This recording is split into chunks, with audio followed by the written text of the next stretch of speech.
Paramashivam. Om Nithyananda Paramashivam. Om Nithyananda Paramashivam.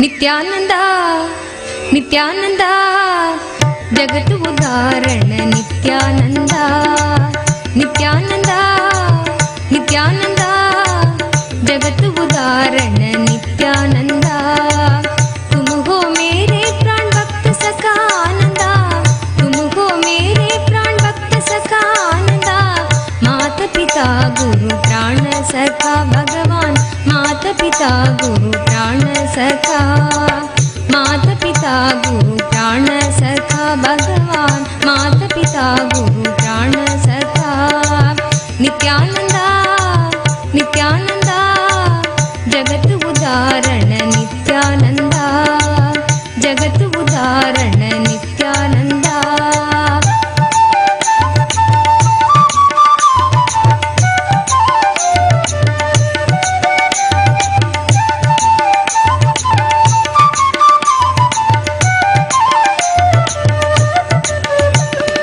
वेदमय ब्रह्ममय तू नित्यानंद प्रेममय ज्ञानमय तू वेदमय ब्रह्ममय तू नित्यानंद प्रेममय ज्ञानमय तू परमदया नित्य गुरुक्षेममय नित्य परमदया नित्य गुरुक्षेममय नित्य उमा महेश्वर नित्यानंद शंभो शंकर नित्यानंद उमा महेश्वर नित्यानंद शंभो शंकर नित्यानंद हृदय मंदिर तो नित्येश्वर परम पावन तो हृदय मंदिर तो नित्येश्वर परम पावन तो ले लो हम सबको शांति भक्ति पर ब्रह्मानंदा ले लो हम सबको शांति भक्ति पर ब्रह्मानंदा माता पिता गुरु प्राण सखा भगवान माता पिता गुरु प्राण सखा माता पिता गुरु प्राण सखा भगवान माता पिता गुरु प्राण सखा नित्यानंद नित्यानंद जगತ್ತು ಉದಾಹರಣ ನಿತ್ಯಾನಂದ ನಿತ್ಯಾನಂದ ನಿತ್ಯಾನಂದ ಜಗತ್ತು ಉದಾಹರಣ ನಿತ್ಯಾನಂದ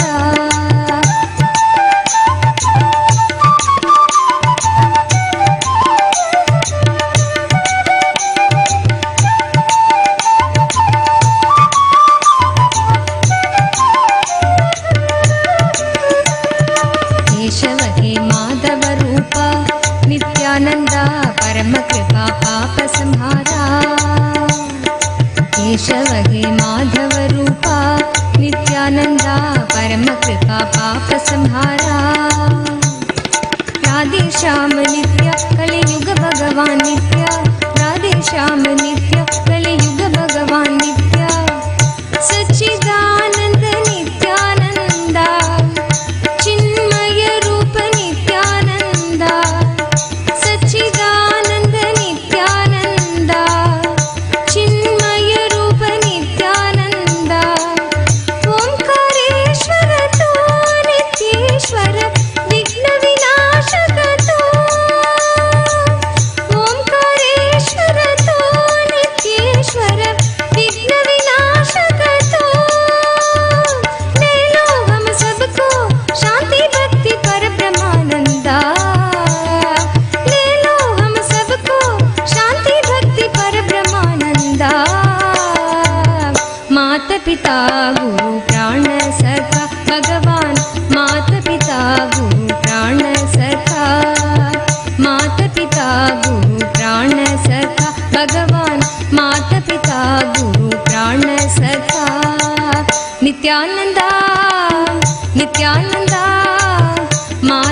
गुरु प्राण सखा नित्यानंदा नित्यानंदा जगत उदाहरण Nityananda.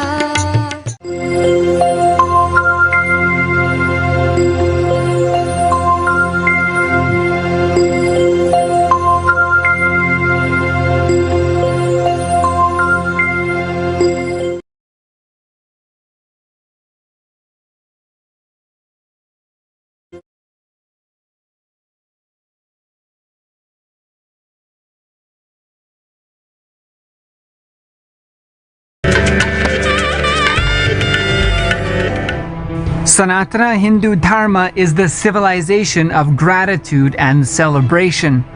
The science of manifesting gratitude in our very muscles, minds, memories, bones, even in the yogic DNA of Gotra, has been passed down in Hinduism. The superconscious source becomes our individual identity through the sound principle and our DNA. Our identity then becomes physical expression through fire in the stomach. It is the Hindu lifestyle of celebration that makes the ancient life sciences into a daily experience and power. At this time of year, Hindus celebrate conscious civilization, conscious lifestyle, rejuvenation, and the triumph of light over dark as holy. Celebrating spring and renewal, Holi is the biggest festival for various communities, including the Navsari, Dang, and Narmada districts of Gujarat. Celebrations began weeks in advance for this year's March 9th and 10th dates for Holi. Just as Hindus bring the unique life sciences of celebrating the liberation of death, Holi celebrates the triumph of light over dark and our blessing as beings capable of spreading the ancient sciences of conscious liberation to all of humanity. In every step, Hinduism is an eternal celebration of life, the science of not only liberal, but truly liberated living. Prime Minister Narendra Modi as well as Amit Shah have advised they will be avoiding mass gatherings this Holi as per recommendations limiting the spread of the coronavirus. They both have urged others to reduce mass gatherings as per health recommendations. Mathura, known as Lord Krishna's birthplace, began Holi this year with Rangotsav, Laddu Holi, and Latmar Holi celebrations.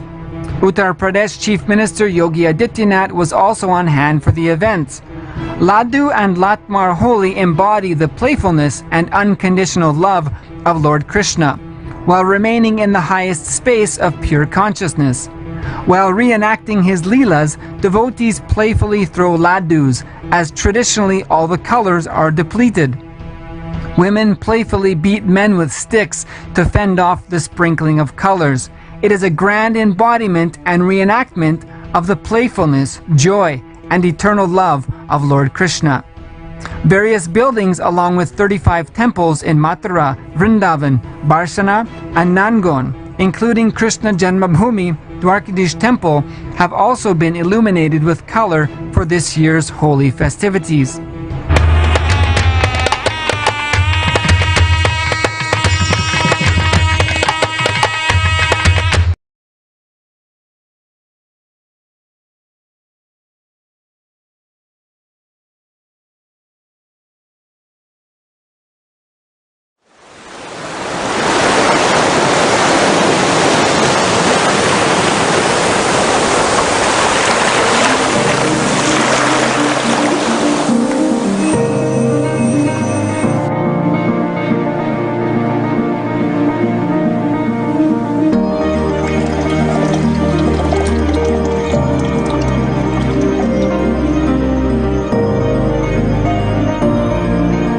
Satsang is only to continuously inspire you tirelessly. How your mother will wake you up tirelessly.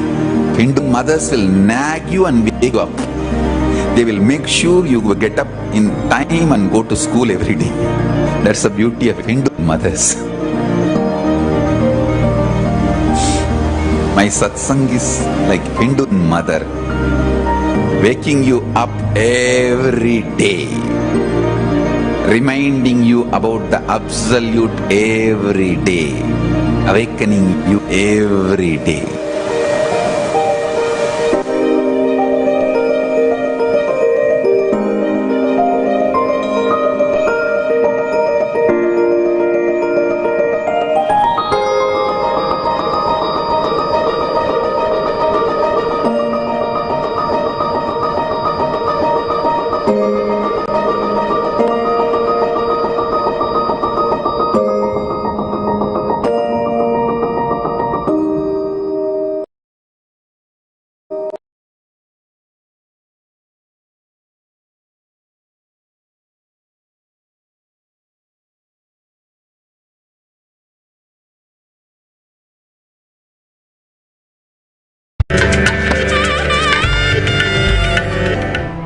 Sanatana Hindu Dharma is the civilization of gratitude and celebration. The science of manifesting gratitude in our very muscles, minds, memories, bones, even in the yogic DNA of Gotra, has been passed down in Hinduism. The superconscious source becomes our individual identity through the sound principle and our DNA. Our identity then becomes physical expression through fire in the stomach. It is the Hindu lifestyle of celebration that makes the ancient life sciences into a daily experience and power. At this time of year, Hindus celebrate conscious civilization, conscious lifestyle, rejuvenation, and the triumph of light over dark as holy.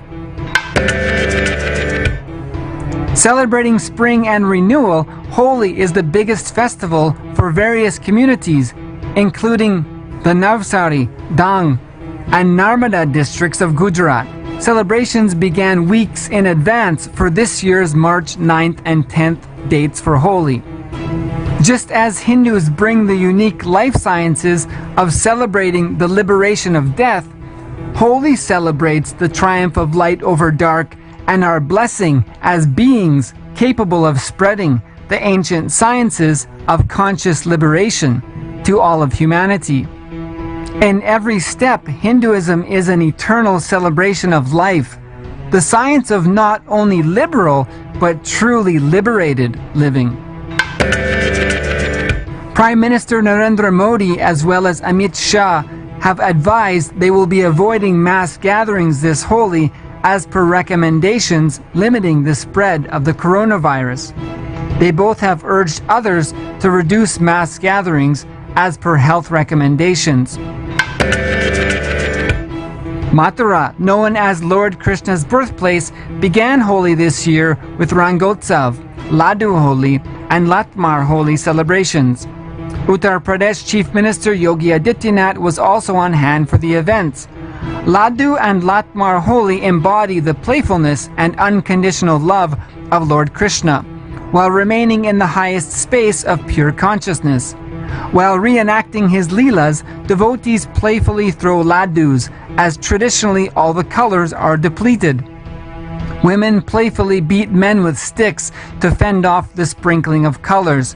It is a grand embodiment and reenactment of the playfulness, joy, and eternal love of Lord Krishna.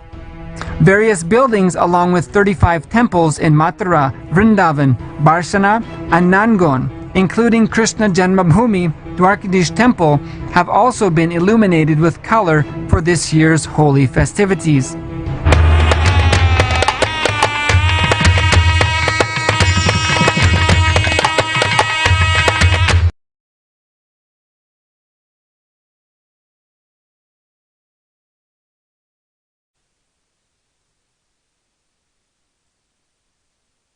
Nithyanandam Paramashivam Kevalam Jnanamurtim Dvandvatitam Gagana Sadrisham Tattvamasyaadilaksham Ekam Nityam Vimalam Achalam Sarvadi Sakshibhutam Bhavatitam Trigunarahitam Sadgurum Tam Namah.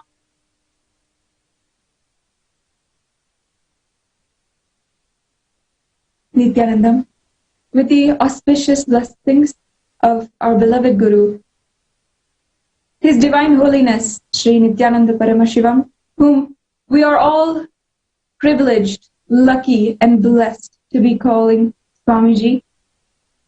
I invite you all and welcome you all to another morning, an auspicious morning, as we gather and await eagerly the Satsang, Nithya Satsang, hosted by Swamiji.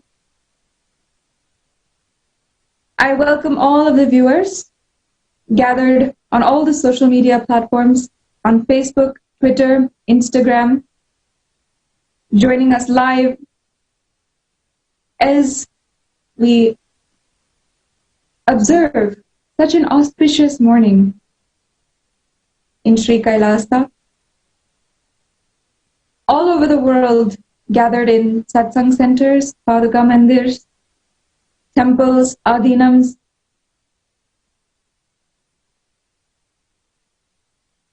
We welcome you with our love and respect. Yesterday, Swamiji spoke brilliantly on the type of ecosystem which makes Tyagis, which produces Tyaga in people.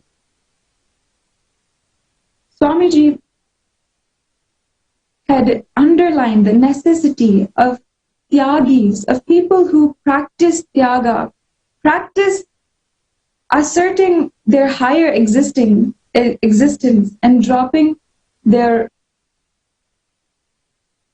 lower existence, who practice this on a regular basis in order to create new and new ecosystems. He emphasized the need and brought together all of the Sri Kailasavasis, all of the Kailasavasis, in a heartwarming, touching satsang on the Tyaga of Swamiji, and what a joy it is for all of us sannyasis, adinavasis, to be living together with him in the ecosystem that he has created out of pure Tyaga.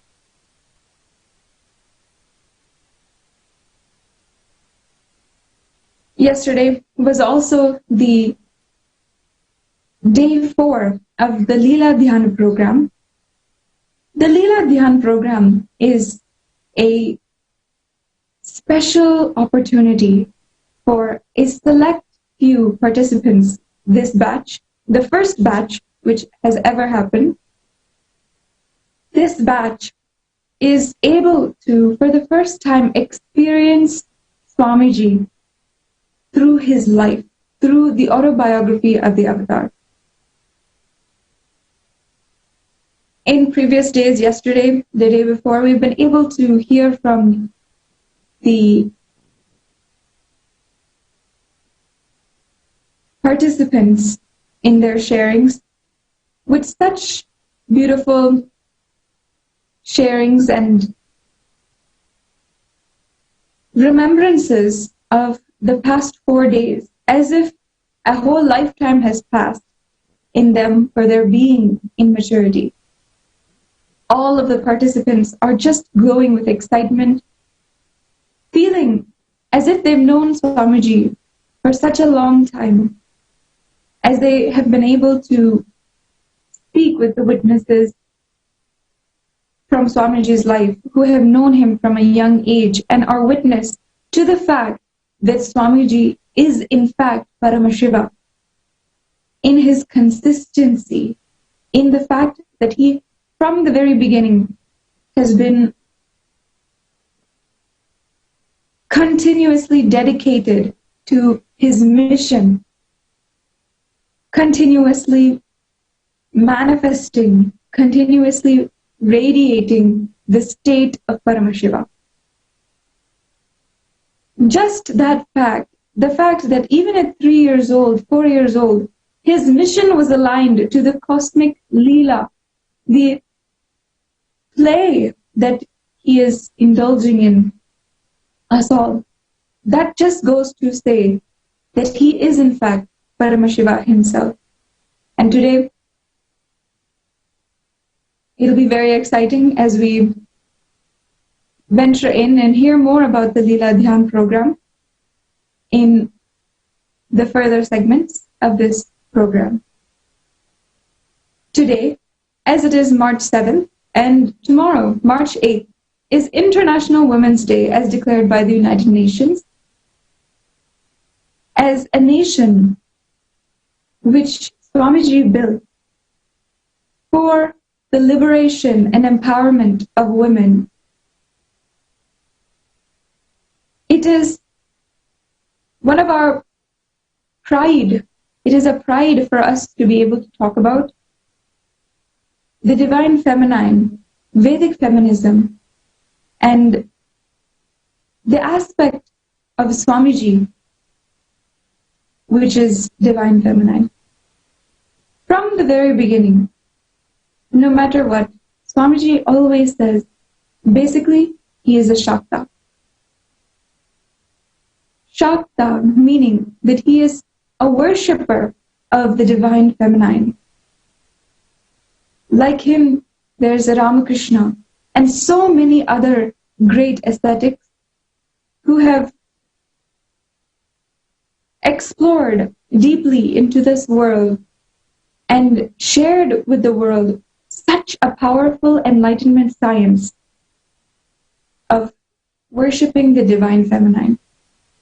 From the very beginning, Swamiji's life has been characterized by the way that he has empowered each and every being to awaken completely their gender and for awakening the divine feminine, awakening the sacred feminine. We have been able to have the opportunity, myself, along with many of my sister Sanyasinis, Krama Brahmacharinis, Yoginis, to be able to take this path of celibacy in complete service to Paramashiva and to humanity, and to take this path as a yogini, or what is in the Agamas as the Rudrakanyas, and the Sampradaya of Sanyasinis, and of course the privilege to be able to be priestesses, to be able to worship Paramashiva directly, and to be able to worship the Swayambhulinga in Nithyanandeshwara Paramashiva Devalayam. All of these are unique opportunities that Swamiji has given us, unparalleled to any humanitarian, any spiritual leader, as a matter of fact. Just this opportunity of giving women the opportunity, as it is described and doctrinated in our scriptures, to take sannyas and to be priests, just this opportunity that Swamiji has revived from our traditions, from what is actually a matriarchal society, just this is the true empowerment of women. And in a world where we are seeing so much of modern feminism, where feminism is equated to just equality between men and women, political rights, equal pay, and so on and so forth, the true empowerment of women is our conscious liberation, which only Swamiji has delivered to the world in such a mass scale and in such a unique way. Now, Ma Nithyanandita and Ma Tattva will be able to describe to you and explain more about Vedic feminism and the contribution of Swamiji in this aspect to the world.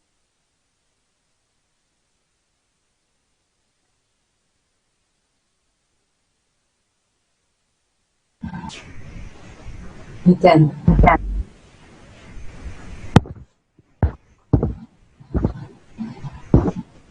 It was so nice listening to what Swamiji has shared in Satsang, and especially very exciting. Each of us, after listening to yesterday's powerful Satsang, we're just wondering who are this Jaya Vijaya and what is Swamiji talking about, and the powerful strategy of Sri Krishna, Bhagavan Sri Krishna that Swamiji is explaining about. And when Swamiji is explaining and expanding on all these things, we just remembered Swamiji has also been empowering women. Women empowerment, when I come to that topic, this is a topic that so many of us, especially with International Women's Day coming up, a topic that so many of us are trying to shed light on. From the perspective of making it equal to, like having equal rights with that of men, trying to be equal to men. Despite of so many activists, so many organizations led by women trying to strive to get equal rights to that of men, where we have so many awareness videos, posts, memes that surfaces across all the social media platforms, trying to raise awareness against gender inequality. Yet, despite of all these things happening, even today, our society faces the gender inequality. Let's just have a look at few of these things that when I utter the word gender inequality, how does it translate in today's society? So I just found 2 articles that I want to share with all of you about how, as women, we are trying to get equal rights to that of men.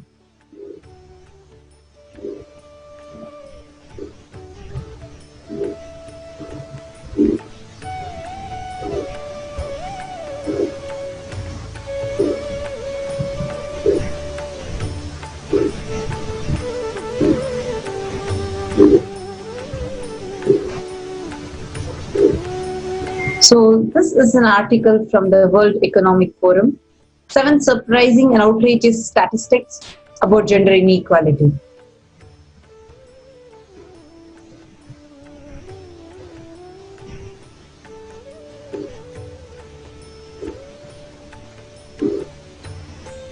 So the first one, women are 47% more likely to suffer severe injuries in car crashes because the safety features are designed for men.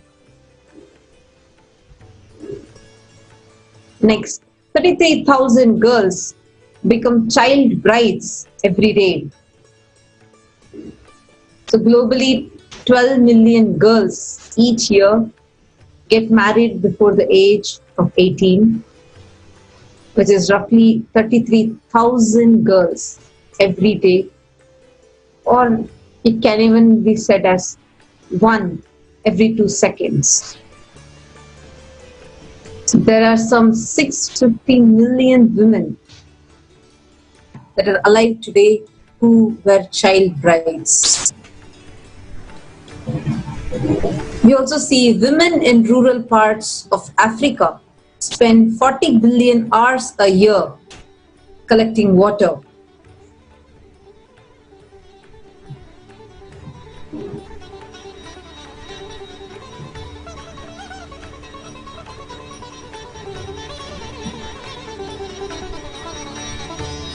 So we can see the statistics.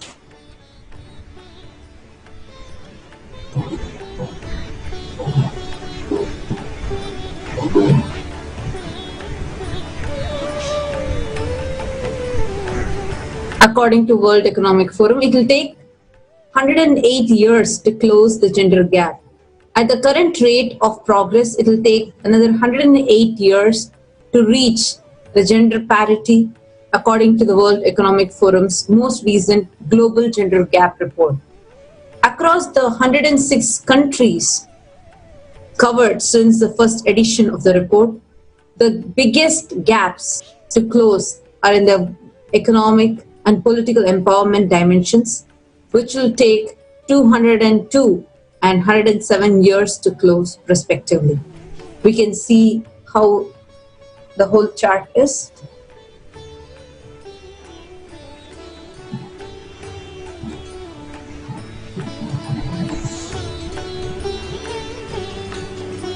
Only 6 countries give women equal legal work rights as men.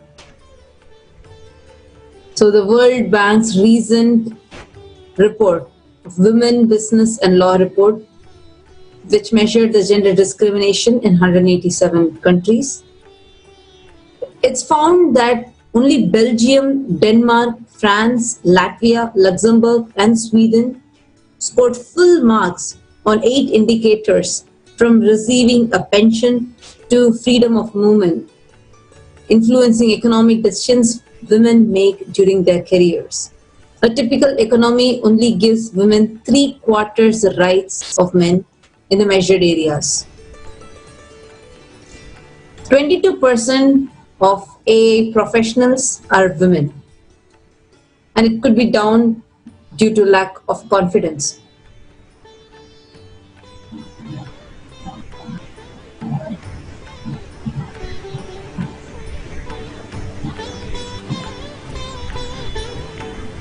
When boys and girls are equally confident in their abilities,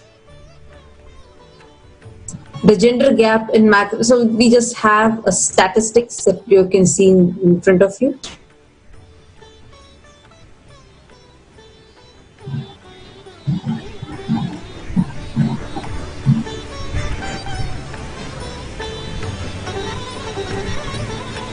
According to the Forum's Global Gender Gap Report, only 22% of the world's AA professionals are female, compared with 78% who are male. This is accounting a gender gap of over 72% yet to close, and reflects the broader STEM skills gap. In 2012, just 14% of women starting university in OECD countries chose science-related subjects, compared with 39% of men. Actually, when we see these statistics and when we understand, these are some of the highlighting facts which World Economic Forum has consolidated and presenting to us. We see women hitting headlines due to many of their achievements. A highlighting factor being they achieved it, or it is more like a woman has achieved this, rather than the achievement itself being glorified. We see how what the achievement is, whatever their hard work might have been behind that achievement, whatever they might have strived for. But all those, more than all of those factors being highlighted, the main thing of a woman achieving it is being highlighted. And on the other side, we are trying to fight for equal rights with men. But is this direction that we are going in right? Is our question of will we have equal rights with that of men even the right question to ask? What is real feminism? Actually, I would say this is one question that runs into all of our head. When we listen to gender inequality, gender gap index, In fact, all of us might know, recently UN Women also told that their prediction to when the gender inequality gap would fall, would reduce, had even more extended now. It is alarming when we listen to popular media houses and popular magazines when they start discriminating women. There has been so many issues that has been coming on our plate every day on Instagram, on social media. When you just scroll,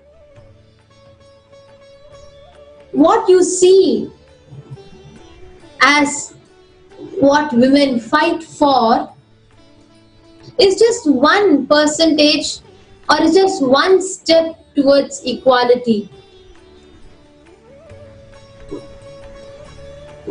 It is really shocking, even now when Mahasannidhanam was saying, in World Economic Forum, when they have taken the survey, it clearly shows just in 6 countries in the world, women have equal rights as men.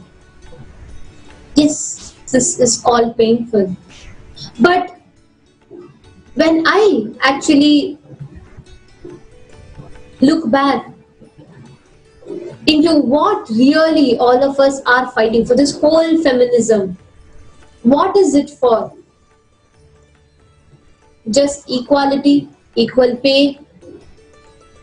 Is it just for us to have rights to speak, rights to voice our opinions, rights to break what they have created as the identity, the frame as a woman?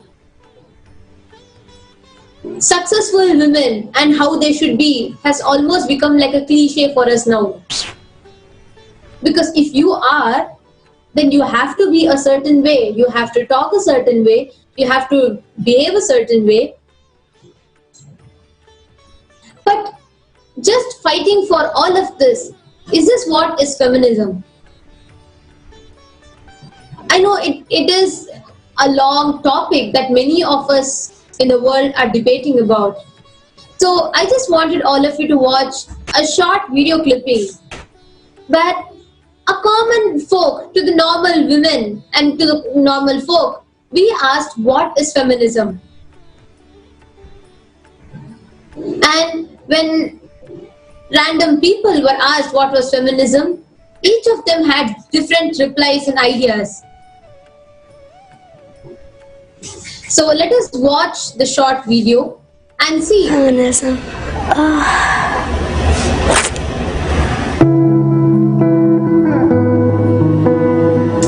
Feminism. Kind of right. It's a nature. If you have to think about it, then you are not there yet. Or equal rights for women? Well, it is really nice, but me, someone who has come from a different culture, where men are given respect and priority to be the head of the homes, even the Bible says so, and the wife has to follow the man's decision. Because if we can all be equal, then nobody will listen to the other one. Purposeless. What it started out to be, gaining equality, has really lost all of its point, because people who claim to be feminists often don't understand or accept other women and their choices. Power entitlement? Misguided.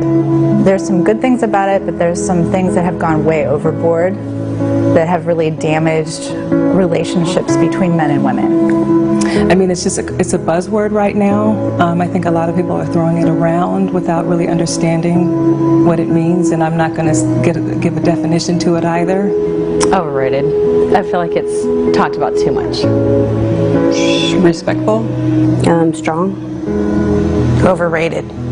It's just something that people grasp onto so that they can believe in something. Pretty awesome. Women have come a long, long way in 60 even years. Essential. Because of the potential for repression. Necessary. Someone has to stand up for women and equality and equal rights for women. Strong women. Power? I idealist, sometimes also misunderstood. Necessary. Without feminism, we would still be stuck in that patriarchal place. Women's rights. Hillary Clinton. Power. Equality. Confusing. Some people think it's sexual empowerment for women. Beyonce calls herself a feminist, and I don't understand why she does that, because I don't think anything she really does qualifies as feminism, but I don't really have a one word for that. Equality. It means we should be equal as everyone else, as men. Misunderstood. The future. I don't know a word for this. Equality. Power. True. At the end of the day, if you boil down what feminism really represents, it's a truth. All people, regardless of gender or station in life or everything, are equal, and that's the truth. Powerful. Feminism is about empowering women, so I feel like it's just strong. Brilliant. Powerful. Something that needs more attention. Reasonable. Empowerment. Every woman should feel like they have the power to change the world and lead the nation in the right direction. Woman. I see people making fun of women, but really feminism is like a woman who's strong, and they probably don't know that. Rights. It's kind of like going back to how girls should have as equal rights as boys do. Everyone is equal. Judging. Males thinking that females can't do the same thing they can do. I don't know what that means, but cool. I don't know. I have no idea what that word means. Girly, like girl. Don't know. I don't know. I do not know.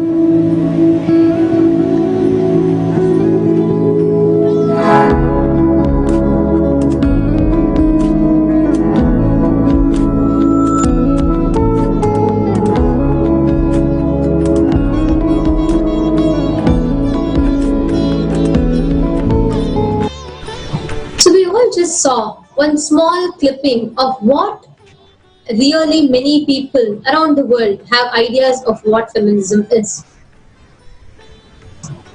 While one side fighting for equal pay, or fighting for our rights, or fighting for our voice to be heard, while this is what is becoming a focus,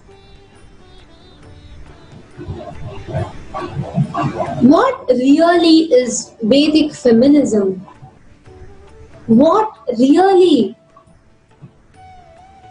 does a woman need?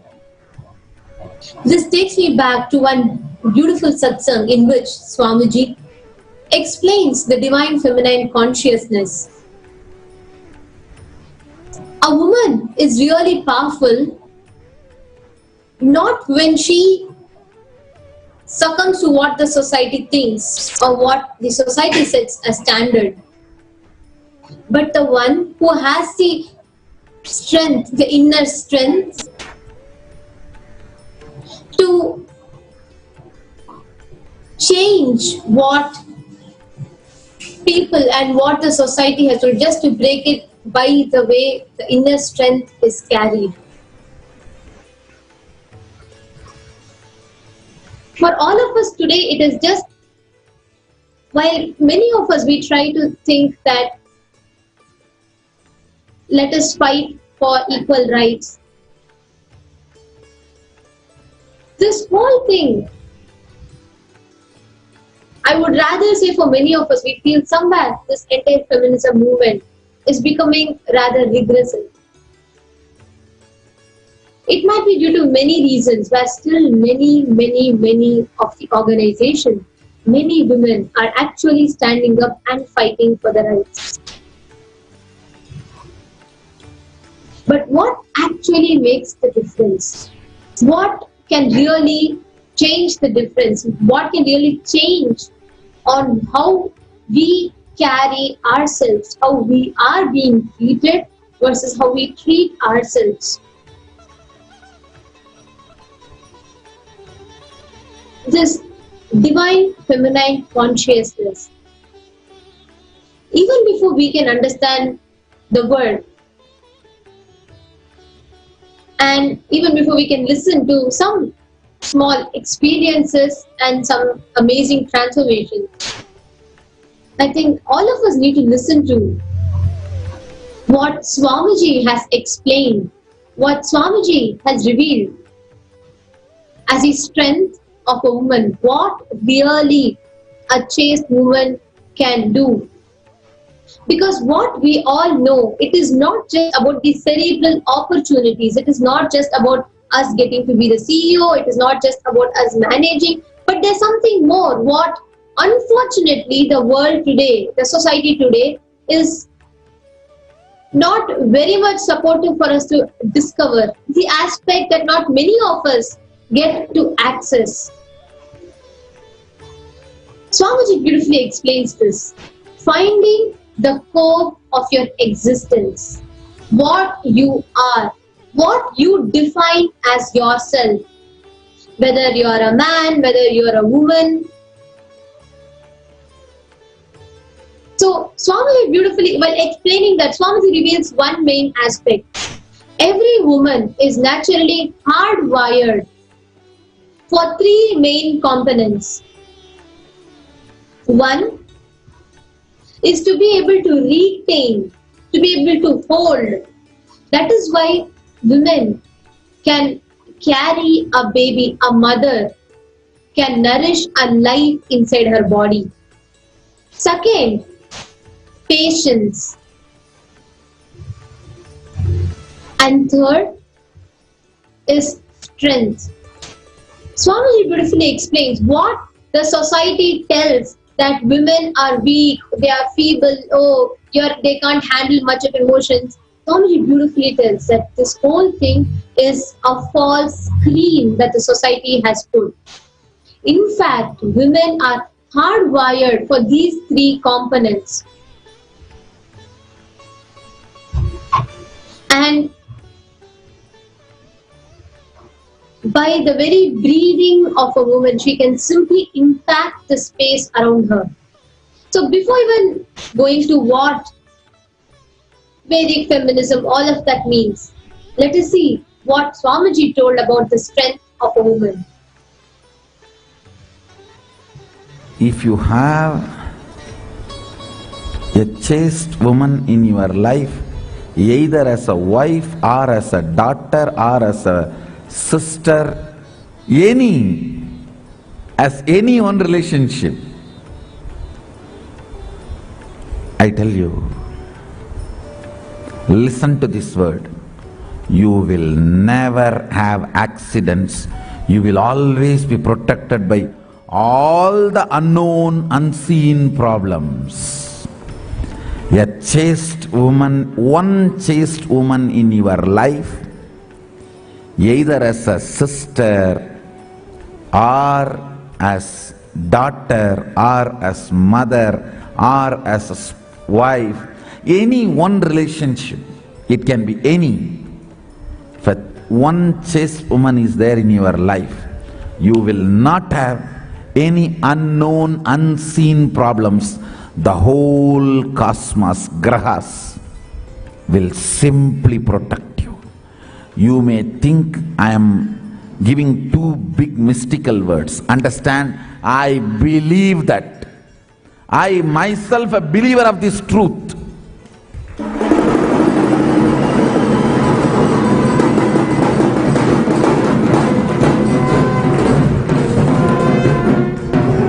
I myself a believer of this truth, the chastity of that woman. Let me define again the chastity.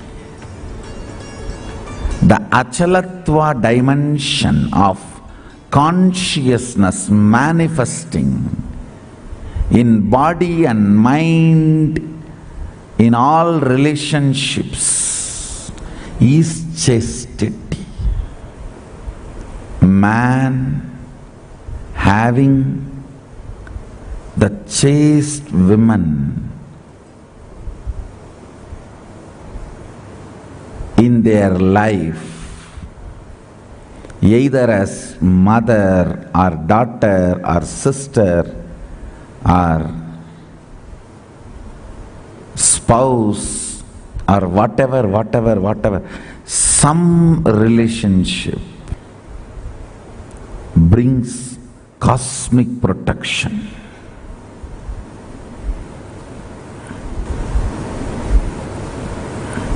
You don't know the power of it. Maybe I'll have to have few days satsang just for that. Just for that. I think it is my responsibility to reveal the sacred secrets of chastity in every dimension.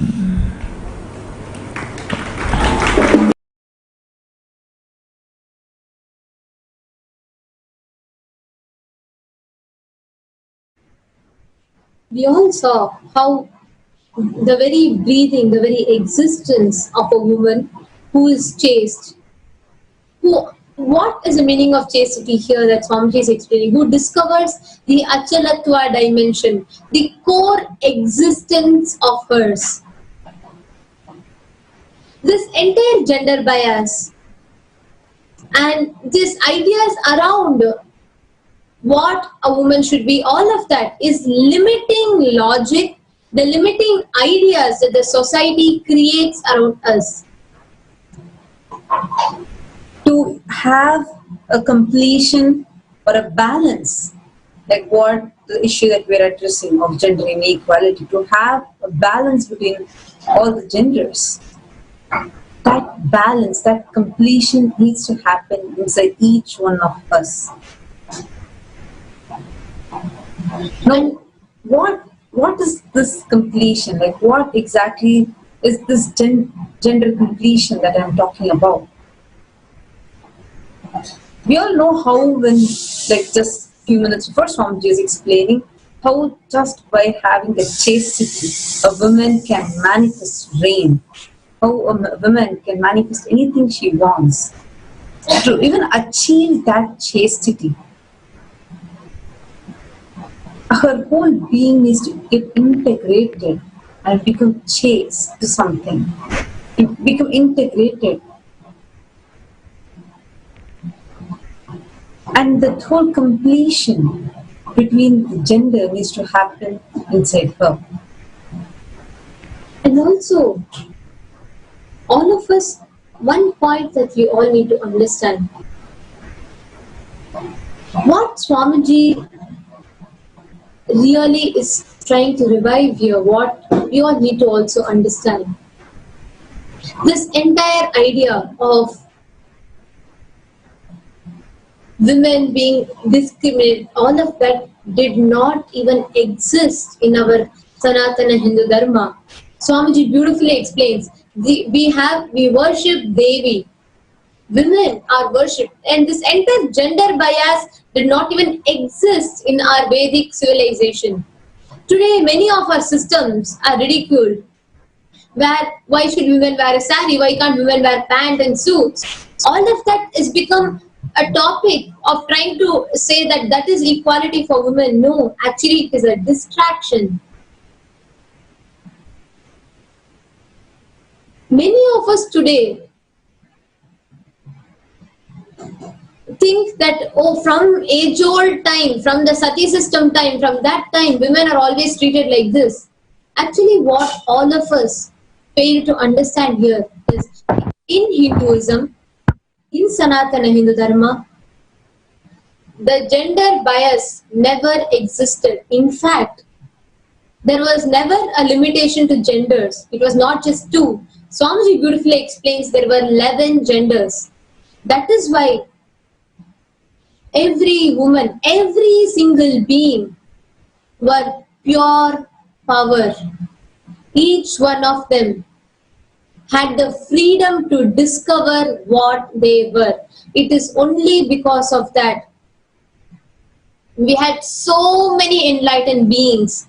We had so many people who had liberated thinking in the very words that Swamiji used. All of us know Draupadi, Sita, great women like Rani Padmavati, Jhansi Ki Rani, so many of them who are embodiment of Tyaga, because Sanatana Hindu Dharma gives you the freedom to find the core of your existence, what you are. And what you need to discover, what you are, what is the core of your existence.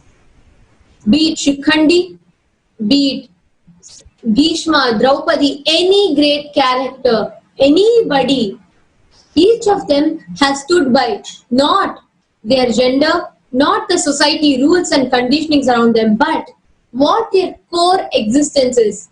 Swamiji tells in a satsang beautifully that Draupadi, the moment she understood the Tyaga she needs to make, the sacrifice that she needs to make, that very moment, she realized the space of enlightenment, the purity in her.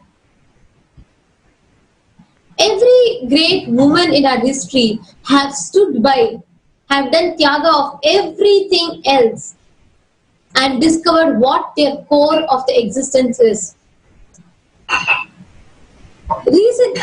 one of the programs, there was one participant that asked Swamiji, then why are enlightened beings and avatars, why all of them look like both women and a man? Then that devotee shares beautifully that sometimes I see you as Devi and sometimes I see you as Shiva, which sometimes male component and sometimes female component. Swamiji beautifully explains, in Hinduism, there was never a bias based on gender. In fact, there was never a limitation based on gender. I think all of us can directly listen to how beautifully Swamiji answered that. How in those days the enlightened beings and avatars were fulfilled, had the completion of gender.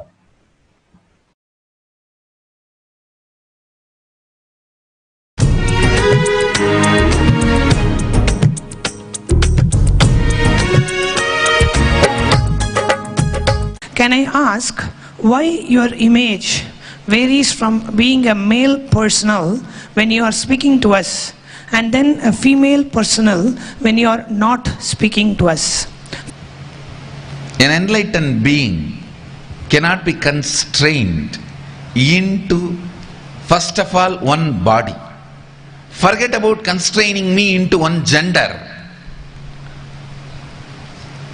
In Vedic tradition, we call enlightened beings as transcendental gender, not transgender. Transcendental gender. Neither male nor female or gay or lesbian or transgender. It's a separate kind of a body. We call it Divya Sarira, which reflects the way you want to see, you will go on be seeing it. The way you want to perceive, you will be perceiving it. The way you want to enjoy, you will be enjoying it. So it is even in language, words, Sanskrit gives exemption from all the grammar, rules, everything to enlightened beings. The Sanskrit grammarian, he says, enlightened beings are trying to express something which can never be expressed through words. So they are exempted from all grammar rules, everything. It is called Arsha Prayoga. Whenever a rishi uses the language for his own convenience, the way he wants and the way he interprets, it is accepted as a trend and grammar rule, and it is called Arsha Prayoga. He is not bound by the linguistic rules, grammar rules. Same way, an enlightened being cannot be constrained even to one body with so much of difficulty when he is trying to express through one body. You can never be able to constrain him to one gender. Whether psychology or physiology or the whole system, the body I carry, nothing can be framed into one gender. Actually, the enlightenment itself is a physiological, psychological mutation. So that is why, if you are a keen observer, means if you are a living, observing, witnessing personality, then you can understand the form I am carrying is beyond the genders. Nusa, I think you are the Nusa Australia person, Ian Anderson. I think your ability to absorb or observe is too much. That's all I can say.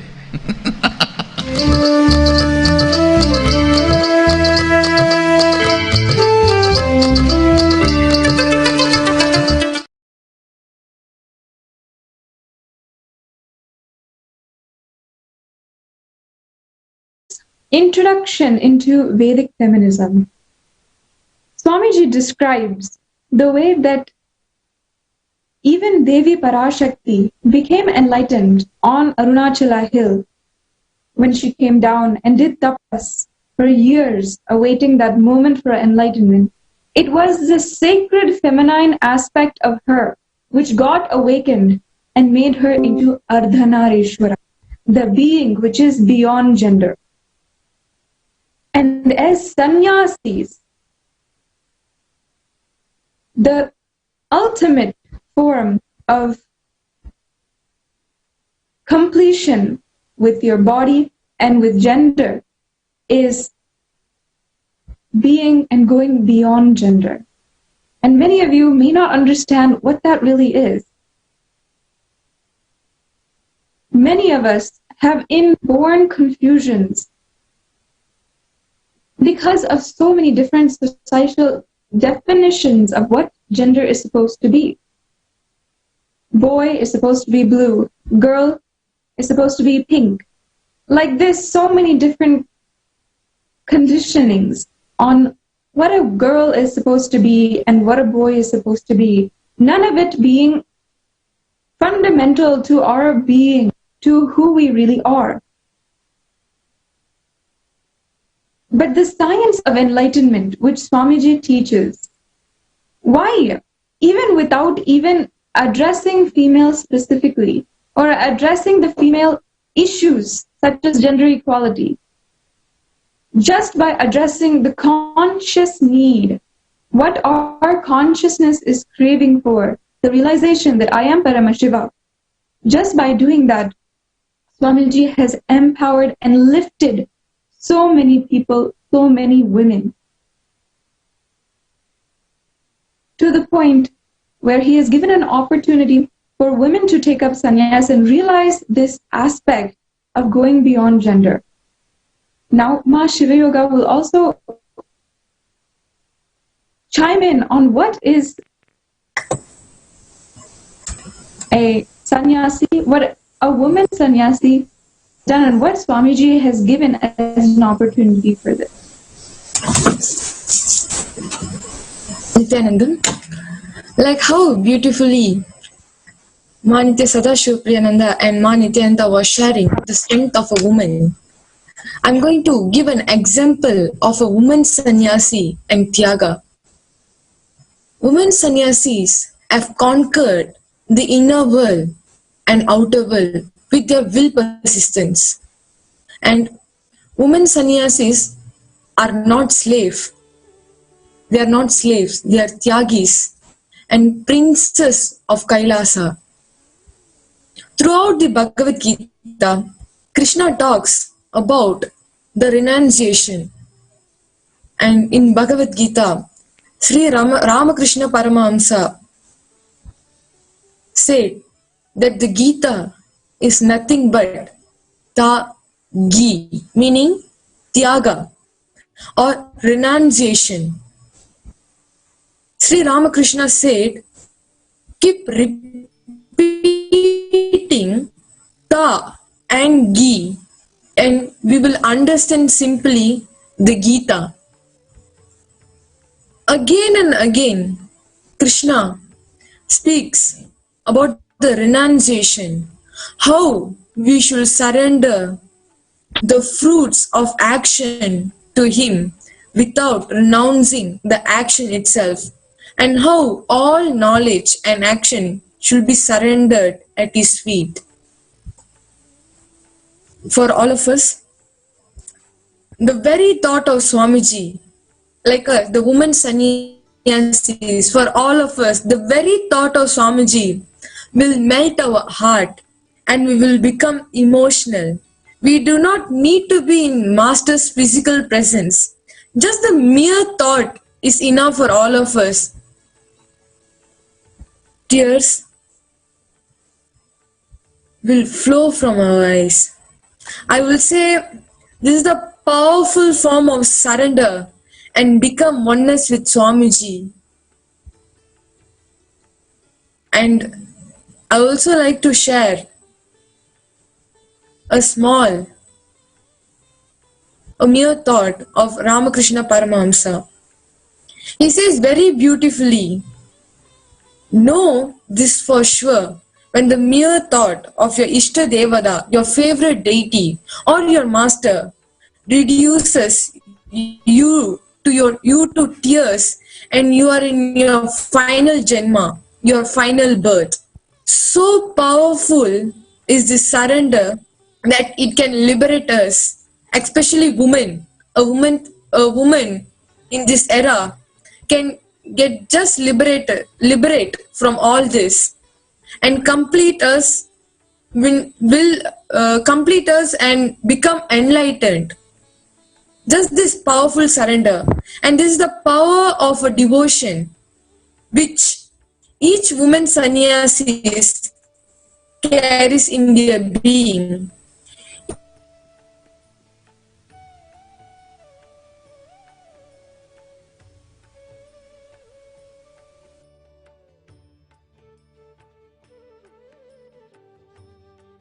I think there was an internet problem. Sorry for that technical glitch for all the viewers.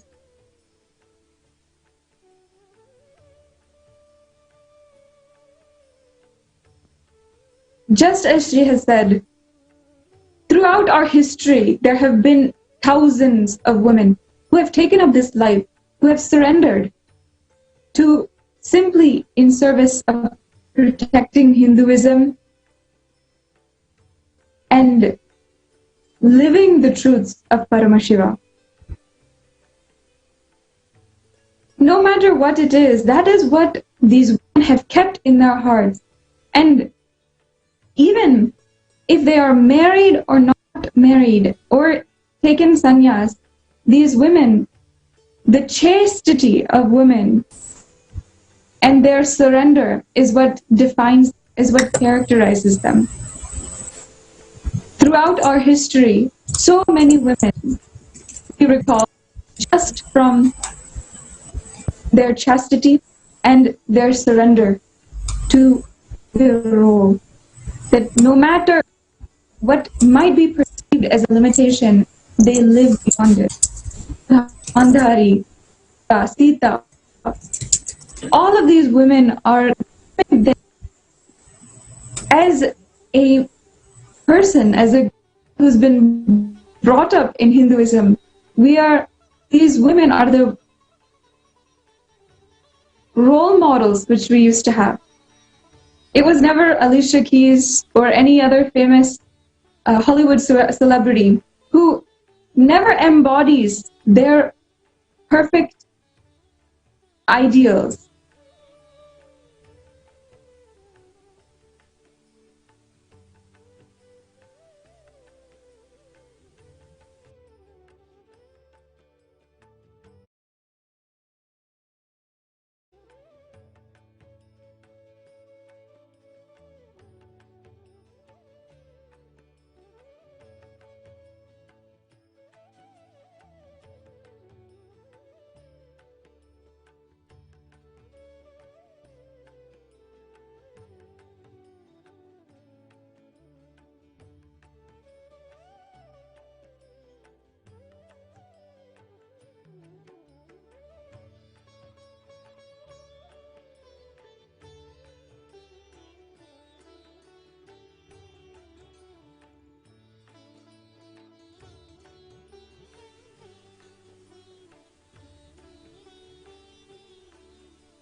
once again requesting completion to all of the viewers for the technical difficulties on our side.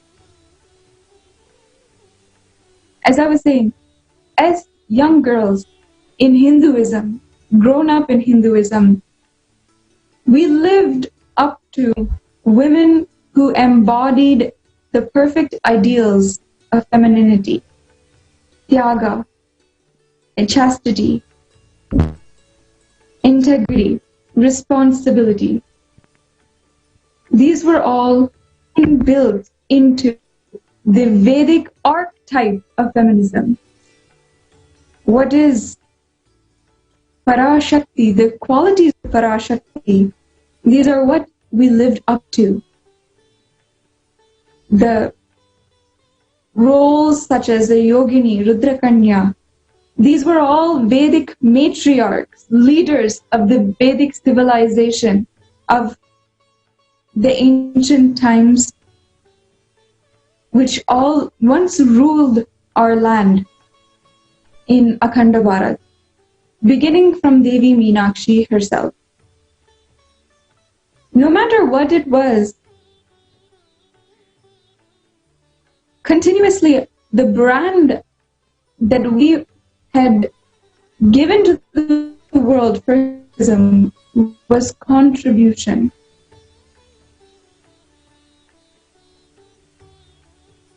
Devi Meenakshi embodied this in her royal acquisition of all of the different tribes which existed all over the earth.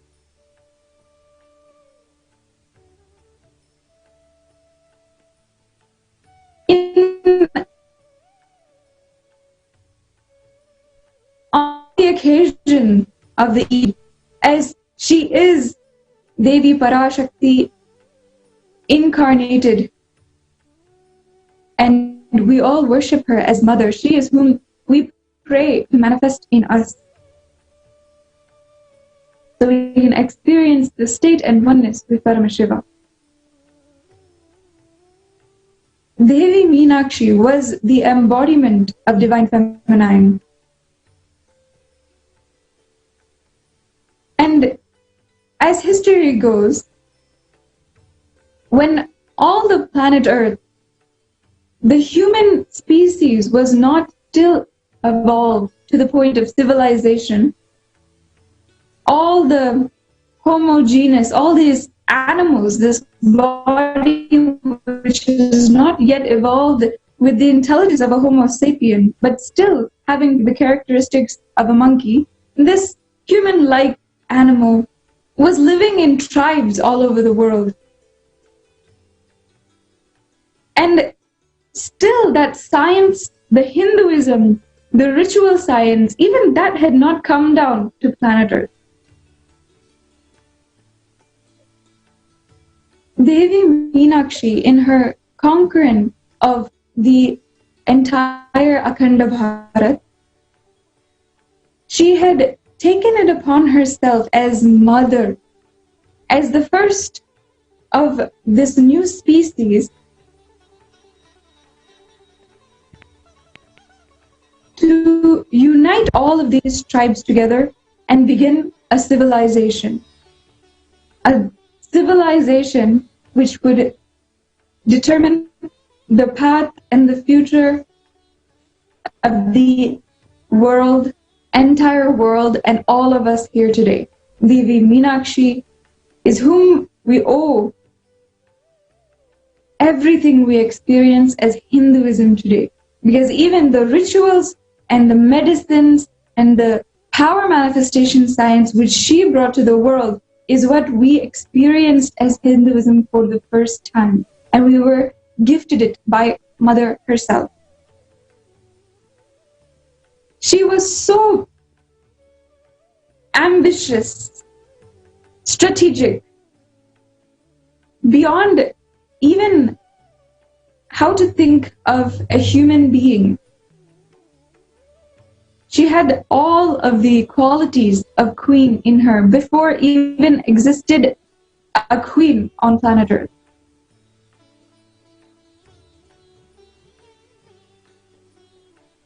That is why she is immortalized in the form of deity, in the form of temples in Madurai, deified and made sure that she is continuing until today, radiating her energy to the world with the science of deification. She had brought to the world a new evolutionary step, just as today Swamiji is bringing to all of us. Swamiji has explained so many times in elaborate detail how Devi Meenakshi is the very bio-memory that he chose in order to operate his life, his Leela in this lifetime as His Divine Holiness Nithyananda Paramashivam as we know him.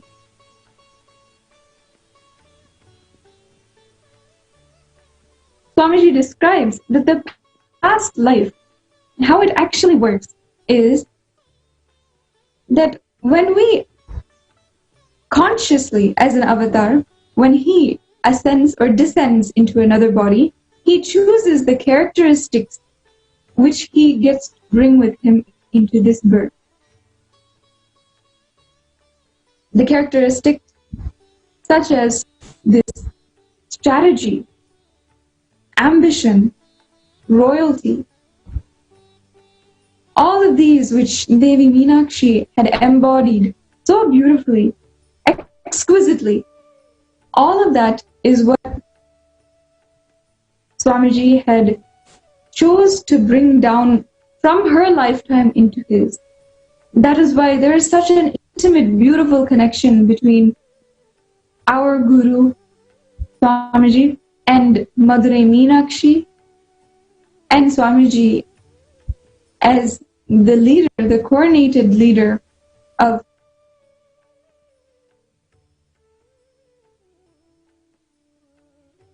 Madurai Adinam.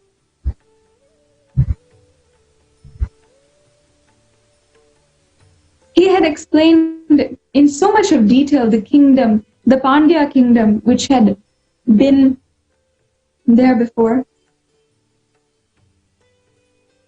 and explained in his own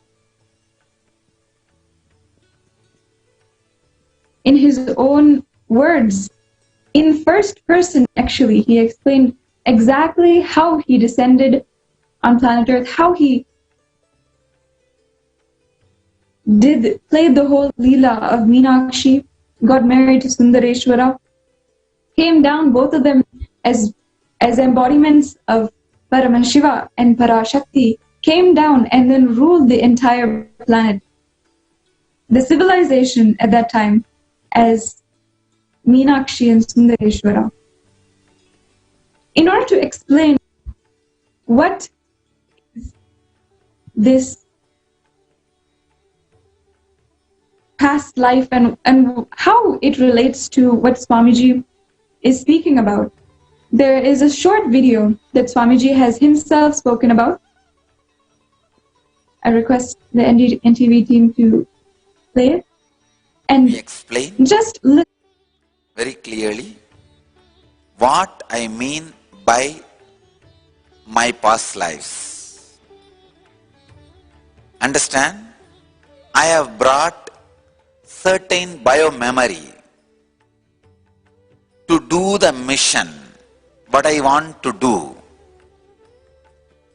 And I have also programmed these bio-memories automatically replace themselves, replenish themselves based on the need of the humanity. See, the purpose is to share enlightenment with the world. So what is the mental setup of human being? What kind of strategy I need to have to share this experience? So that kind of a human, that kind of a bio-memory needed to be created in this body, from whoever I have taken biomemory, all of them are my past lives. I have taken certain biomemory from Arunagiri Yogeshwara. I can say Arunagiri Yogeshwara forms the base material. My body language and verbal language, if Arunagiri Yogeshwara has spoken English, he will exactly speak the way I am speaking. And he is speaking.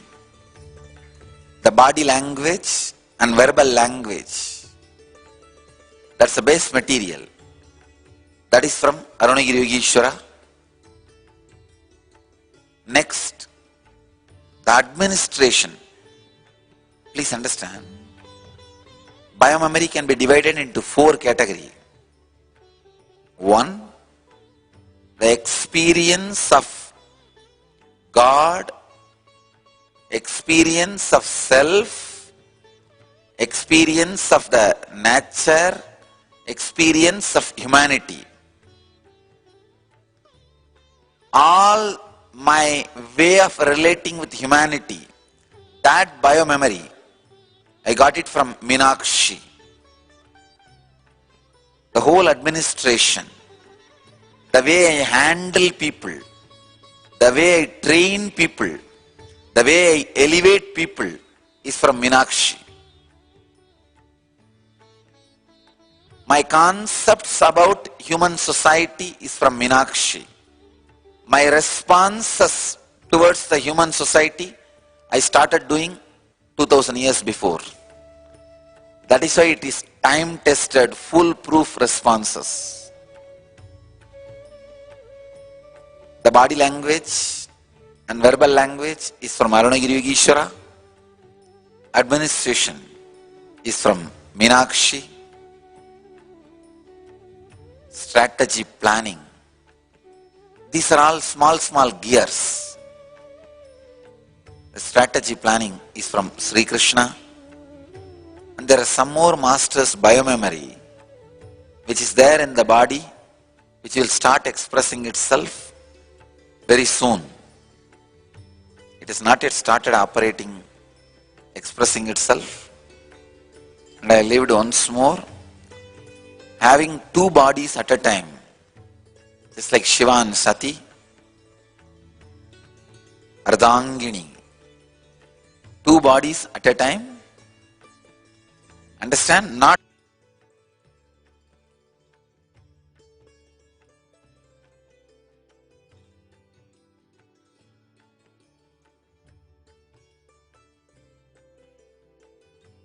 two souls, 2 bodies, but at the same time I appeared, means took birth, same time left the body, both hearts were beating from the same source.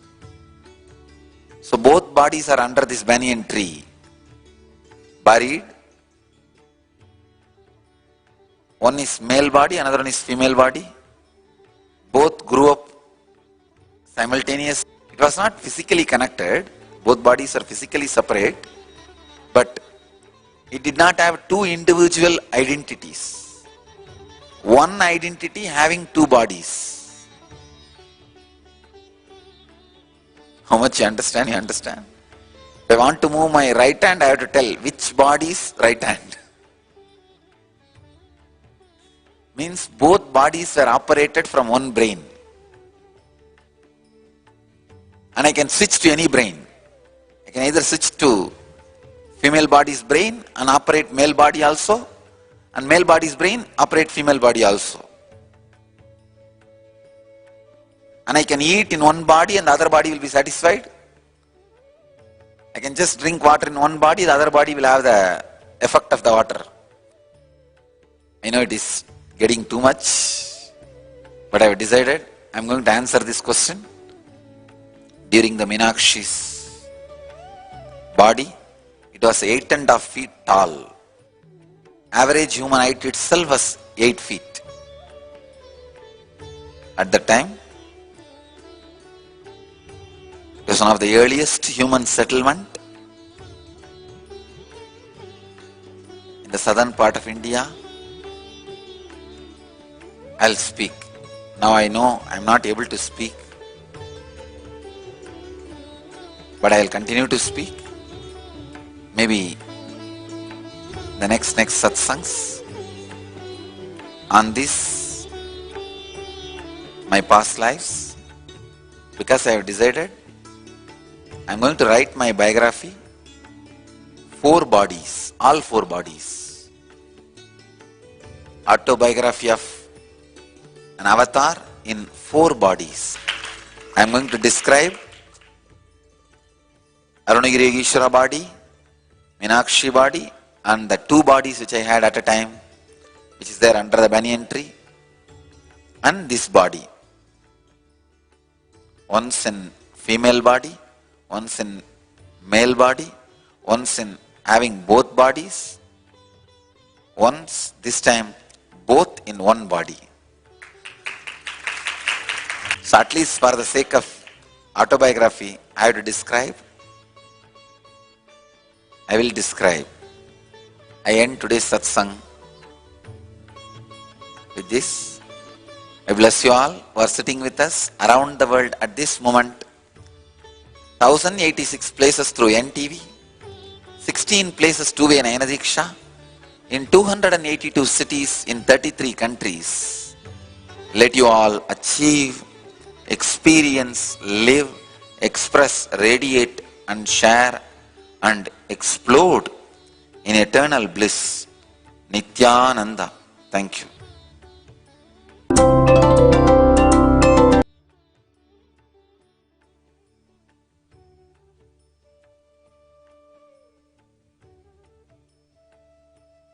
So this short description by Swamiji of what his past life was,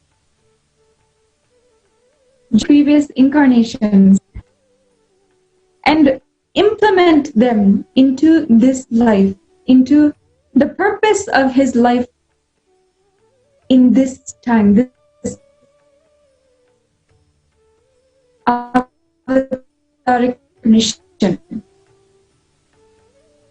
His administration skill, the way that he cognizes his entire nation,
Nithyanandam once again to all the viewers. Sorry for the technical difficulties. As Swamiji described, to summarize, he chose certain qualities from his previous avatars, from previous incarnations, in order to implement in this avataric mission. And if I may add, from my personal experience seeing Bhagavan, the way that he administers, the way that he cognizes his entire nation, it is as if the divine Devi Meenakshi is simply manifesting through him. And of course, there's no doubt that she truly is. In those moments, nothing you can do but stand in awe of the way he is speaking, the way he has captured not only so many revivals of so many lost hearts, but also hearts of so many.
announcing autobiography of the Avatar in Tiruvannamalai for a select, blessed group of participants. Now, we will watch the sharings from some of the participants of their experiences over the last 4 days. Nithyanandam, everybody. My name is Ma Kailasa. This is Ma Anandini. She's from Taiwan, and we are currently in Tiruvannamalai Adinam attending Lila Dhyam program. So me as a translator today, Ma Anandini will share her experience participating in the program. OK， 这次来参加这个活动呢，我觉得跟我当时预期的其实有很大的不同，因为来上课的第一天我其实是不太舒服的。那在大师的能量场里面，我其实很快的就恢复了，第二天就恢复了，可以跟大家一起很正常的活动。我相信这是大师的能量加持。今天上课更有感觉了，因为我们前2天走访了大师所有的足迹，仿佛就是好像看到一个阿凡达他的一个成长的背景，好像融入了他的气息当中，包括走到那个寺庙里面的时候，他每一个地方就是那个妈在帮我们介绍的时候，就是他曾经在这边做了什么事情，我都可以感觉到大师曾经在这边的活动的那个足迹，我觉得非常的怎么讲，好像我们融入了他的那个血脉当中的那个感觉。So she's saying that she started the program being sick. So initially she didn't really feel well enough. But after one day, immediately she started to feel better. And today is the 3rd day. She's completely healed.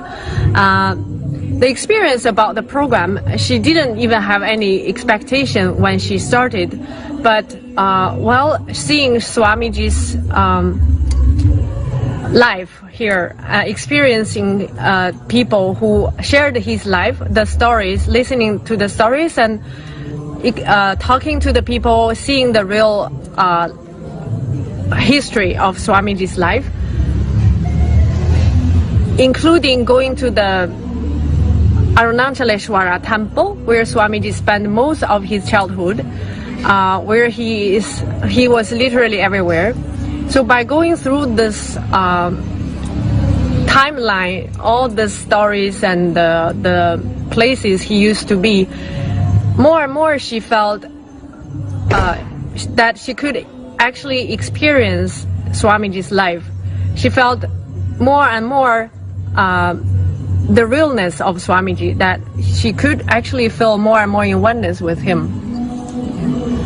那还有就是说，之前其实有看过大师在这个寺庙里的这个录影的影片，但是今天又在看的时候，那个感觉是完全不一样，因为那一个足迹我们就是这2天就是去走过，然后看到他对那个 deity 就是做祭祀啊，水祭祀，然后供花啊、供果就是那样的一个每一个动作、每一个行为。那个动作当中都含了慈悲跟爱，让我非常非常感动，在看的当中就不自觉的眼泪一直掉。So because of being in this place and experiencing the stories in the temple itself, so now when we look at the video recording of Swamiji doing the puja, offering the abhishekam and flowers to the deities, I feel I can experience the moment even more intense, and just naturally my tears will drop by seeing the old videos of Swamiji being in the temple and doing the rituals. OK， 最后的时候再跟大家分享，就是我觉得能够来这边是感觉非常幸福的，而且非常幸运的。希望就是说下一次如果再有举办这样的活动的时候，大家都应该要来参加。OK。So finally, she shared that she felt very lucky and very happy and very a lot of bliss and joy in her being able to attend the program and being in the hometown of Swamiji. So she strongly recommend people to catch up the chance. The next time when the program goes, don't miss the chance and make sure you come here also. That's all. Thank you for listening. Nithyanandam. Nithyanandam. Nithyanandam. My name is Nithya Kailasananda, and this is Junda. So we are in Tirunamalai right now attending Lila Dhyam program, and in this video, Junda will share his experience attending Lila Dhyam program. 首先我要说，这是一个很重要的课程，因为他在前2天帮助我突破了一些东西。就是在前2天的过程里，我真的身体很酸痛不舒服又头痛，然后加上心理的一些根源啊，就负面整个都冲出来。可是到了第3天就发生很有趣的事情，他就自己就全部都好了。然后那天刚好在第2天的晚上，我有一个很强烈的声音，就是告诉我要做流食，然后于是我就相信他，我就做流食。到了隔天早上，我什么都没有吃，然后在下午的时候，刚好我们去参观了那个米拉哈拉的咕噜，对，那个时候我感觉跟那个咕噜跟师父的连结好深，他直接穿透到我，好像有东西进入到我的内在，然后传达给我，让我的那个昆达里尼的在震动。So Junda is sharing that the first 2 days, actually, he had some difficult feeling in his physical body and also his inner world. He had a lot of thoughts and different things coming out, and also he experienced body pain in his body. And not really feeling well, but the night of the 2nd day, he heard from inside a voice guiding him to drop eating, to go on liquid diet, Nirahara Samyama. And what is interesting is the 3rd day, which is today, we visited the Arunachaleshwara temple. The south gate. At the entrance, there was the place. He said the Nirahara Samyama Guru to Swamiji, who taught Swamiji Nirahara Samyama and initiated him into this practice. His name is Mauna Sami Narayana Sami. He usually sit there. So when he was there and having this connection with Narayana Sami, actually he felt the awakening of Kundalini energy, and that time he felt this very, very different and a very strong spiritual experience, which is very special. Yeah, 就是好像师父整个过程一直在跟着我们一直走，然后在那个地方好像就是一个很自在很舒服的感觉，就是所有东西都在跟你聊天，就像风吹过来好像是在跟你打招呼，地踩下去好像它会呼吸一样。那个地方真的是就好像师父小时候每天都跑来跑去，好像我也小时候在那边跑来跑去一样，就是我很开心能够到那个地方，因为有师父一直陪着我这样子。So by attending this program, he actually really experienced that Swamiji is guiding us constantly, giving us directions what to do and support. So especially when he was in the temple, he felt Swamiji's energy was everywhere, and and he could actually imagine himself being a child, just like Swamiji, and exploring the temple and spending time and having really like enjoy the whole ambience of the temple, as if he was Swamiji when he was a little boy. 就最后想说，如果有机会，一定不要错过。So finally, he wanted to tell everybody that don't miss this chance if the program will be happening the next time. 谢谢大家。Thank you, Nithyananda. In, you can see it from the bottom of their heart. And the team also. The team, yes. The cooker, all the people around us, all the team with Mahasannidhanam, it's crazy. What we do here, what we live for each person, and we feel love. We feel love between each other.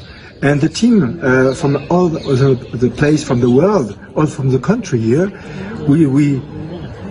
it's like normal. It's we are friends. We are every time in powerful energy. Everybody's look for other. What's happened?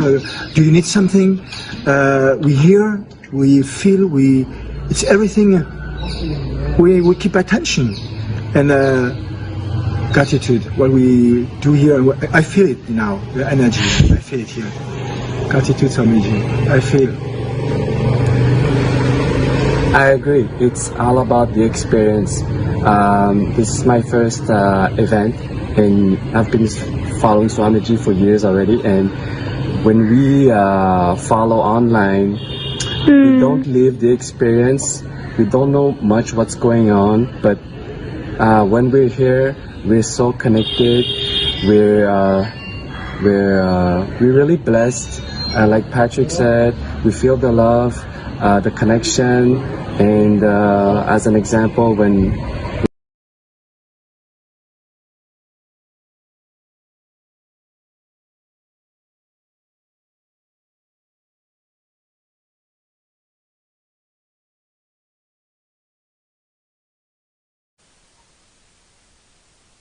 just listening to people's sharings, just listening to what experiences are. Leela Dhyan is one of the best ways to connect to Swamiji. Even Swamiji has been saying, whenever we listen to any story, whenever we listen to anything, if all of us observe, we start visualizing when someone talks, we start connecting to it. And some people even go to the extent of starting to visualize themselves in a character. For example, if you're watching Mahabharata and you're watching some aspect that you resonate with. For example, when you watch Draupadi, when she relates with Krishna, sometimes you'll just feel like you will feel your character. You will just feel like some part of you is what you're seeing outside, and you will start relating your life situations with what you see. Actually, and this is be very well like a scientific phenomenon in this is how the mirroring of neurons happen. Where when you are seeing something, for example, let's say you're seeing somebody carrying a heavy box with a face expression like, oh, it's heavy. When you see it, automatically when your face expression changes, as if you are the one who's carrying it. It's because at that time, the mirroring of neurons happen. And at that time, you literally connect to that person. And that mirroring of neurons normally happens when you see a normal movie itself or a normal videos. But imagine what happens when you live, physically go, visualize, visit and listen to the avatar's own life. What happens to your being?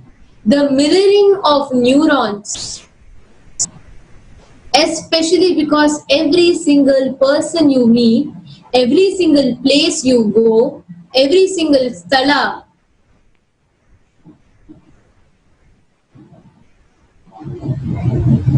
it just creates and it just mirrors those neuron activity into you. How you can comprehend the avatar and his life. This word Leela itself is a very, very, very beautiful word. The meaning itself is very beautiful. We all can listen to what Swamiji has to say about it.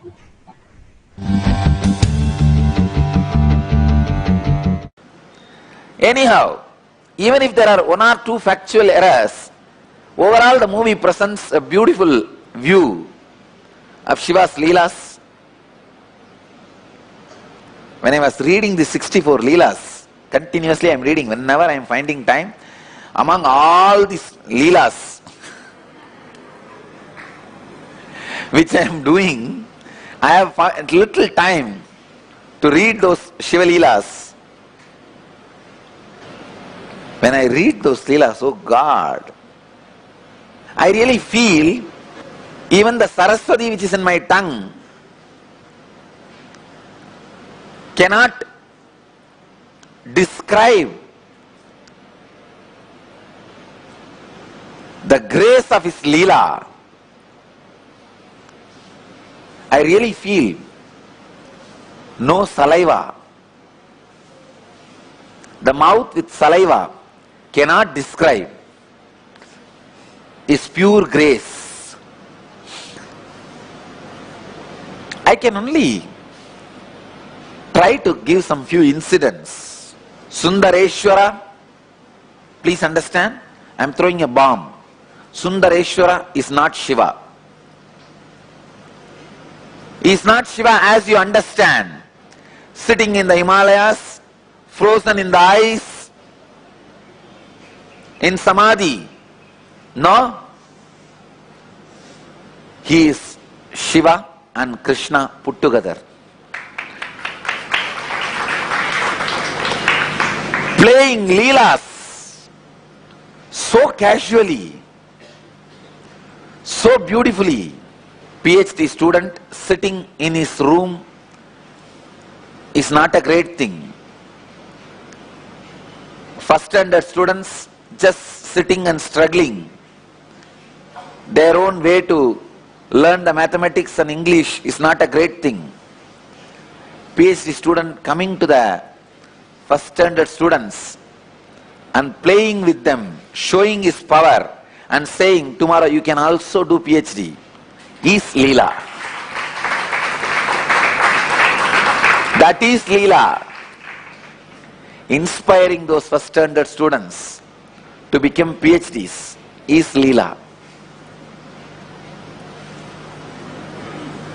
Sundareshwara is such a powerful being, playing and expressing Leelas. Still I am not able to think which Leela to tell first, which one to leave. Ayyo, unna, renda, 64 ஆச்சே. எதை சொல்லுவேன், எதை விடுவேன்?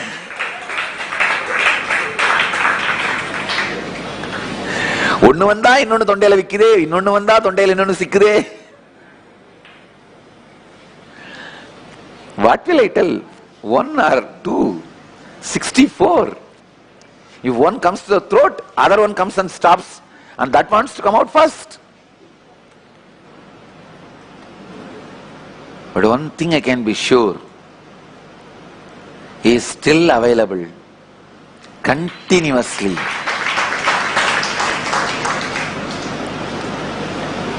Just like when Dharmi went and cried in the temple, Choka, he appeared and answered. Even now, if you go and cry in the temple, he is there, and I promise you, he assumes human body and relates with you, answers you, responds to you, raises you. I am not lying. And there is no need for me to lie.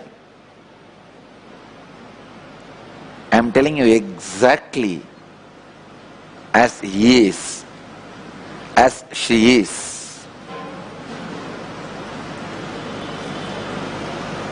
he stays in a frequency where he can immediately assume human body. When Nithyananda Satsang came in the human body and did all these divine leelas,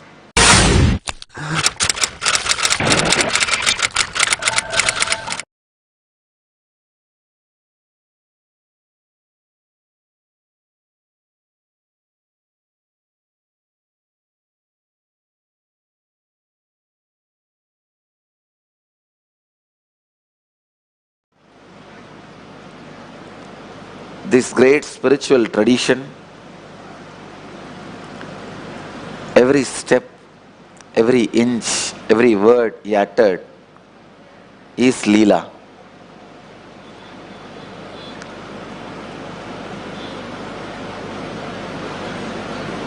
When I remember, I am lost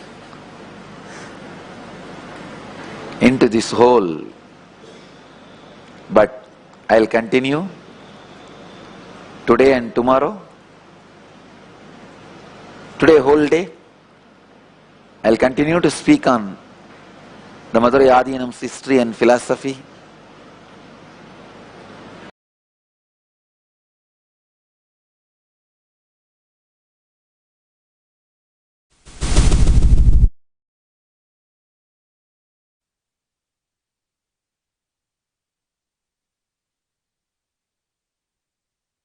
As Swamiji speaks on, what is Leela?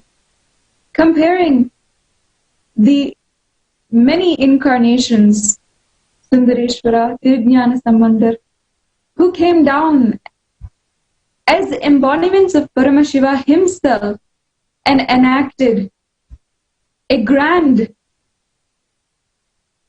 play just for the sake of devotees. The best example which Swamiji himself gives for Leela is the Leela of Arunagiri Yogeshwara. How can Paramashiva himself come into the life of Paramashiva and enact a great play of guru-disciple relationship? Swamiji describes that the entire thing was just in order to teach, give example,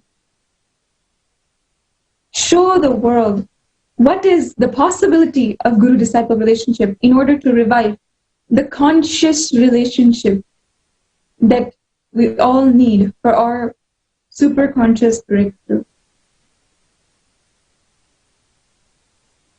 Avatar, autobiography of the Avatar, is also named Avatar Leela because this is all just a grand enactment. As Swamiji says, we should not think of Swamiji's life as somebody who came down, had a realization, and went to the second, third, and fourth actions after that. In this Leela, Swamiji's life is a script which is written by him, by Paramashiva himself, and he comes down and plays it himself. And we are all simply blessed to be a part, realizing that this is a Leela, that he came down, that he was conscious from the very beginning. Through every single step is what is the Leela Dhyana program. Understanding, remembering that this was entirely his Leela. Every single step he took, every decision he took was a Leela that he enacted. From where he was born to all of his gurus around him, He even said that he sent his gurus down to ensure that he wakes up, meaning that as Paramashiva, Swamiji sent the beings down who were needed to set the atmosphere around Swamiji, even as he was a small boy and easily influenced by others around him and toxins in the environment. He sent everything needed. He sent not only his gurus, but all the disciples who were going to bring all the adinams and pita, sarvajna pita in place. Everything, he sent it down in order to put his mission in place. Then he himself came down and enacted it in order to show us this grand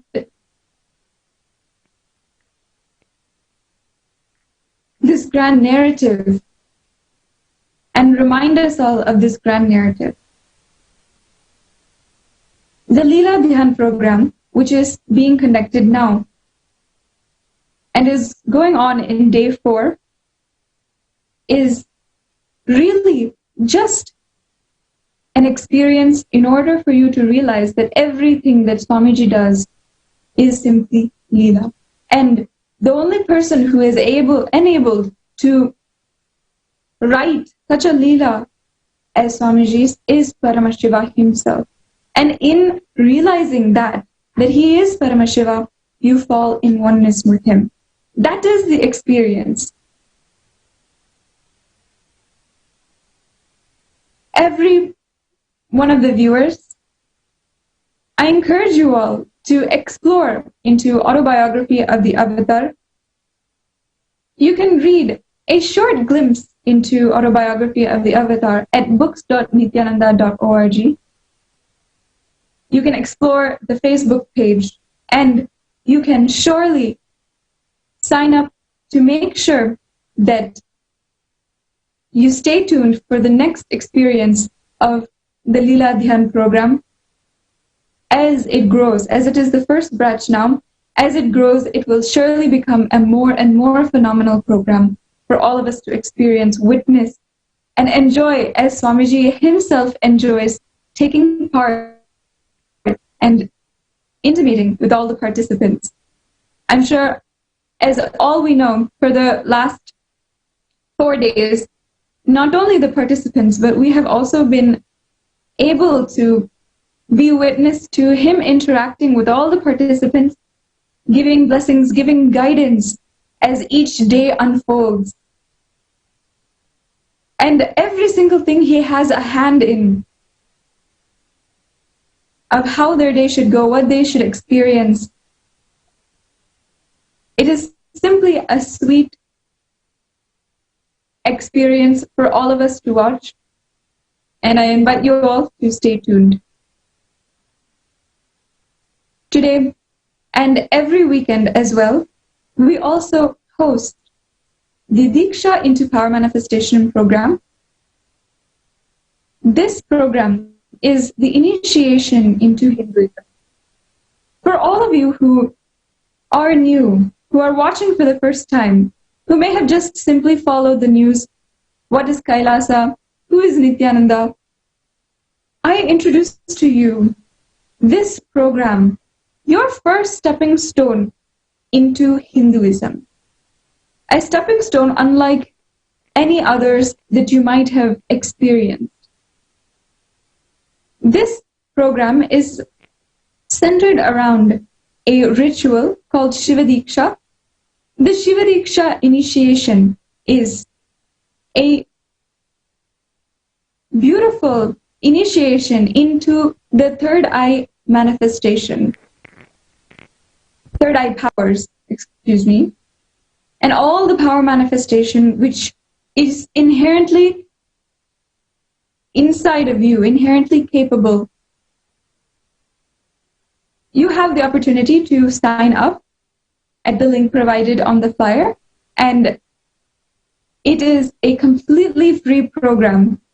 This offering Swamiji and Paramashiva himself says in the Kamakagama that it should be completely free. It should be made without any cost. And if the devotee wants to, in the Vishesha Diksha, they can offer what is called the Guru Dakshina. And that is another opportunity, a beautiful opportunity, to be able to offer Guru Dakshina and offer any small donation in the form of fruits and any level of donation. Donation is a very poor word for it, because this Guru Dakshina symbolizes your surrender at the Guru's feet.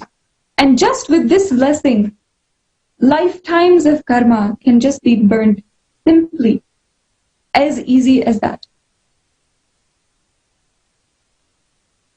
On March 7th, which is today, in Los Angeles, we will also be conducting the Kala Bhairava Homa. The priests trained by the Nithyanandeshwara Paramashiva Devalayam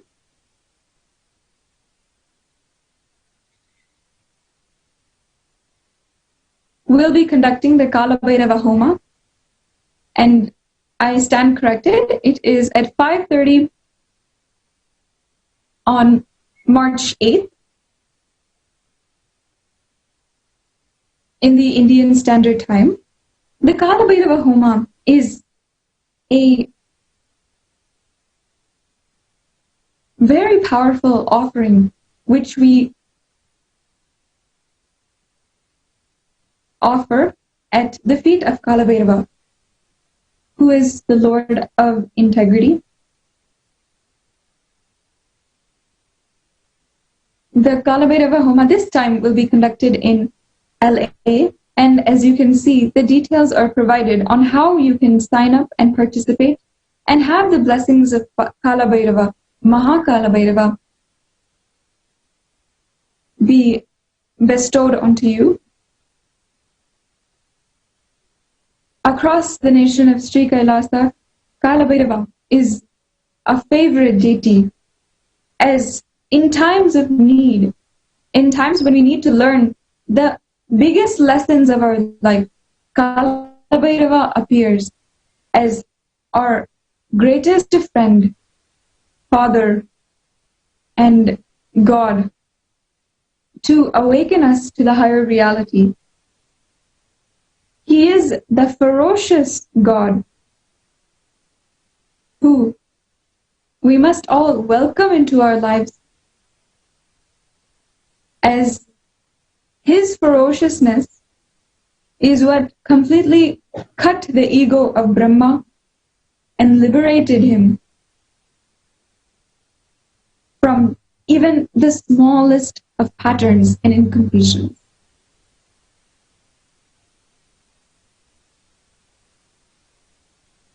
So I invite you all to ensure that you sign up for the Kala Bhairava Homa and make sure that you watch the Kala Bhairava Homa being conducted at that time on March 8th.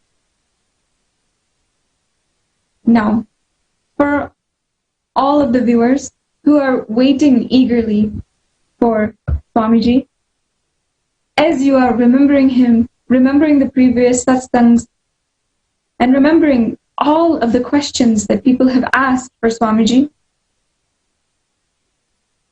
now is your opportunity to be able to ask Swamiji any question which might come to you about any topic, and you have the opportunity to be able to have your questions be asked. It might be, what is a past life? What is the purpose of past lives? Or what are the 11 genders? Whatever you feel is what will answer your seeking and what you truly are curious about. Swamiji is open to any of your questions.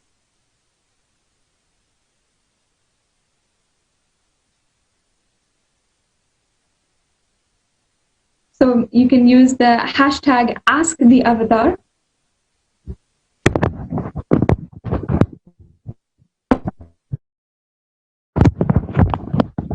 Tweet at Sri Nithyananda using Swamiji's username on Twitter, the name at Sri Nithyananda, and using the hashtag #AskTheAvatar, you can ask any question which you want.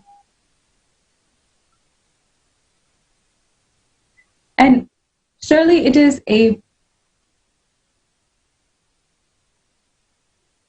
sweet and beautiful moment to be able to experience your own question being answered by Swamiji himself. So many people have been made completely ecstatic just by Swamiji answering their questions during this satsang. So go ahead, and if you're waiting now, use the hashtag #AskTheAvatar and ask any question which you want to Swamiji. I invite all of the viewers also to share the satsang as we are waiting for Swamiji, and we're waiting for the address of the sovereign of Sri Kailasa. You can share this satsang and share the joy that you are about to feel, the Shakti Nipada.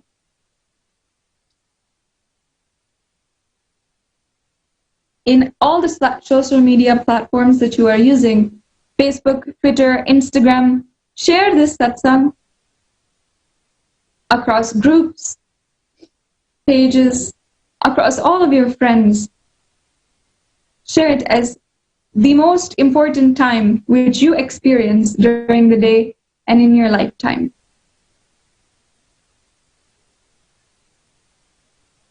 You can also join this campaign to share the satsangs and get NHU credit for just doing this one job at the link provided on the screen.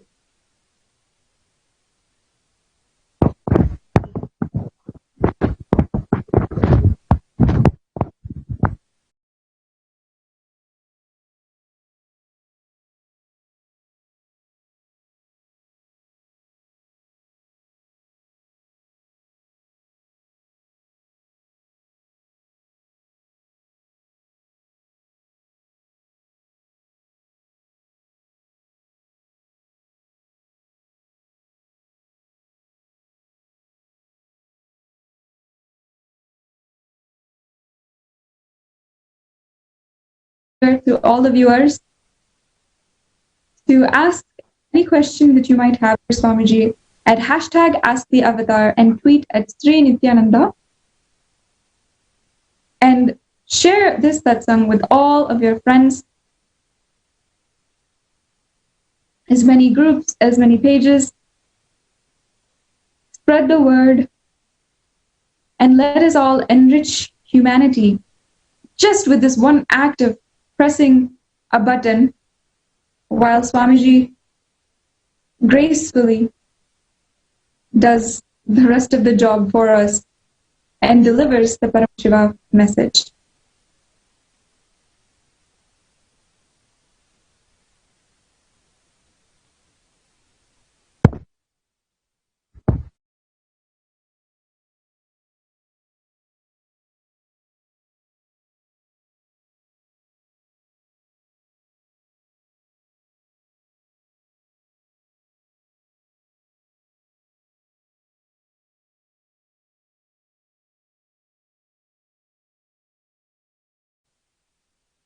Now, as we have been eagerly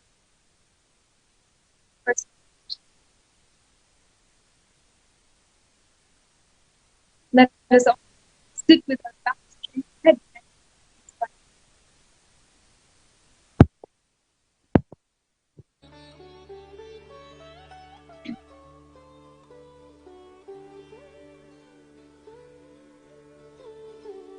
Nithyananda. Sorry for the technical. As we are all waiting for the satsang,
Connecting with the divine with your eyes closed is meditation.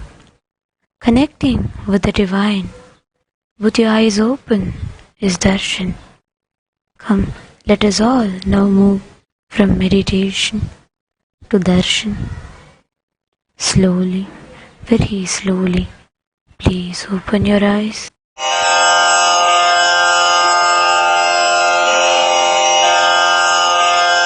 Shri Kailasonnatadvadashantas Shyamala Pitharudha Shri Meenakshi Sundareshwara Bhinnaswarupa Parashiva Putra Ratna Kumara Gurumanya Tulyavatara Shri Parvati Stanyapana Labdha Divya Jnana Vishruta Sakala Nigama Gamasara Bhuta Dravida Veda Pravaktre Srimad Paramashiva Karuna Samadhigata Mukta Maya Chaturashrayana Giyamana Chatra Chamara Shri Chinha Kahaladi Samasta Birada Valyalankrita Jnana Vijnana Chakravarti Sarvajana Sangha Sadvyo Nirvana Diksha Vyayapa Varga Varsha Vishrana Jimuta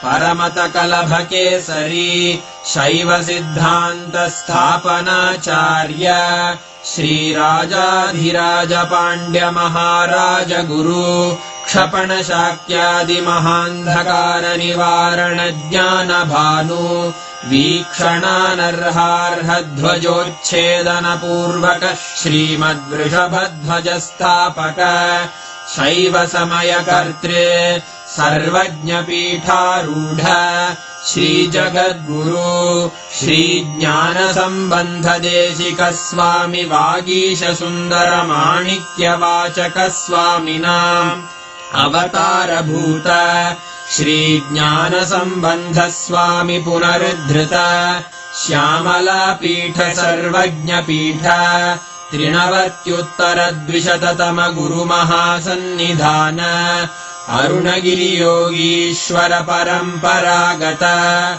Arunachala Sarvajna Pitha Guru Mahasannidhana Kailasa Paramparagata Kanchi Kailasa Sarvajna Pitha Trayastrimshaduttara Dvishatatama Guru Mahasannidhana Nityotsava Nitya Mangala Nitya Kalyana Nitya Rajita Kailasa Paramparagata Adi Kailasa Nityananda Pitha Mahasamsthana Mahasimhasana Pitha Kartaha Sakshat Shri Paramashiva Samudbhuta Kailasa Paramparagata Vaivasvatamanu Ikshvaku Harishchandra Bhagiratha Shri Ramachandra Shurasena Ityadi Anavachinna Sarvabhauma Chakravarti Paramparagata Chatushashti Yogini Mandita Chatushashti Sampradaya Pravartaka Manudharma Shasana Surya Vamsha Prapta Sarvajna Pitha Surangi Samrajya Murdhabhishita Chudamane Sakshat Shri Paramashiva Samudbhuta Kapila Mahaguru Punaruddhrita Mahanirvani Pitha Ashtottara Sahasra Shri Mahamandaleshwara Sakshat Shri Paramashiva Simhasanabhishikta Samasta Gananayaka Shri Mahaganapati Samarambha Anavachinna Pithadhishwara Guru Parampara Prapta Atala Pitha Ashtottara Sahasratama Ashtottara Sahasra Shri Atala Pithadhishwara Dharma Mukti Swargapura Swarna Pitha Trayovinsha Guru Mahasannidhana Kailasa Paramparagata Adipita Sarvajna Pitha Jagatguru Shri Kailasa Punaruddharaka Shri Kailasa Paramacharya श्रीमत्परमहंस परिव्राजकाचार्यवर्य सच्चिदानन्द प्रणवस्वरूप श्रोत्रिय ब्रह्मनिष्ठ श्रीमज्जगद्गुरु श्रील श्री भगवच्छ्री नित्यानन्द परमशिव श्री ज्ञानसम्बन्ध देशिक परमाचार्य स्वामिन् अत्रागत्य परिपाल्य च अस्मान् विज्ञान वितरणेन विजयी भव जय जय।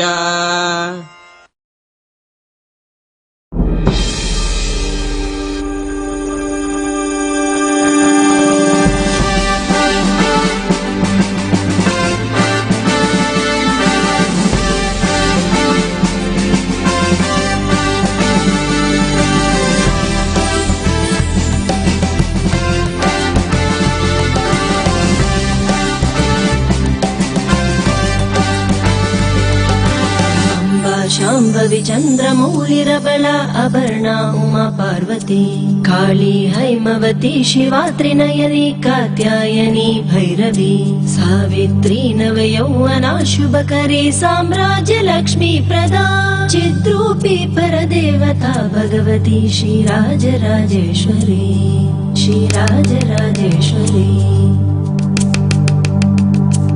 अम्बा मोहिनी देवता त्रिभुवनी आनन्द सन्दायिनी वाणी पल्लव पाणि वेणु मुरली गान प्रिया लोलिनी कल्याणी मुडुराज बिम्ब वदना धूम्राक्ष संहारिणी चिद्रूपी परदेवता भगवती श्रीराजराजेश्वरी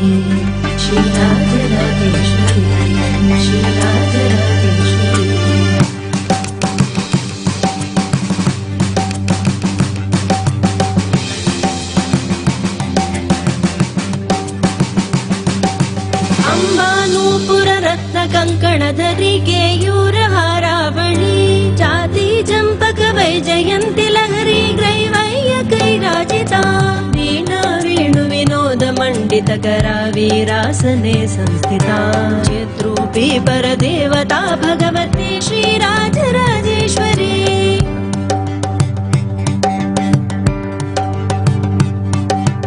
अम्बा रौद्रिणी भद्रकाळि बगला ज्वालामुखी वैष्णवी ब्रह्माणि त्रिपुरान्तकी सुरनुता दीप्यमानोज्ज्वला चामुण्डा श्रितरक्षपोष जननी दाक्षायणी वल्लवी चिद्रूपी परदेवता भगवती श्रीराजराजेश्वरी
शूलधनुकशङ्कुशधरी अर्धेन्दुबिम्बाधरी वाराही मधुकैटभ प्रशमनी वाणी रमा सेविता मल्लाध्यासुरमुख दैत्यमतनी माहेश्वरी चाम्बिका चिद्रूपी परदेवता भगवती श्रीराजराजेश्वरी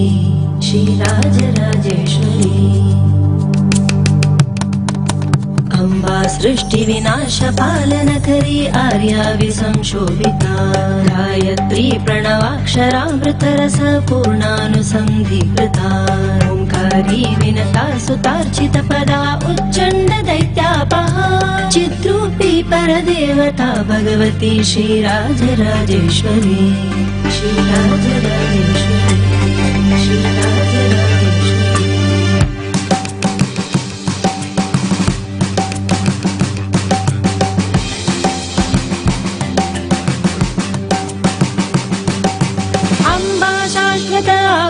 आदिविनुता आर्या महादेवता या ब्रह्मादिपिपीलिकान्तजननी या वै जगन्मोहिनी या पञ्चपणवादिरेपजननी या चित्कलामालिनी चिद्रूपी परदेवता भगवती श्रीराजराजेश्वरी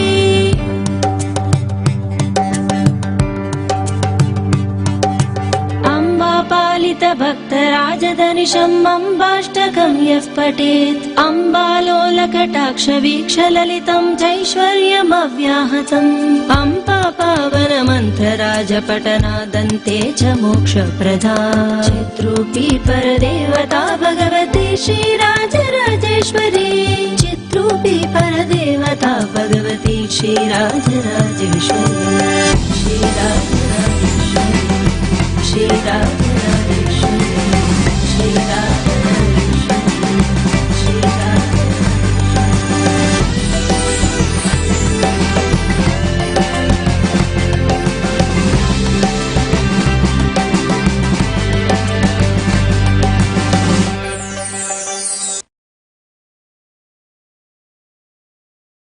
नित्यानन्देश्वर परमशिव समारम्भाम् नित्यानन्देश्वरि पराशक्ति मध्यमाम् अस्मदाचार्यपर्यन्ताम् वन्दे गुरुपरम्पराम्.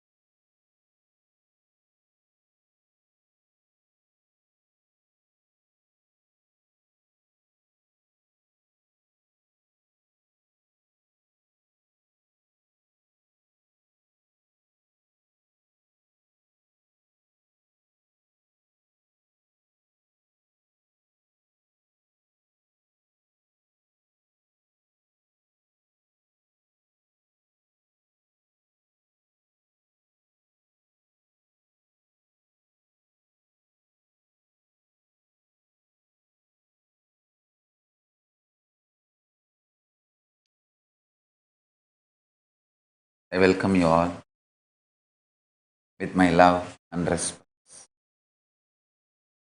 I welcome all the devotees, disciples, samajis, satsangis, Srimahans, Mahants, Tanidar Kotaris, visitors, viewers,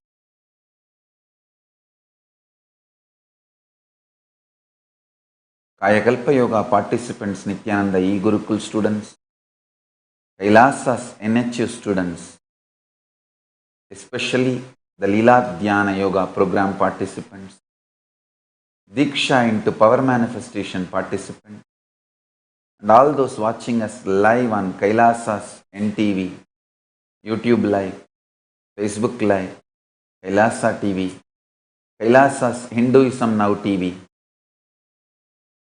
Kailasas Enlightened app, Twitter, and Kailasas Nayana Diksha. I welcome all of you with my love and respect. Today, 9th day of the Sri Rajarajeshwari Brahmotsavam, Devi Sri Rajarajeshwari Nithyanandeshwari Varashakti is gracing in Sarva Alankara in Swarna Siddha Peetam along with Mahalakshmi and Mahasaraswati. Today is also 7th day of the Vijayotsavam. Kalabhairava and Parashakti are gracing in Sarva Alankara in Bhuta Vahanam and Kamadhenu Vahanam in Adi Kailasa Nithyananda Peetam. Tomorrow, the Mashi Maham, all over the Tamil Nadu and India, in all our temples and adhinams, Annadan will start. I am initiating and inaugurating that Annadan also. Let's receive our puja. Let's offer our puja and devotion to all the gods and goddesses and receive their blessings now.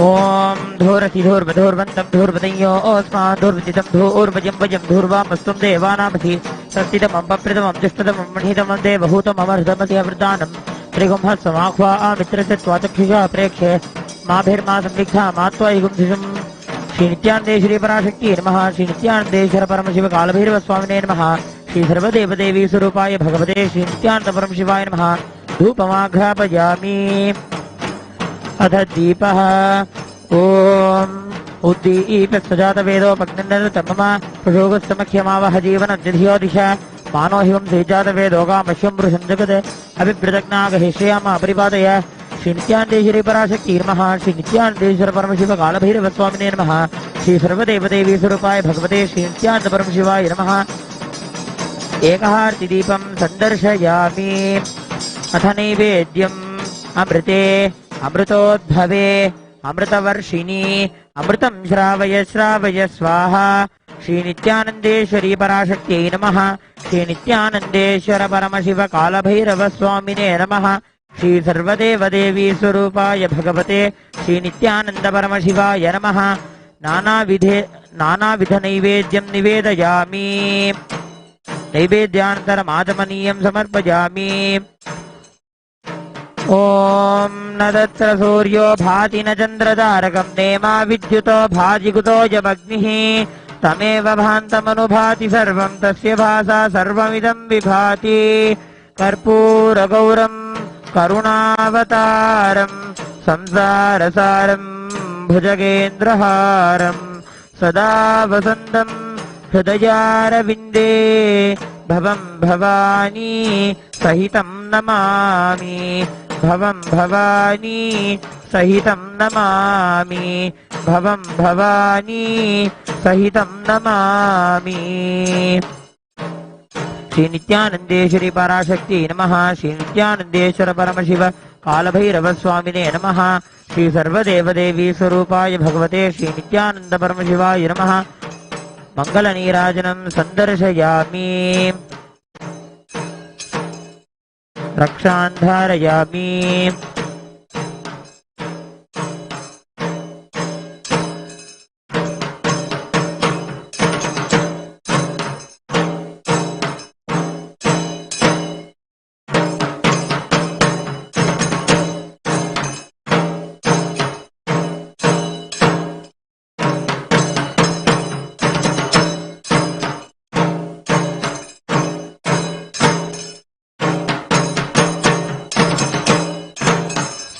चापं चेषुमजं प्रसीन विहिकान् पाशाङ्कुशौ पुस्तकं माणिक्याक्षसृजपरं मणिमयीं वीणामुरोजत्वये पाणिभ्यामभयं वरं च ददतीं ब्रह्मादिसेव्यां परां सिन्दूरारुणविग्रहां भगवतीं श्रीराजराजेश्वरीम् ॐ धूरति धूर्वधूर्वन्तं धूर्वतयोऽस्मान् धूर्वतितं धूर्वयं वयं धूर्वामस्त्वं देवानामसि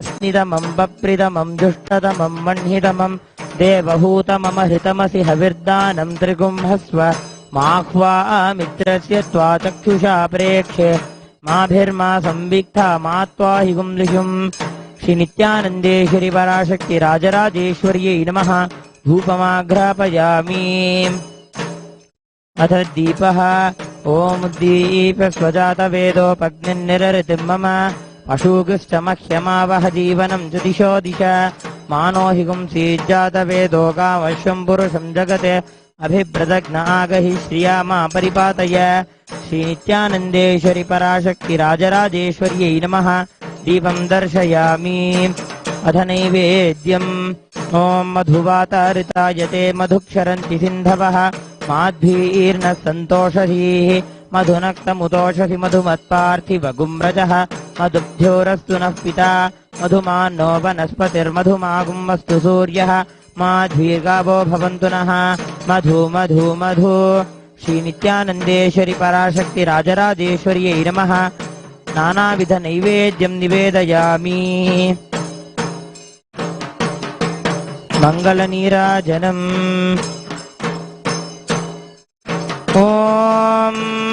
गौरीमिवाय सलिलानि तक्षत्येकपदी द्विपदी सा चतुष्पदी अष्टापदी नवपदी बभूषी सहस्राक्षरा परमे व्योमन् सर्वमङ्गलमाङ्गल्ये शिवे सर्वार्थसाधिके शरण्ये त्र्यम्बके गौरि नारायणि नमोऽस्तुते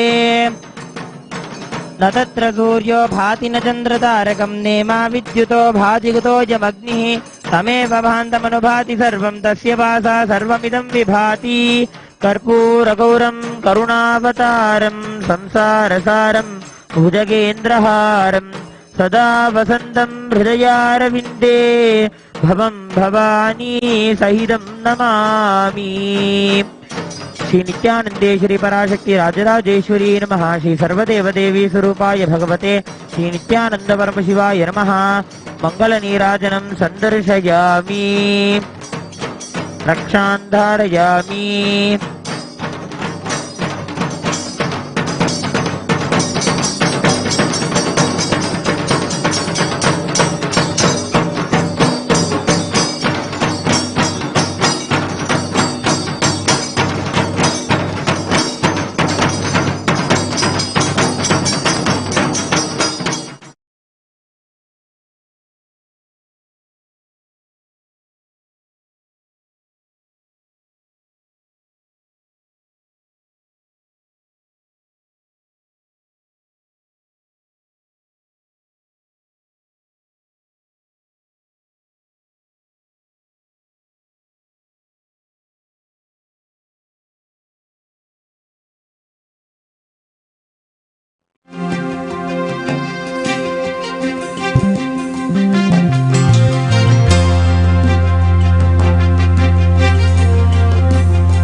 ब्रह्माहमस्मि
Paramashiva's message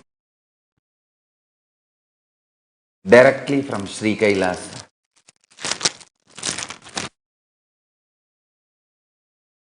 Listen.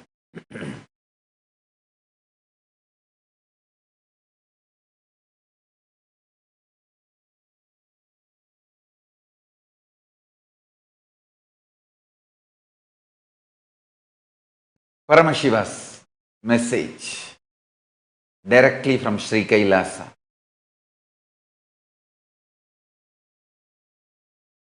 Listen. The conscious principle, consciousness, conscioushood, Atmatattva, the conscious component, Atmatattva in you, in all of us, is not only beyond these Panchatattva's of Prithvi Tattva, Appu Tattva, Teyu Tattva, Vayu Tattva, Akasha Tattva, means roughly in English, earth element, water element, fire element, air element, space element, the conscious element in you, consciousness in you, Atma Tattva in you, not only is beyond all these five, this empowers all these five. Listen.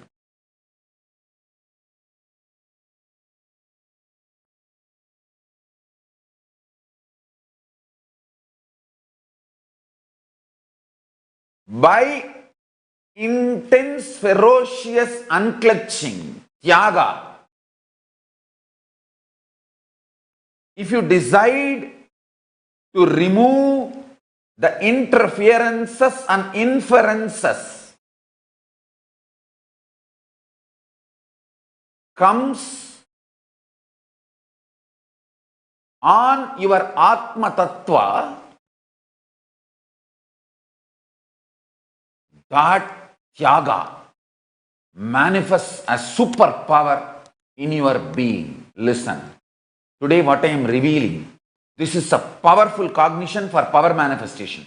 With this, today you can start manifesting powers. Atma Tattva in you,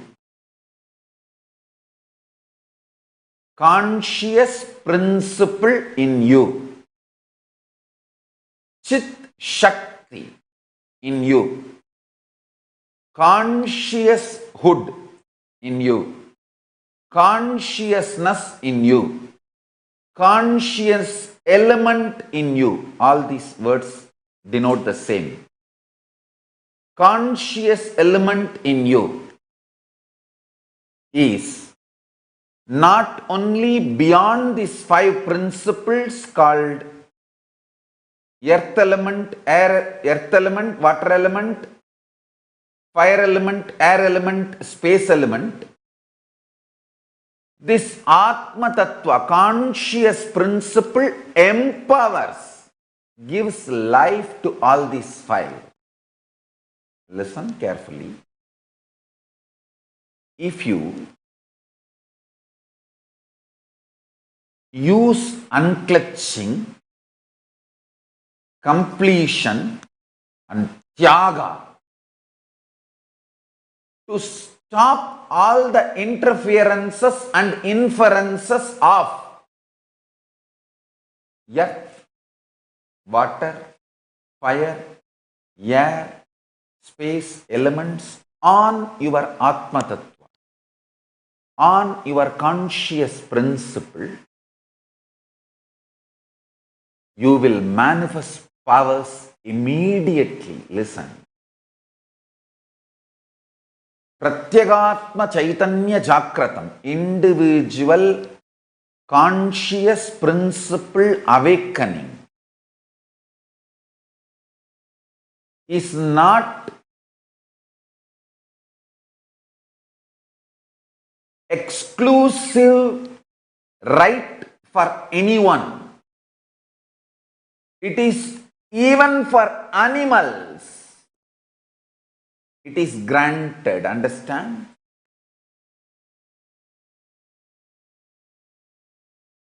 A different techniques adopted by different sampradaya awakens consciousness in different levels of beings. There are some sampradayas which is specially evolved for men. There are some sampradayas specially evolved for women. All of you should know there are many temples in India where men are not allowed. Only women are allowed because that sampradaya, that ecosystem was developed only for women.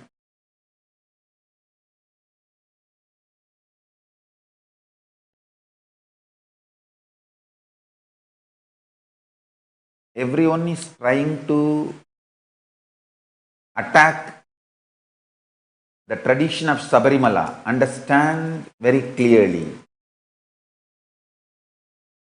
That ecosystem was developed especially for men, and the women who are not in that space of reproduction.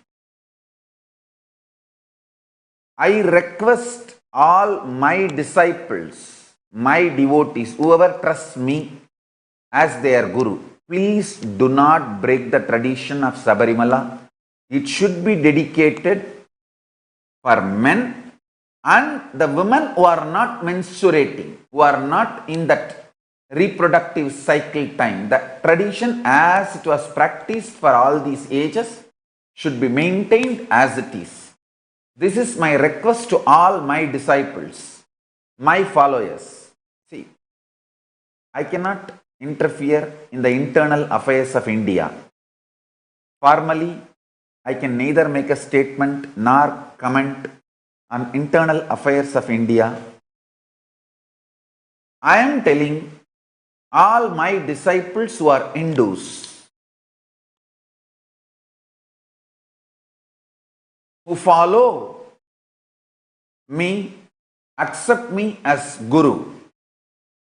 I request all of you, whether it is a Sabarimala or wherever that Ayyappa temple is installed, as per that agama and tradition, let us respect the Ayyappa, his own decision, his own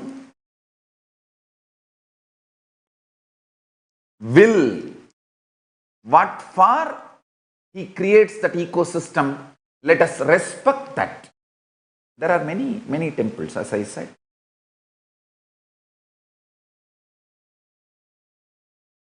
Only men are allowed, only women are allowed. Let me explain. There are many sampradayas have different techniques, but end of the day, awakening of the Atmatattva, conscious principle awakening, is not exclusive right of anyone.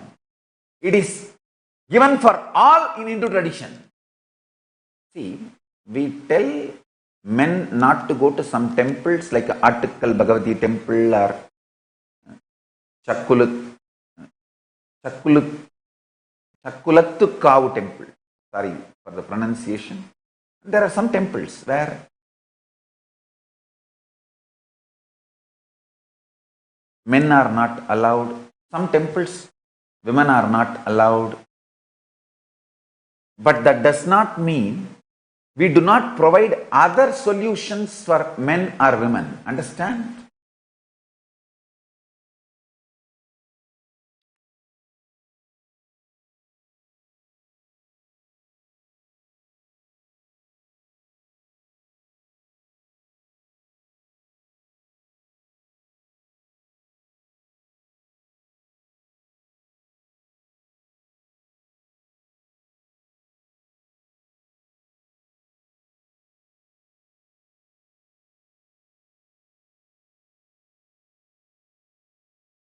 Hinduism declares very clearly the ultimate state it promises is for all.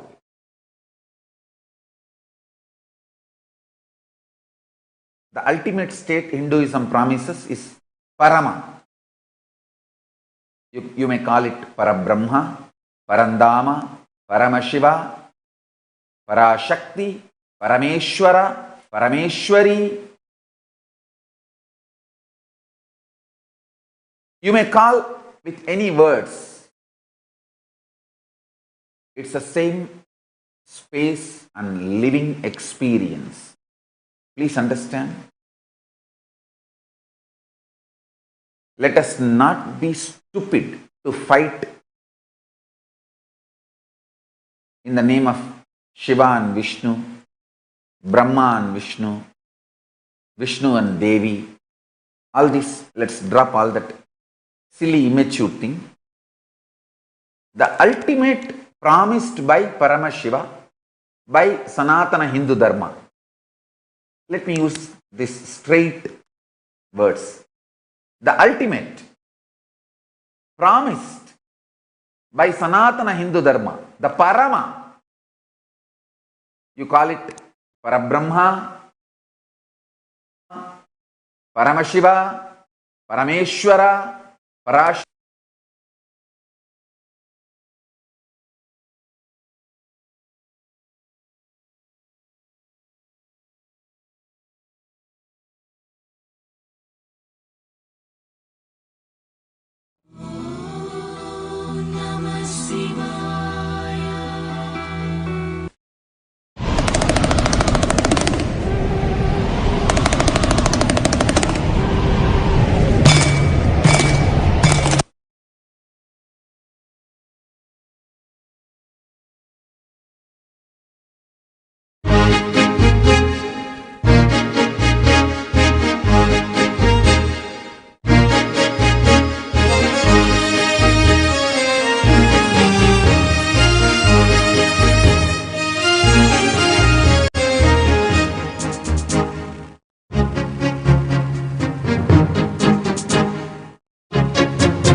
Shiv Shiv शिवाय नमः हर हर हर हर हराय नमः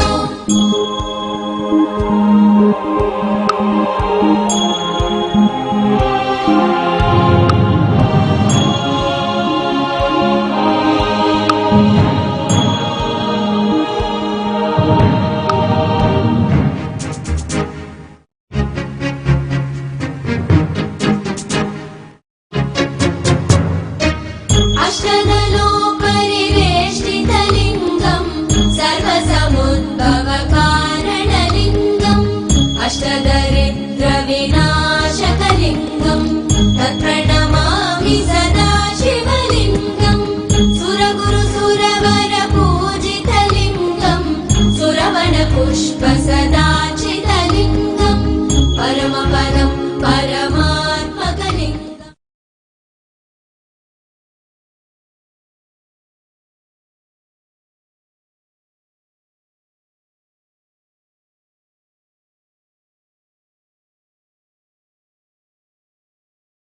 Listen, whatever Hinduism is promising,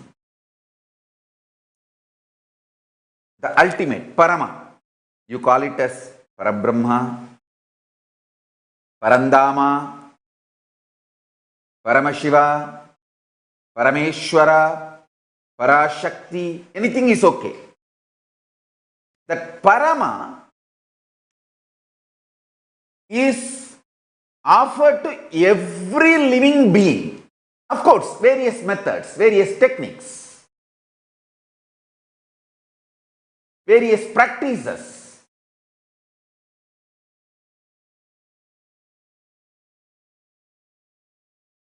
Different traditions.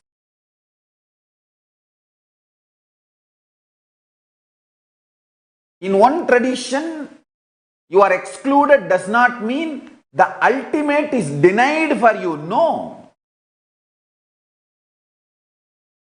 See, women in that menstruating age not allowed inside Ayyappa temple does not mean the enlightenment, that Parama is denied for women. No.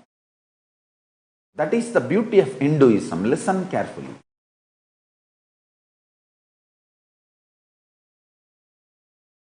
Each ecosystem, each methodology, each temple, each technique, each sampradaya is evolved with certain purpose, principles, philosophies, understandings, powerful cognition. Through Sri Kailasa, I am trying to revive all those traditions with its absolute purity, without conflict. Many people who are attacking the Sabarimala tradition in the name of equality, it is not that they are really interested in equality. If they are interested in equality, they will try to bring equality in all religions. No. They are interested in destroying Hinduism.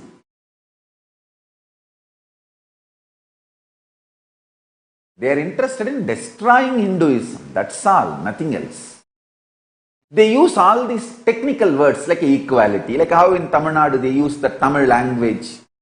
We want Kumbhabhishekam in Tamil. It's not that they are really interested in Tamil. They are interested in destroying Hinduism and they use Tamil as a weapon. It is the Sannidhanams, Shivacharyas, Shaivites kept the Tamil alive.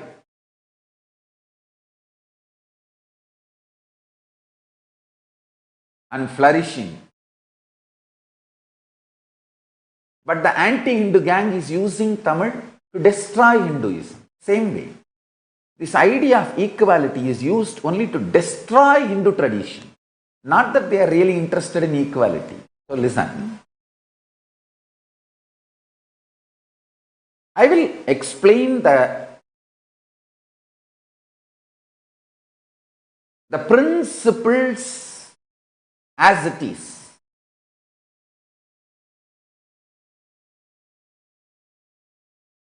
Each technique, methodology, if you are integrated to it and practice, you will reach that promised through that technique. The Palashruti, each technique's Palashruti is always given. End of the technique. Whether Vishnu Sahasranama, Lalita Sahasranama, Chandi Parayana, Guru Gita Parayana, everything. The Palashruti, the ultimate,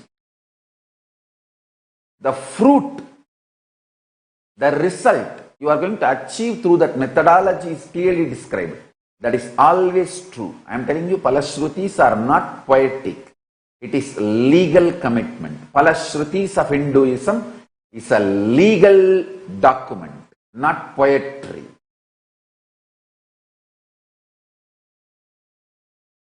Practice sincerely. If you don't get the result, sue that Rishi. You can sue that Rishi. You are given that freedom in Hinduism. I am giving an example. For example, if the Chandi is given by Markandeya Rishi and he gives a certain Palashruti, you follow it systematically. And if you don't get the Palashruti, you can question Markandeya, and I tell you, Markandeya is such a sincere being, he will appear and correct if you have done any small mistakes or missing in any methodology or technique, and he will guide you. Like how? When people try to go cranky this side and that side and throw tantrum, I will appear and guide and try to say, hey, listen, listen, listen. Markandeya is very sincere being. He is literally incarnation of Paramashiva. Durvasa, I tell you. You guys think Durvasa is a very angry person. I tell you, he is a ferocious person, not angry person. There is no reactionary assumption in Durvasa.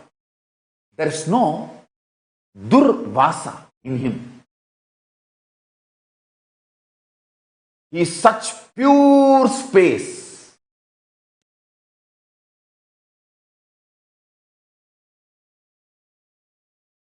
There is no reactionary assumption. He is such pure ferociousness.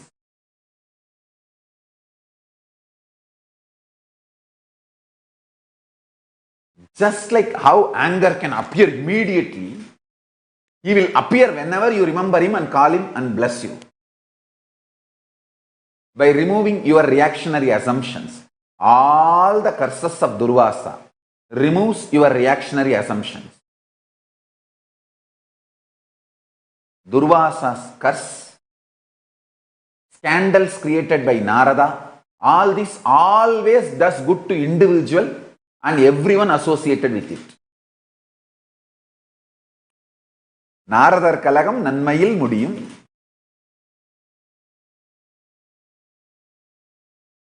Durvasar Shabam Logakshemam. Durvasa never does anything bad. He is incarnation of Paramashiva. Understand the Kurma Purana? There are few Puranas talks about incarnations of Paramashiva. In that, Durvasa, Munishwara, all of them are recorded as incarnations of Paramashiva.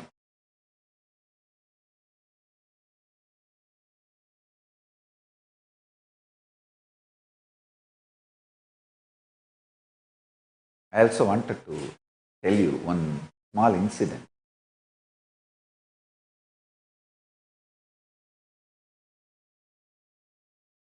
I had the fortune of physically being near some of the great souls when they sleep. I should say that they don't sleep, they fall into samadhi.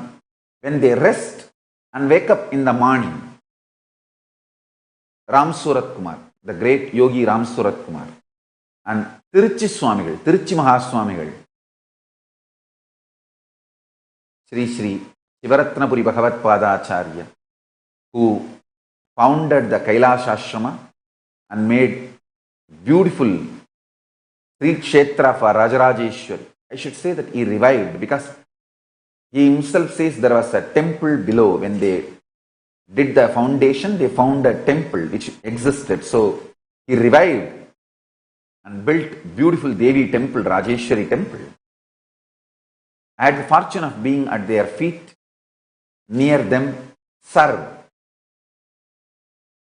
Never I have seen any smell or odor of human body around them. Tiruchi Mahaswami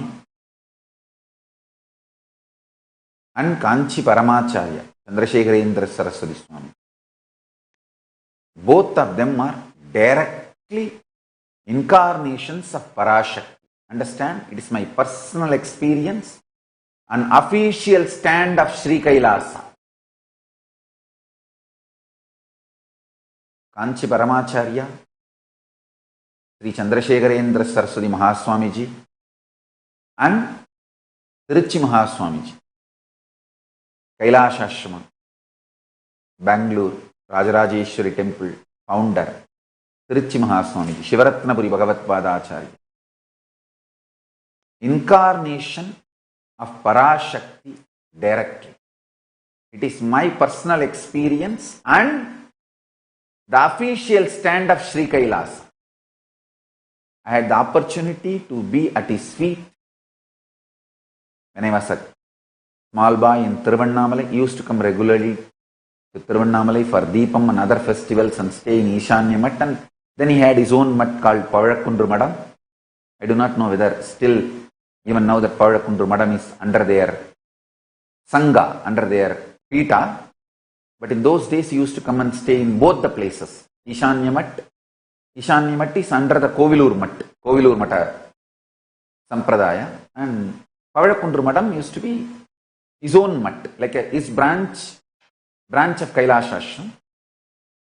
I don't know now who has it, but in those days, he used to come and stay in both the ashrams at different times. And I had the fortune of being near him at that time, and even in Bangalore, Kailasa Ashram itself, at his pita, at his feet.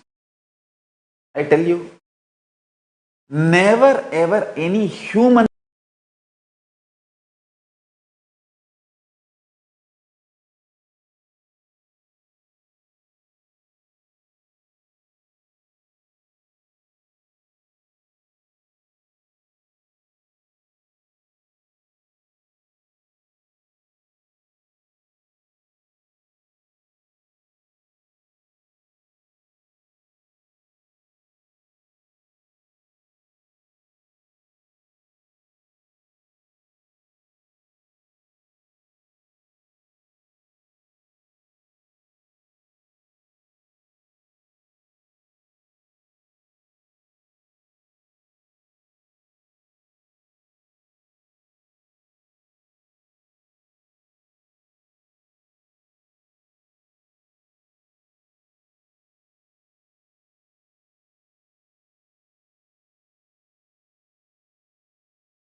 Listen.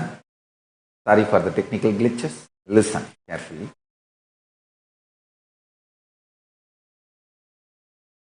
Once I actually asked Tirichiswami. I had a very intimate relationship with Tirichiswami, with his grace and blessings. He allowed that kind of an intimate relationship with him. My grandfather used to serve him. And whenever my grandfather used to take me to him, he will make me fall at his feet and then he will tell, Swamikku vali vali adimaya irukano. Then Tirichiswami will laugh.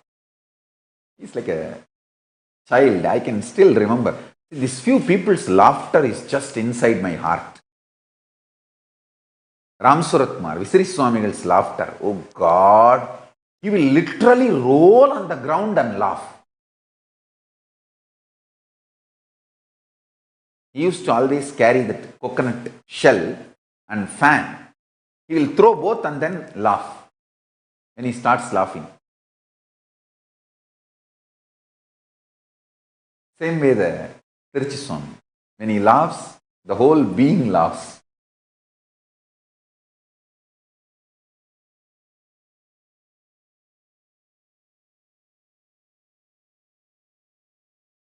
Then he will bless. Kshemama irunga.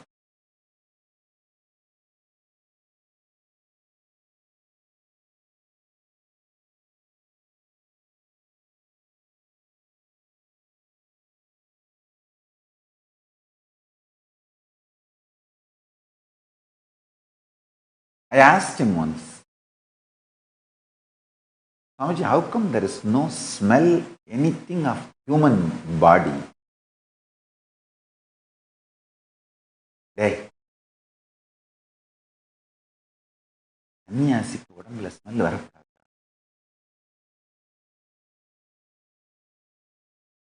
He explained in Tamil, சோறு சுத்தமா இருக்கணும். சோறு தான் ரத்தம், மஜ்ஜை, சுக்கலமாவதுரா. சோறு சுத்தமா இருந்தா இதெல்லாம் சுத்தமா இருக்கும், நாத்தம் இருக்காது. Means, he said that food only becomes blood, bone marrow, semen, that reproductive energy in the system. The food is pure. All this will be pure. There will not be any smell.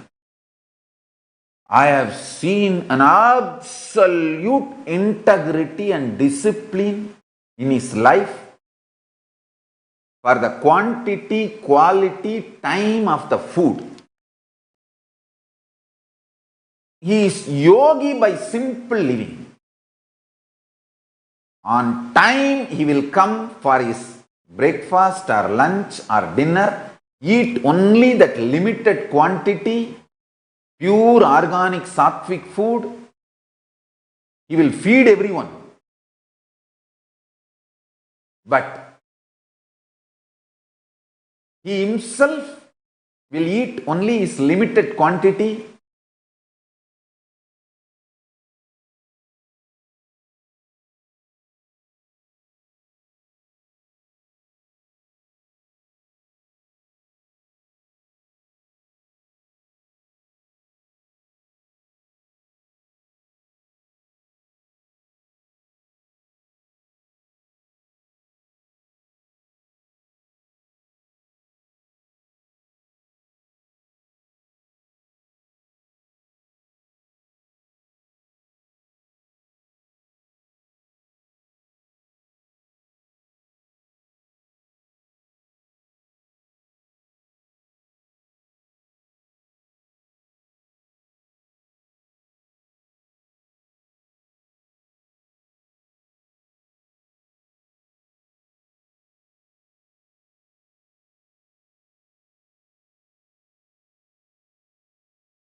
प्रतिपादितां हिताभ्यां नमो नमः श्रीगुरुपादुकाभ्याम्।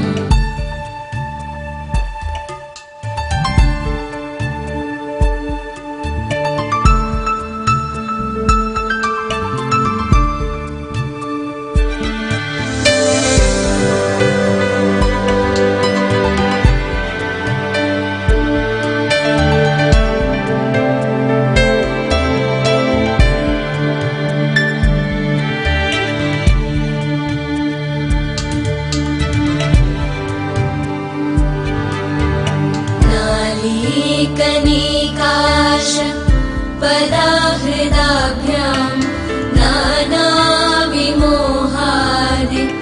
निवारिकाभ्यां नमज्जनाभीष्ट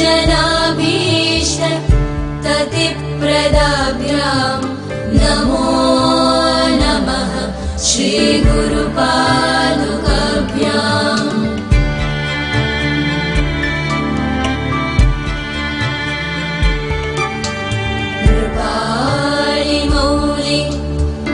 प्रजरत्नकान्ति सरिद्विराज जशकन्यकाभ्यां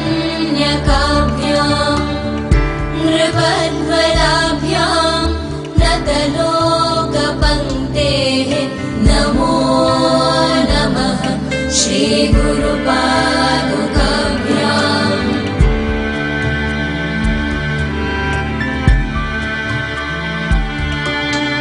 पापान्धकारार्क परम्पराभ्यां तापत्रयाहीन्द्र खगेश्वराभ्यां जाड्याभिसंशोषणवाडवाभ्यां नमो नमः श्रीगुरुपादुकाभ्याम्।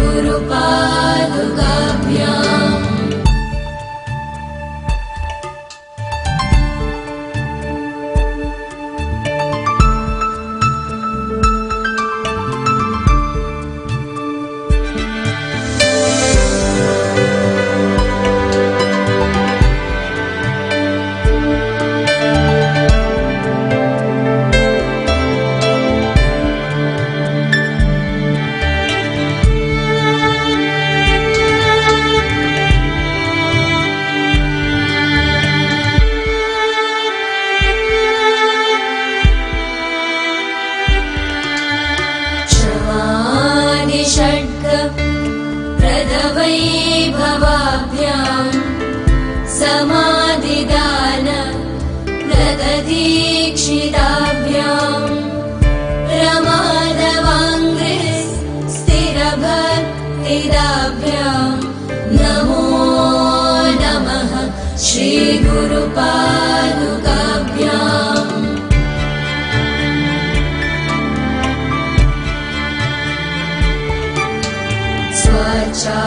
स्वाचापराणाम् अखिलेष्टदाभ्यां स्वाहा सहायाक्ष दुरन्दराभ्यां स्वात्ताच भाव प्रदपूजनाभ्यां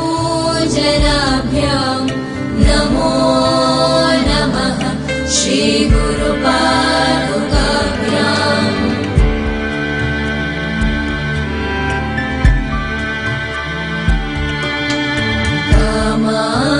सर्प व्रजगारुडाभ्यां विवेकवैराग्य निधिप्रदाभ्यां मोदप्रदाभ्यां धृतमोक्षदाभ्यां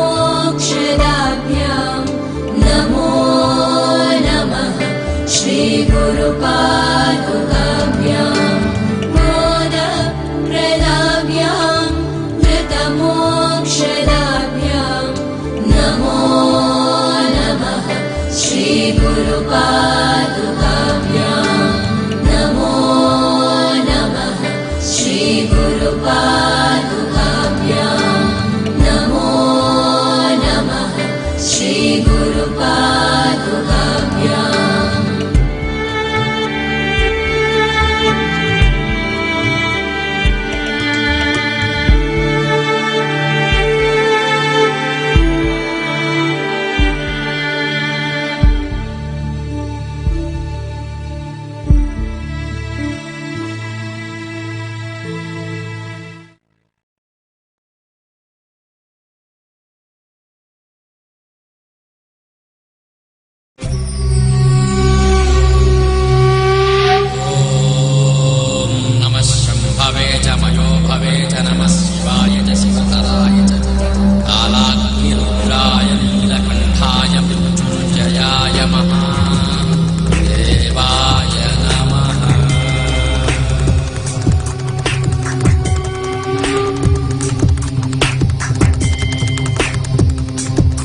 गिरिलो ज्वलवर रूप जगदीश्वर शिव हर रूप सांब सदा शिव चिद्रूप हर हर शिव कर सत्रूप ओम हर हर शंभो हर हर ओम हर हर शंभो हर हर नमो भगवते रुद्राय रुद्राय रुद्राय नमो भगवते रुद्राय रुद्राय रुद्राय नमो भगवते रुद्राय रुद्राय रुद्राय नमो भगवते रुद्राय रुद्राय रुद्राय नमो भगवते रुद्राय रुद्राय रुद्राय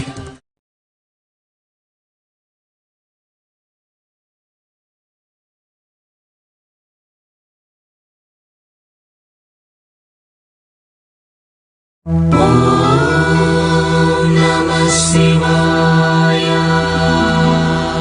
Om Namah Shivaya.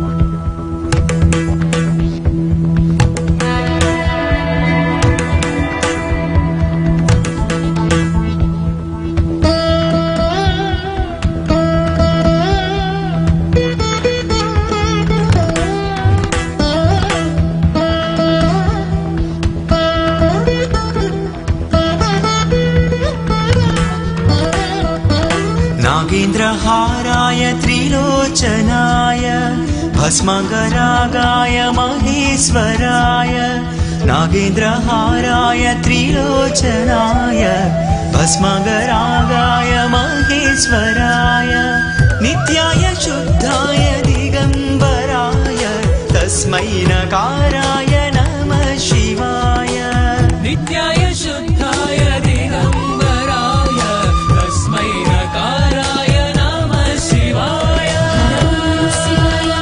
Shiva Om Namah Shivaya. Hara Om Namah Shivaya. Shiva Om Namah Shivaya.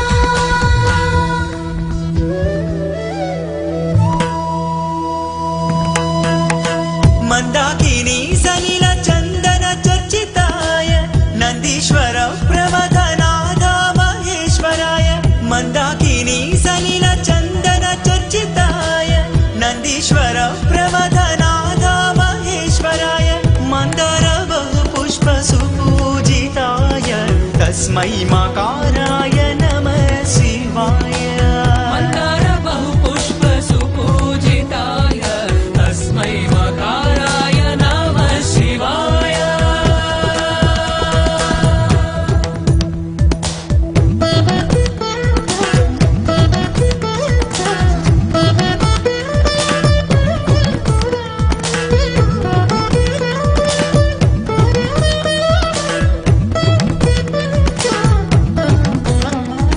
शिवाय गौरी वदनारविन्द सूर्याय दक्षध्वरनाशकाय शिवाय गौरी वदनारविन्द सूर्याय दक्षध्वरनाशकाय श्रीनीलकण्ठाय वृषध्वजाय तस्मै शिकाराय नमः शिवाय श्रीनीलकण्ठाय वृषध्वजाय तस्मै शिकाराय नमः शिवाय Shiva Om Namah Shivaya. Hara Om Namah Shivaya. Shiva Om Namah Shivaya.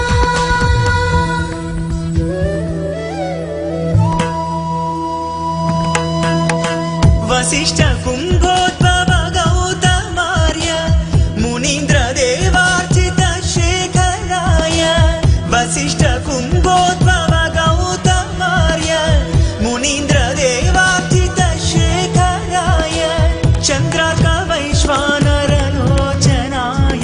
तस्मै वकाराय नमः शिवाय चन्द्रार्क वैश्वानरलोचनाय तस्मै वकाराय नमः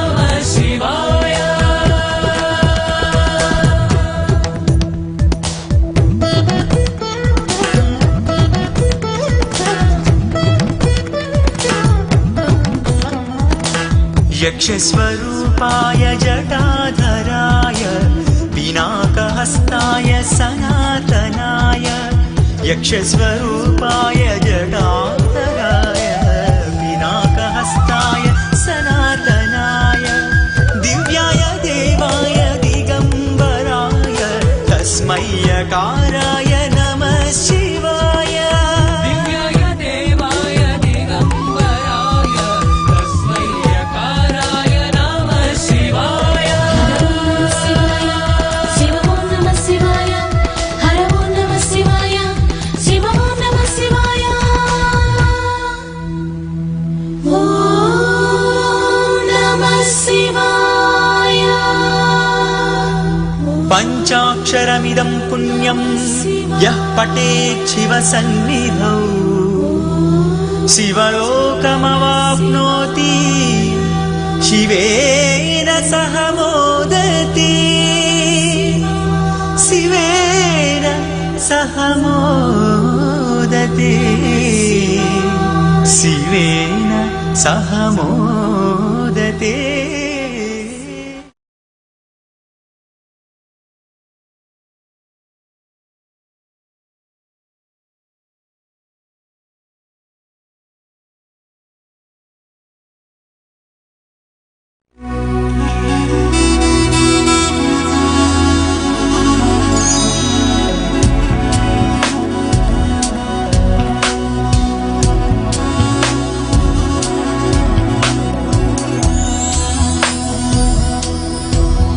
तस्मै नमः परमकारण कारणाय दीप्तोज्ज्वलज्वलितपिङ्गळ लोचनाय नागेन्द्रहारकृतकुण्डल भूषणाय ब्रह्मेन्द्रविष्णुवरदाय नमः शिवाय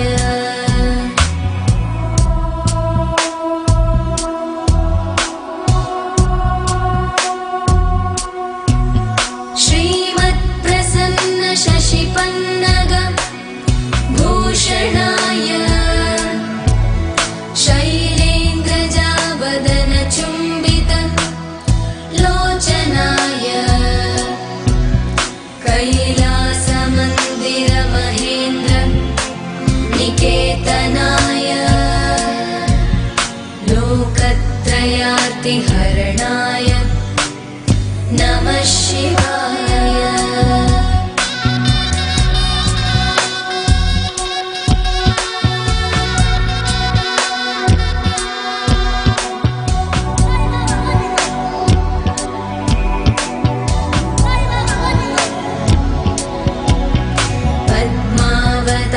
पद्मावतातमणिकुण्डल गोवृषाय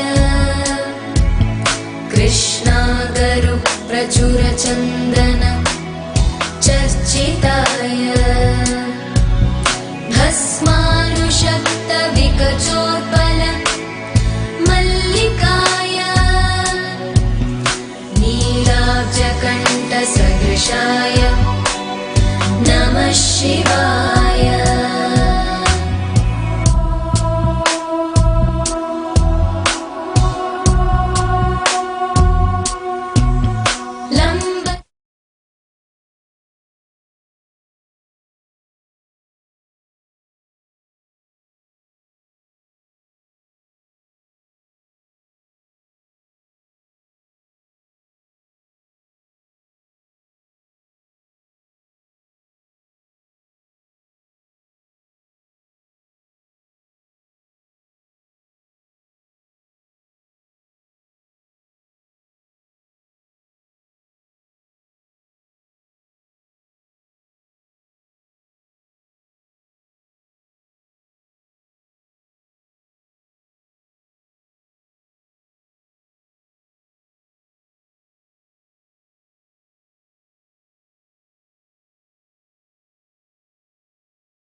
Listen. Sorry for the technical glitch again. Now listen. I was describing about Tiruchi Swami and how he taught me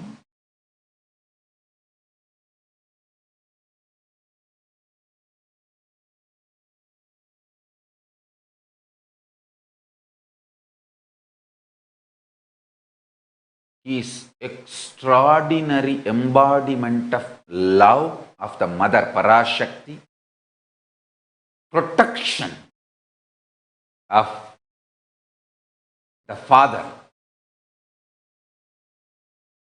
I tell you, it actually happened once. That once I went and told him that I was in Kailasa ashram as one of his sannyasi, and I told him that I wanted to leave to start the work I am supposed to do, the reviving the Kailasa. He looked at me and said, "Hey, நீ எனக்கு அடிமை, நான் சொல்றதான் செய்யணும், நீ நினைச்சதெல்லாம் பண்ண முடியாது." I just fell at his feet literally and said, "சாமி உத்தரவு, சாமி அடிமையா ஏத்துக்கிட்டதே பெருசு, சாமி உத்தரவு." Means I told him that let your command be the ultimate. You accepted me as your slave, that itself is a great thing, greatest blessing. Only your command will be done. And there were few devotees around. He laughed and told them, "இவன் பாட்டன் இவனை எனக்கு எழுதி கொடுத்துட்டான்." He told them that my grandfather has written and given me to him as his slave. இவன் பாட்டன் இவனை எனக்கு எழுதி கொடுத்துருக்கான்.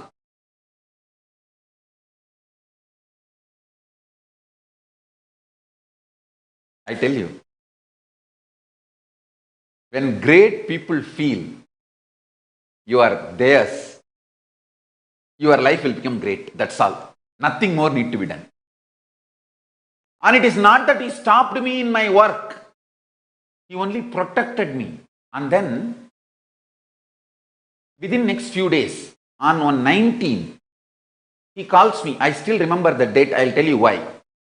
He calls me to his place where he sits and meets people. It was 19th. He calls me. Morning, early morning. I went to his room and touched his feet, and he said in Tamil, "Dey, okarra." He will call me in singular only. Very intimate relationship, and it's a great blessing to be called by them in singular. He told in singular, "Okarra, sit." I sat in his presence with a bowing down and covering the mouth with the hands, because when we speak, that saliva should not touch them, should not fall on them, so we cover the face. And I was sitting. One of his disciples, Shivapuri Swami, great Swami, he has his own ashram. He went from his ashram, means Tiruchi Swami's ashram, to start his own ashram on 19th. So every 19th he will come to have darshan of Tiruchi Swami, and they will have closed door conversation. They will not have anyone else in that meeting. But that day he allowed me, he asked me to be there, and Shivapuri Swami came, and as usual he offered the flowers and fell at the feet and did darshan. There's a traditional way of removing the upper cloth and tying it in the hip and then falling at the feet of the Guru, and he did all that. And then Tiruchi Swami, he told Shivapuri Swamiji to sit. He sat one side and I was sitting the other side. Usually when Shivapuri Swami comes, Tiruchi Swami will send everyone out. But that day purposely, after Shivapuri Swami sat, he told me, "Sit." I was about to get up and go out. He said, "Sit, sit." Then he told Shivapuri Swami in Tamil,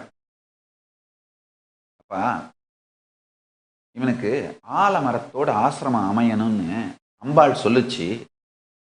நீ ஒரு ஆலமரம் வச்சிருக்கல்ல, அதுதானா இவனுக்குன்னு பாரேன்." He was telling in Tamil, Devi told him that under a banyan tree, a huge ashram will happen for this Swami. You have one banyan tree in your ashram. Can you take him and show Is that the banyan tree Ambal showed him? And I promise, I tell you, I have not told Tiruchi Swami that I had that darshan at that time. I really did not tell Tiruchi Swami. I actually had darshan, but I did not tell him. He says, Devi showed him with a huge banyan tree, the ashram will happen. Can you show your banyan tree and find out whether that is the banyan tree this Swami is looking? I was shocked. Then I understood. Being a slave of great beings is not suffocation, it is protection and inheriting their wealth. I was searching for the banyan tree all over the Bangalore. Those days, devotees, they know at least 100 places we visited in search of that banyan tree. Anyhow, I went and saw that Shivpuri Swami's ashram banyan tree and said, no, this is not the banyan tree. I came and reported back to him. Then he said, all right, wait, I'll find out. I'll find out which banyan tree. Finally, his disciple, one of his disciples, was searching for the banyan tree. He told the disciple, you try to search all the big banyan trees all around. In Mysore Road itself, there is another one, Dodda Aldamara. He even sent me there. And I said, no, not this banyan tree. I saw in vision. First, I did not reveal to him. After he revealed, Devi showed him. Then I told him that, yes, I had the darshan and vision and still it is there in my being as like a print. Then he sent me to different banyan trees and it was not matching. Then finally, the devotee who owns that land, in his dream, Paramashiva appears and tells that I am staying in Onkar Hills to go and meet me. And Tiruchi Swami tells, all right, you go and stay in Onkar Hills. Exactly that few days he sends me there. And the devotee comes and meets me in Onkar Hills.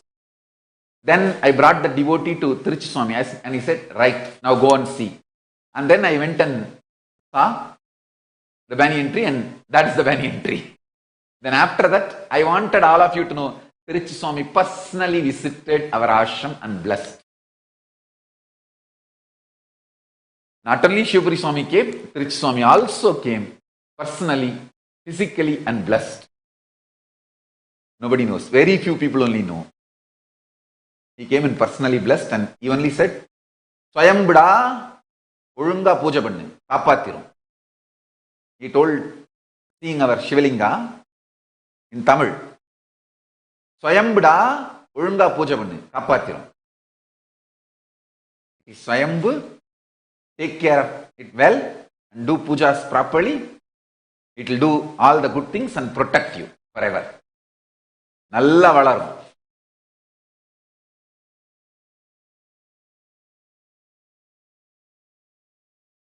I tell you, the essence of what I am trying to convey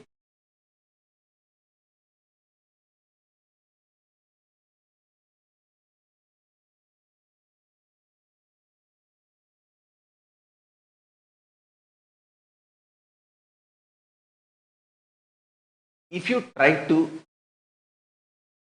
keep the powerful cognition, you are Atma, you are Atmatattva, while you are eating, while you are sleeping, your body will not react like a normal human body. There will not be any body odor, there will not be any. The hangover of sleep, the effect of sleep on you.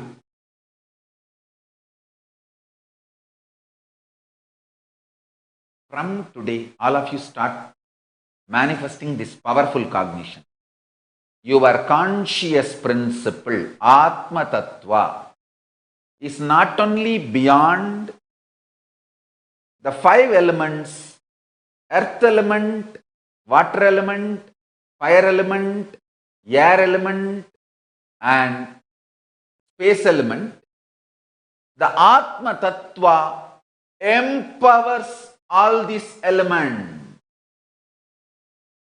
and do not allow the interferences and inferences of these 5 elements on your Atmatattva. Understand? If you just awaken your Atmatattva, that's all, immediately Parabrahma, Parandama, Parameshwara, Paramashiva, Parashakti, all will manifest in you. All of them are waiting to manifest in you. You just need to say yes. It's not that you need to knock, they will open the door. You need to open the door for the breeze in. Open the door, let the breeze in. Kadavai tira. காற்று வரட்டும்.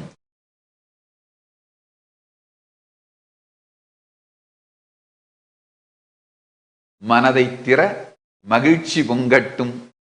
ஆன்மாவை திற ஆனந்தம் பெருகட்டும். Understand?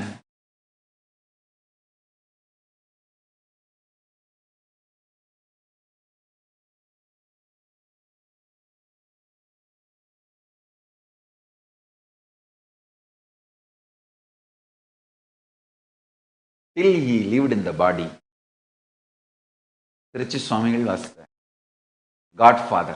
Every step I'll go and consult, and every step he personally guided me. I want you to know, even the trust registration, he directly got involved and guided me. Hey, trust பண்ணனும்டா, ஒழுங்கா ரசீதெல்லாம் கொடுத்து கணக்கு வழக்கெல்லாம் வச்சுக்கிடணும். And I still remember, he himself will send some of his disciples to guide me anything needed. And that Simhasan, Nithyananda Simhasan in Adi Kailasa, the first Simhasan I sat in 2003, January 1st, was personally made by him and gifted. He called his disciples, his followers, and asked them to make with his design. He designed it, made it and gifted. And then for the next Simhasan also, that Pancha Brahmas, that Brahma, Vishnu, Rudra, Isanan, the deities, I took it to him, he blessed it. And then he put his hand on my head and said, you are Parashakti, you can sit on Pancha Brahma. Because Guru has to authorize to sit on Pancha Brahma asana. He himself is a Siddha Purusha, so he used to have that Pancha Brahma asana. And Guru has to bless. He blessed and said, you can sit on Pancha Brahmasana and radiate Devi, Parashakti.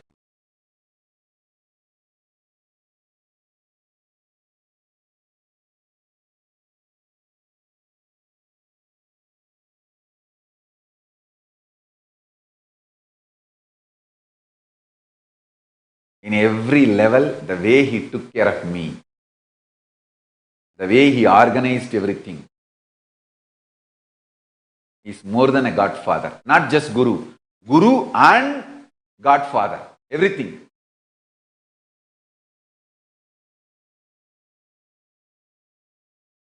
When I was near him, even physically, I just know that he is a Devi. I never felt he is a male. He is just Devi. Parashakti. I just know he is a Devi. Parashakti.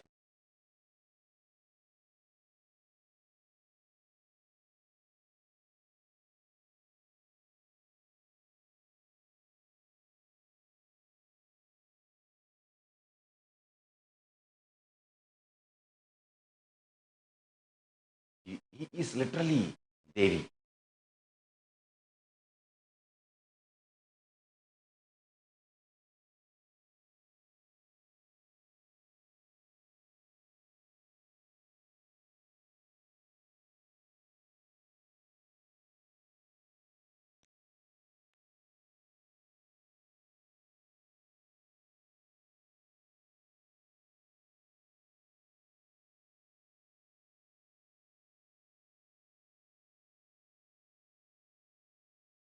And so many of the practical things he taught.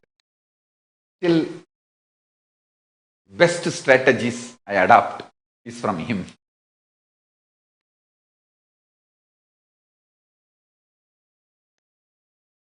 So now, I'll initiate all of you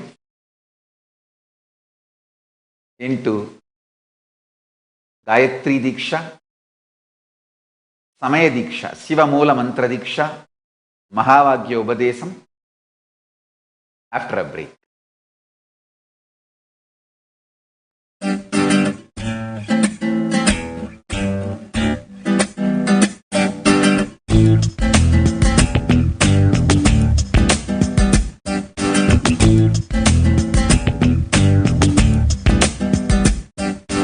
Sambho Shivo Sambho Nitya Shivo Sambho Sharanam Sharanam Nithyananda Sharanam Sharanam Nithya Sharanam Sharanam Nithyananda Sharanam Sharanam Nithya Sambho Shivo Sambho Nitya Shivo Sambho Om Nithyananda Paramashivam Om Nithyananda Paramashivam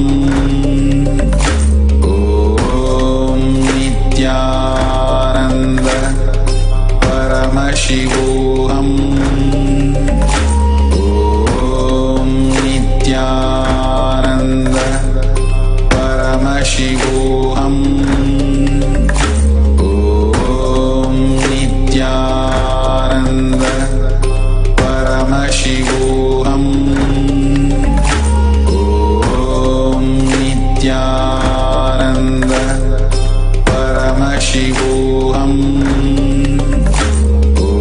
Om Nithyananda Paramashivam Om Nithyananda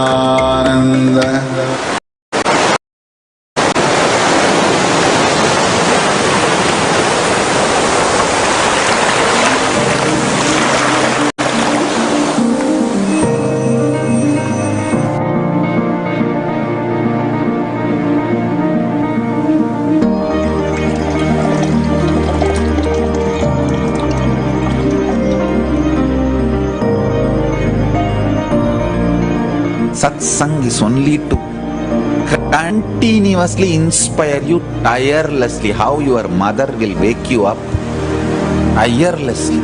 Hindu mothers will nag you and wake you up. They will make sure you get up in time and go to school every day. That's the beauty of Hindu mothers. My satsang is like Hindu mother, waking you up every day, reminding you about the absolute every day, awakening you every day.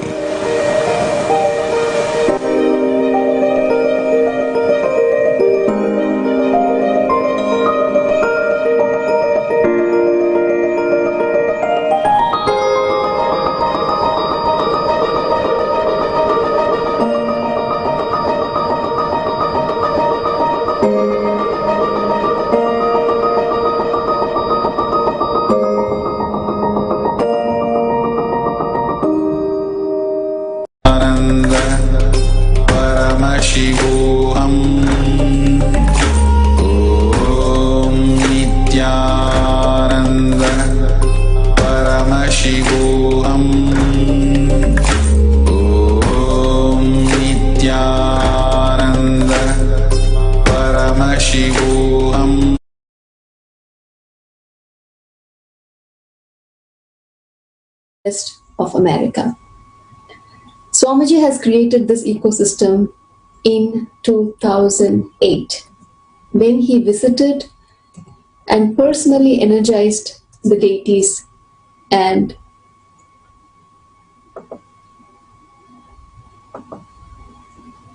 Nithyanandam. Sorry for the technical glitch.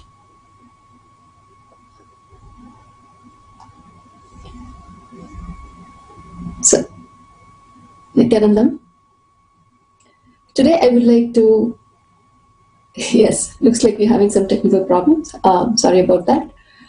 So as I'm sharing about the different enlightenment ecosystem that Swamiji has created around the world, today I would like to share about the Seattle Temple, a very special enlightenment ecosystem that Swamiji himself has personally created when he visited the US in 2008. This temple, if we have to start, it starts from Kumbakonam. Swamiji himself is very, very passionate about temples and deities. And as he started making the deity of Nataraja, of Lord Nataraja, the main deity of the Seattle Temple, he himself went to Kumbakonam in those days by bus, by regular government bus. Swamiji himself went, stayed there in Kumbakonam. Kumbakonam is known for temples and Panchaloka Murtis. It's very famous for the temples and the Panchaloka Murtis that are being made there. This deity of Lord Nataraja, Swamiji himself personally went to the Patrai where the deity was being made. He himself stayed there day and night and created a 13 feet metal murti of Lord Nataraja, ensuring that there was no flaw. Especially the statue of Lord Nataraja is pretty complicated as it has to be poured and there should not be any air bubbles inside and not broken. And at the same time, Swamiji was physically there ensuring that this murti was energized and came out flawlessly. That is where it started. Of course, how did that murti reach Seattle? There's a lot that is involved in the background of amount of work that is involved. Once this deity was made, a whole enlightenment system, enlightenment ecosystem cannot be created just with one deity. A lot of murtis were made, metal murtis and stone murtis, and also, of course, marble murtis. Ensuring from the making of these deities flawlessly so that these murtis can hold the energy. And all the accessories that goes with it, the jewelry that are being made, that were made in the Sacred Arts Nithyananda University in Adi Kailash, the jewelry, the accessories, the kavacham, the body armor for the deities, so which are gold coated. And Swamiji always says, give the best to the deities. So these are also made in Sacred Arts University in Adi Kailash, Nithyananda University in Adi Kailash. From the brass kavachams, the jewelry, the Rudraksha jewelry, and all the other puja supply items that are required for a temple. These being procured or made, and in that also in Nithyananda Sacred Arts University in Adi Kailash, and also whatever items that is required for puja. For example, an arti set is required. So those items also being made. So actually there are various type of work. There is metal, the sheet work, like how the prabhavalis and kavachams are made. These kind of accessories and items, puja items that are like made in metal. And also stone deities. These were made in the Sacred Arts University, ensuring that all that is required for a temple, Swamiji ensured that all of these were done. Once this is done, and everything that is required to run a temple, these are stored in Adi Kailash, Sacred Arts University, and shipped to North America and delivered to different locations. This way, all the murtis landed in Seattle. One of the most amazing miracles that I recently learned about the Nataraja Murti is that when it was packed, shipped, we wanted to ensure that the deity is able to breathe and have his eyes open.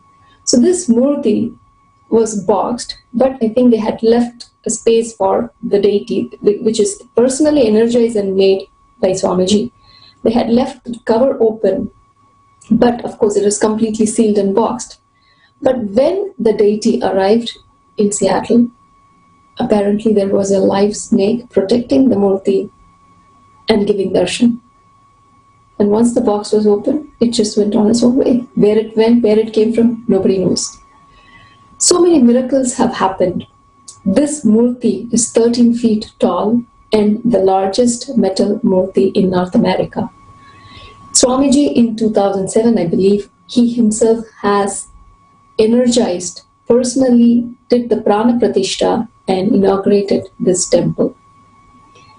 And along with Lord Nataraja, Sri Ananda Nataraja, we have 8 feet Swamiji Murti and 8 feet Shivagama Sundari deity, also blessing the Seattle temple. This enlightenment ecosystem that Swamiji has created in Seattle is for reviving the sacred arts and culture of our Vedic civilization. For which purpose the deity Lord Nataraja himself is dancing, and also there is a special Ganesha, a dancing Ganesha in this temple. And a lot of enriching activities happen here. It is not that easy that once you have an infrastructure or the materials that is required for a temple happens. Swamiji has to teach all about temples to people who don't know anything about temple, to people like us. What is Hinduism? What is a temple? What is the importance of a temple? Swamiji had to inspire everyone of the necessity of this enlightenment ecosystem to happen in Seattle, and created this enlightenment ecosystem. Through this, many lives were enriched. They do a lot of activities through spiritual healing, through weekend programs, through homas, through pujas, and celebrating every ritual as per the Agama. And also having free education programs, weekend programs for children, yoga classes, and many more activities that happen in this enlightenment ecosystem. Not only that, one of the most important specialities of this enlightenment ecosystem is, of course, it has produced many of our familiar faces of sannyasis. All those faces that you see here are from Seattle temple, the enlightenment ecosystem that has produced. We always wonder, like sometimes we even take it for granted, a temple that is in a location. Like some people even ask, why new temples? They don't know the value these temples, these enlightenment ecosystem adds to people's lives. It changes the purpose, the meaning, and the quality of life.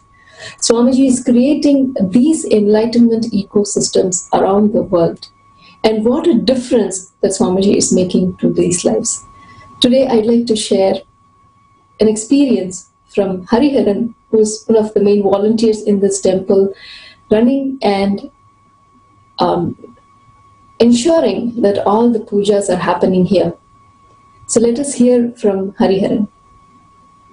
Nithyanandam, this is Hariharan from Seattle. Today I wanted to share on why I follow Nithya. A little bit background about my family. My family is a very spiritual family. We literally do all the pujas that are there in Hinduism, and we follow all the incarnations that have landed in this planet in form of gurus. We respect, revere all the gurus, we follow all the gurus. My family actually follows all the gurus, my grandfather, grandmother, father, mother. But for somewhere, I never got really attached to that feeling of connecting with the Guru. And that was something that I have always struggled about to understand, comprehend, and connect until I met Swamiji. The very first time I met Swamiji, when I was, I think, roughly about 15 years old, and it was just a life-transforming experience because my dad literally dragged me to one of Swamiji's satsang when he had come to my town. And the moment I met him, I knew something was completely different. It kind of shook my entire being and said, he is the person that I have been waiting for such a long time, for so many years, for so many janmas. And immediately, everything started making sense. And one of the biggest things that I learned from Swamiji as my guru is Guru Tattva, right? Previously, as I had shared, I never used to connect with any of the gurus that my family used to follow. But immediately after connecting with Swamiji, I understood that all the gurus, all the lineage of gurus represent one thing, and it's the same thing, that is Guru Tattva. And everything started making sense.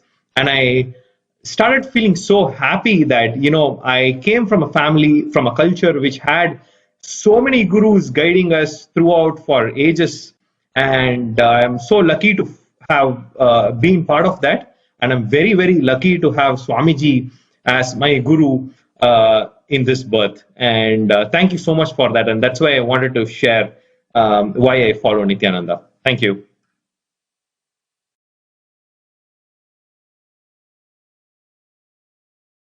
We have from devotees from Seattle Temple.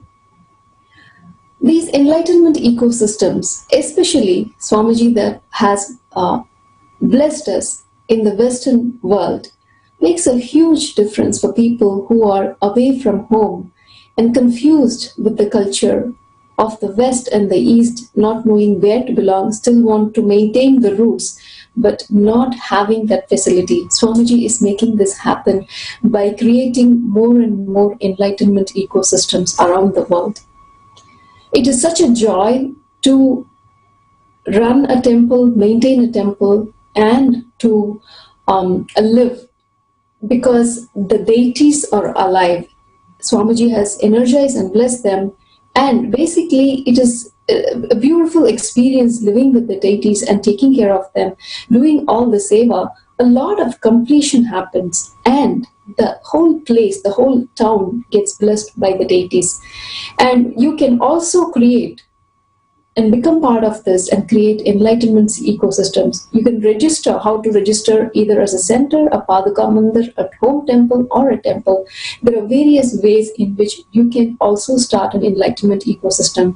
You can register at Nithyananda Hindu University.org/daily-satsang if you would like to create your enlightenment ecosystem in the place where you live.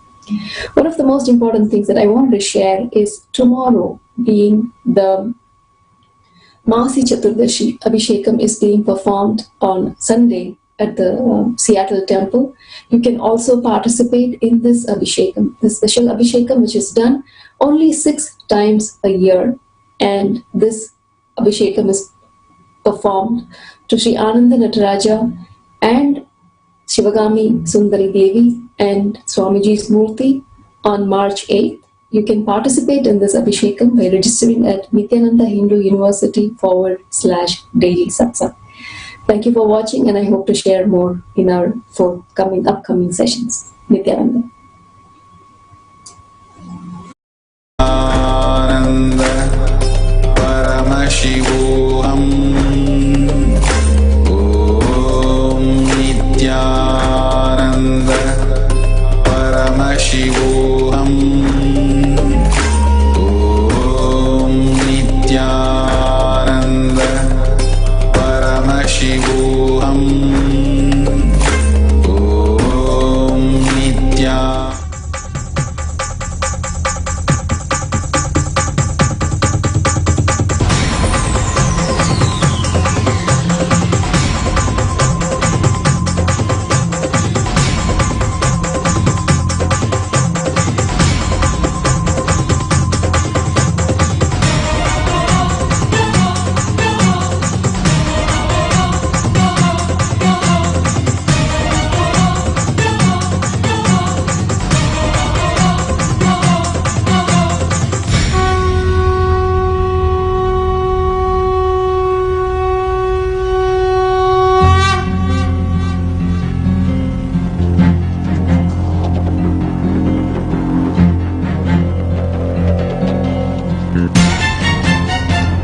Yes. Now, ask the avatar questions. Before answering your questions, birthday blessings for the devotees who are celebrating birthday today. Ma Nitya Madhumayananda Vimala Reddy. Birthday blessings with all the auspiciousness. You will be with me, I will be with you. Blessings. Questions from the Ask the Avatar. Yehlin is asking, Nithyanandam Swamiji, I am wondering who can call themselves initiated disciples of Swamiji. Swamiji mentioned in Satsang. Much gratitude, thank you. Listen. Anybody who takes Samaya Diksha declares their integrity to me.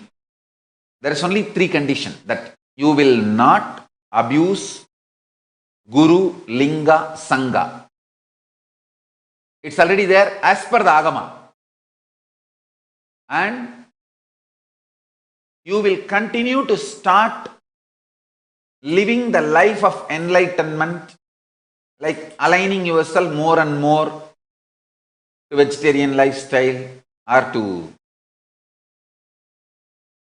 puja, yoga, all this tuning, power manifestation, alignment you will start. These are the basic things. Anybody who follows this basic can claim, call themselves as my disciples, followers, devotees. And next question. Swamiji, how do you know I am suffering from Kalasarpa dosha? Listen. If you are suffocated, loaded, pained by the past and not able to come to terms with the past, you have Kalasarpa dosha.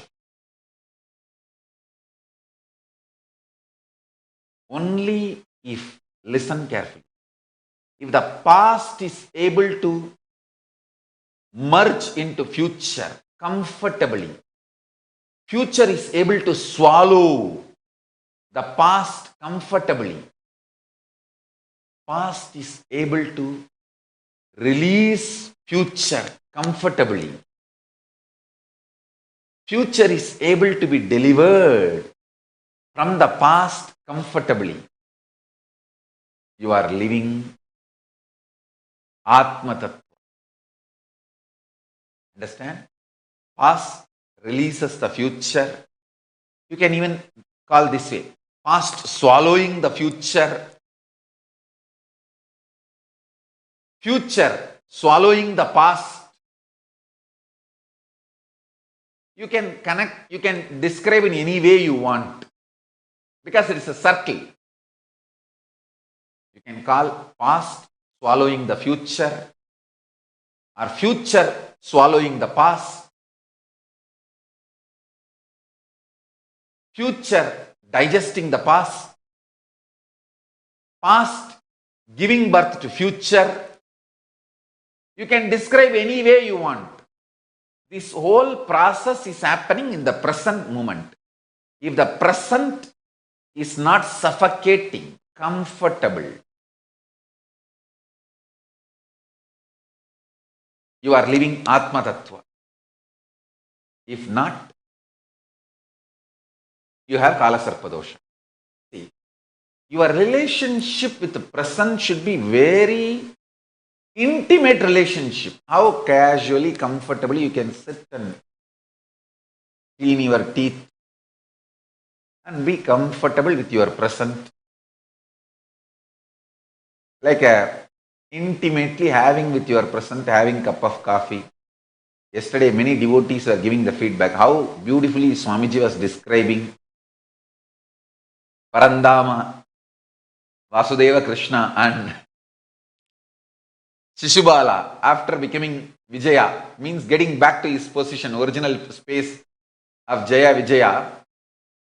The Kamsa and Shishubala, after getting back to their original space of Jaya Vijaya, how they were sitting and intimately having chat. It's a scene. It's a just intimate scene I was describing. I can actually describe more.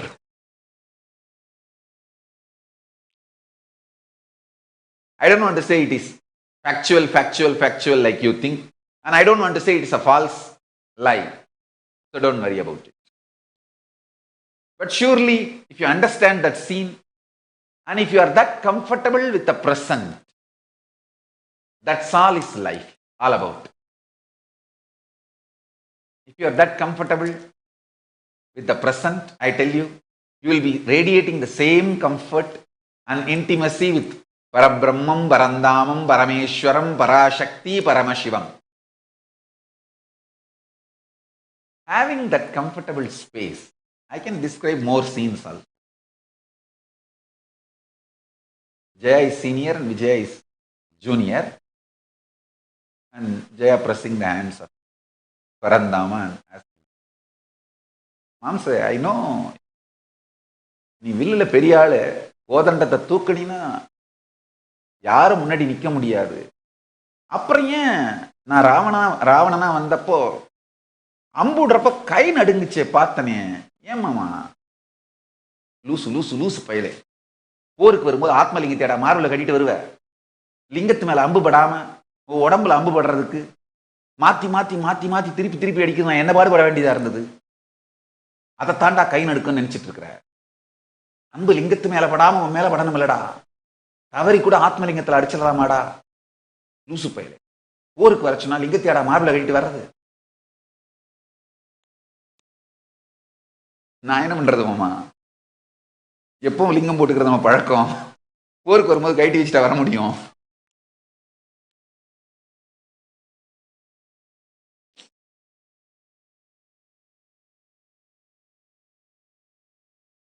I can describe more scenes.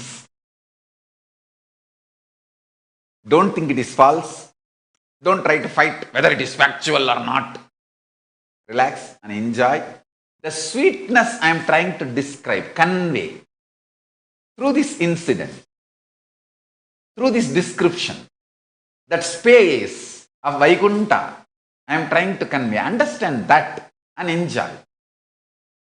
தோப்புக்குள்ள மாந்தோப்புக்குள்ள போனா மாம்பழத்தை தின்னுட்டு மூடிட்டு கைத்துக்கட்டில் படுத்துட்டா ஜாலியா இருந்து விரத விட்டு அது எத்தனை மாமரம், எத்தனை கிளை, எத்தனை இலை எல்லாத்தையும் பார்த்துட்டு டயர்டாகி மாம்பழம் தின்ன மறந்துட்டு வெளில வந்துடுறது. அந்த மாதிரி லூஸ்தனமா இல்லாம the sweetness I am trying to convey, enjoy that. Actually the prana of Vaikunta is love, prema, bhakti. It's very intimate space, Vaikunta. Kailasa is oneness, Tyaga, fire.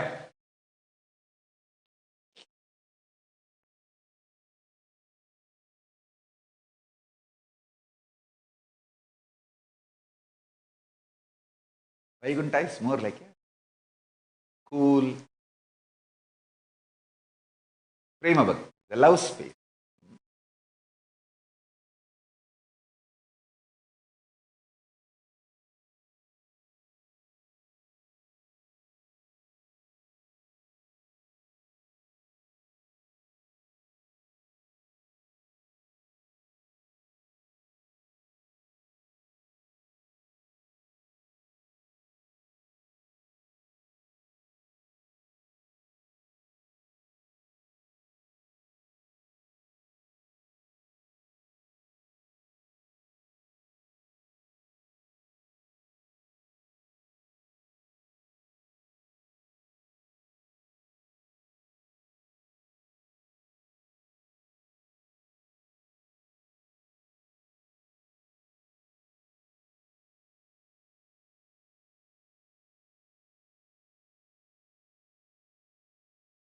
Now, I'll enter into initiation. Please listen to the mantra along with me and recite. First, Gayatri Diksha. Take the Gayatri leaflet in your hand and recite along with me. Om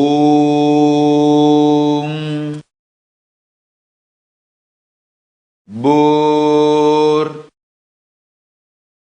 Bhuvasvaha Tat Savitur Varenyam Bhargo Devasya Dhimahi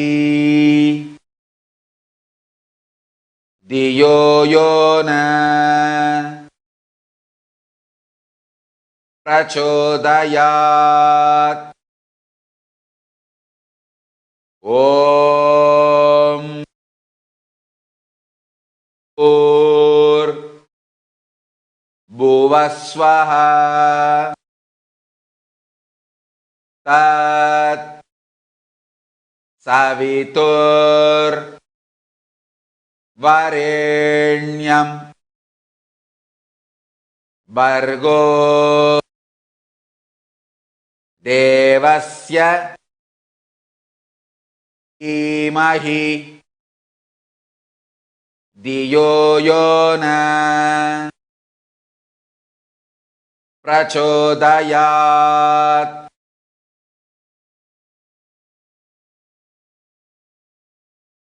Now I'll give Shiva Moola Mantra Diksha, Samaya Diksha.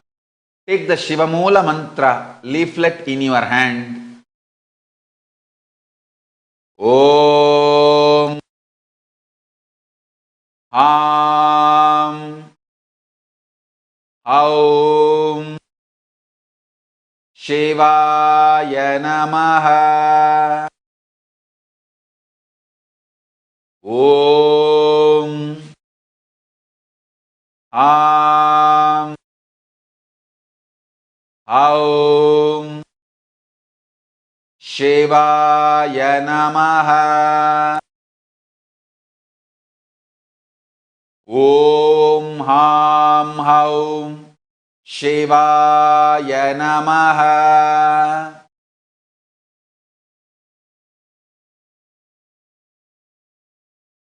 So understand,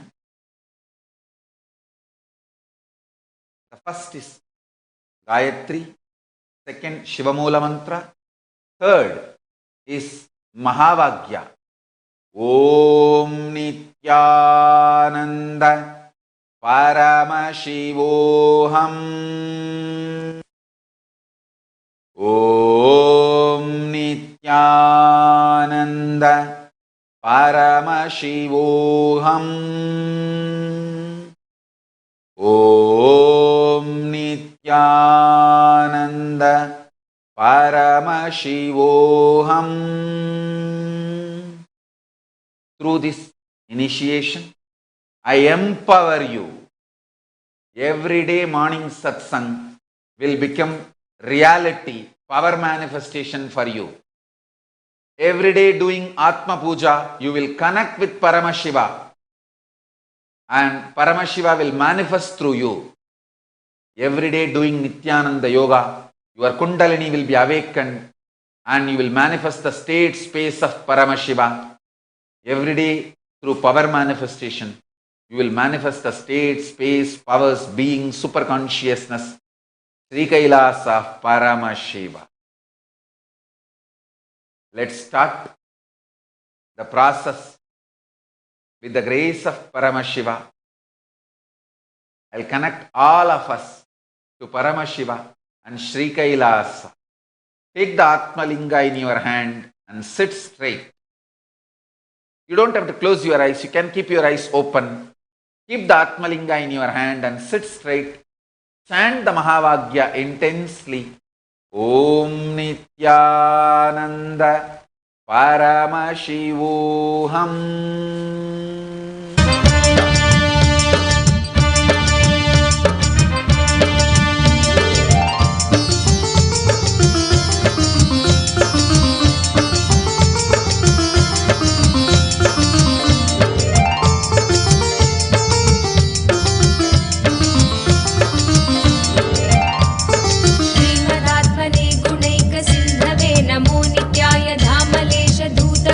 बंधवे नमो नित्याय नाम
पापितोषिणे नमो नित्याय नैकजन्म पापजाल शोषिणे नमो नित्याय सर्वजीवरक्षणैकशीलिने नमो नित्याय कीर्तनप्रियाय भक्तकालिने नमो नित्याय दुर्विदग्धदैत्यसैन्यदारिणे नमो नित्याय शर्वरीशधारिणे कपालिने नमो नित्याय पाहि मामुमामनोज्ञ देवते नमो नित्याय देहि मे वरं सिताद्रिदेवते नमो नित्याय मोहदर्शिकामिनी समोहते नमो नित्याय स्नेहितप्रसन्नकामदोहते नमो नित्याय नित्या हरे नित्यानन्द नित्या हरे नित्यानन्द नित्या हरे नित्यानन्द नित्या हरे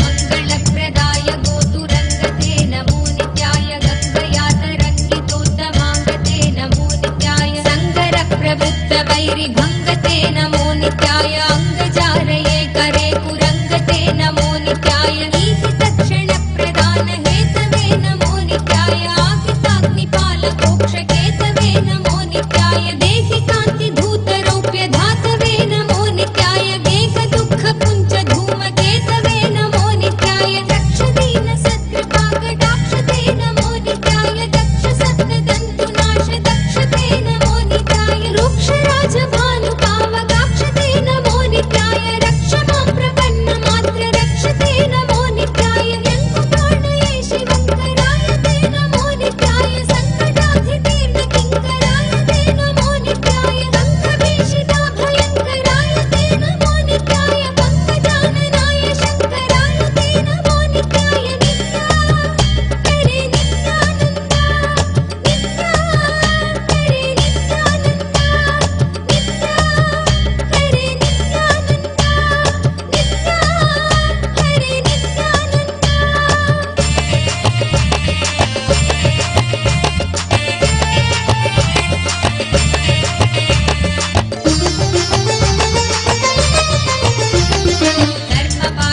धर्मपाशनाशनीलकण्ठते नमो नित्याय शर्मदाय वर्यभस्मकण्ठते नमो नित्याय निर्ममर्षिसेवितोपकण्ठते नमो नित्याय गुन्महेन तीर्णमद्विकुण्ठते नमो नित्याय विष्णुपाधिपाय नम्रविष्णवे नमो नित्याय सिद्धविप्रहृत्तुकाचरिष्णवे नमो नित्याय इष्टवस्तु नित्यतुष्टजिष्णवे नमो नित्याय कष्टनाशनाय लोकजिष्णवे नमो नित्याय अप्रमेय दिव्य सुप्रभावते नमो नित्याय सत्प्रपन्न रक्षण स्वभावते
ज्योतिर्मय नित्येश्वरी मां भुवनेश्वरी नित्यपुरी मां श्री नित्येश्वरी मां नित्य भव भयहरिणी नित्य नारायणी जय मां नित्य भव भयहरिणी नित्य नारायणी जय मां सांबर शंकर मंत्रदायिनी नित्यपुरेश्वरी जय जय शंकरी दुर्गा भवानी आनंदेश्वरी नित्येश्वरी सांबर शंकर मंत्रदायिनी नित्यपुरेश्वरी जय जय शंकरी दुर्गा भवानी आनंदेश्वरी नित्येश्वरी नित्यानंदा हर शिव शिव मुरहर डमरू भजे नित्यानंदा हर शिव शिव मुरहर डमरू भजे जय जगदोधरण जय नित्य जगदीश्वर हरण श्री नित्य जय नित्य हर परमहंस श्री नित्यानंदा हर शिव शिव मुरहर डमरू भजे नित्यानंदा हर शिव शिव मुरहर डमरू भजे जय जगदोधरण जय नित्य जगदीश्वर हरण जय नित्य जगदीश्वर हरण श्री नित्य जय नित्य हर परमहंस श्री नित्यानंदा हर शिव शिव मुरहर डमरू भजे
ನಿತ್ಯ ದಿಂ ದಿಂ ದಿಮಿ ದಿಮಿ ನಟನ ನಿತ್ಯ ದಿಂ ದಿಂ ದಿಮಿ ದಿಮಿ ನಟನ ನಿತ್ಯ ತಾಂಡವ ಕೇಳಿ ವಿಲಾಸ ನಿತ್ಯ ತಾಂಡವ ಕೇಳಿ ವಿಲಾಸ ನಿತ್ಯ ತಾಂಡವ ಕೇಳಿ ವಿಲಾಸ ನಿತ್ಯ ತಾಂಡವ ಕೇಳಿ ವಿಲಾಸ ನಿತ್ಯ ದಿಂ ದಿಂ ದಿಮಿ ದಿಮಿ ನಟನ ನಿತ್ಯ ದಿಂ ದಿಂ ದಿಮಿ ದಿಮಿ ನಟನ ನಿತ್ಯ ಲೀಲಾ ಮಾನುಷ ವೇಷ ನಿತ್ಯ ಲೀಲಾ ಮಾನುಷ ವೇಷ ನಿತ್ಯ ಲೀಲಾ ಮಾನುಷ ವೇಷ ನಿತ್ಯ ಲೀಲಾ ಮಾನುಷ ವೇಷ ನಿತ್ಯ ಲಿಂಗೋದ್ಭವ ಹರ ನಿತ್ಯ ಶಿವ ಲಿಂಗೋದ್ಭವ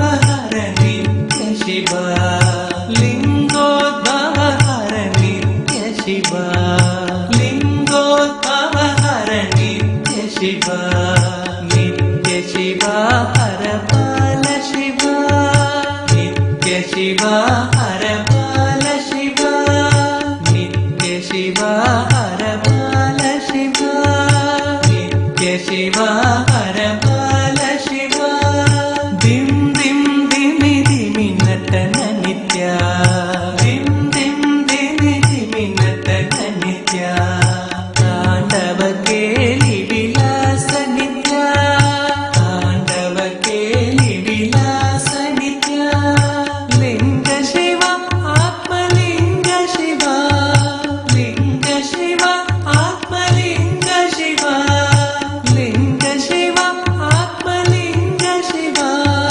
ಲಿಂಗ ಶಿವ ಆತ್ಮಲಿಂಗ ಶಿವ ಲಿಂಗೋದ್ಭವ ಹರ ನಿತ್ಯ ಶಿವ ಲಿಂಗೋದ್ಭವ ಹರ ನಿತ್ಯ ಶಿವ ಲಿಂಗೋದ್ಭವ ಹರ ನಿತ್ಯ ಶಿವ ಲಿಂಗೋದ್ಭವ ಹರ ನಿತ್ಯ ಶಿವ ನಿತ್ಯ ಶಿವ ಹರ ಬಾಲ ಶಿವ ನಿತ್ಯ ಶಿವ ಹರ ಬಾಲ ಶಿವ ನಿತ್ಯ ಶಿವ ಹರ ಬಾಲ ಶಿವ ನಿತ್ಯ ಶಿವ ಹರ ಬಾಲ ಶಿವ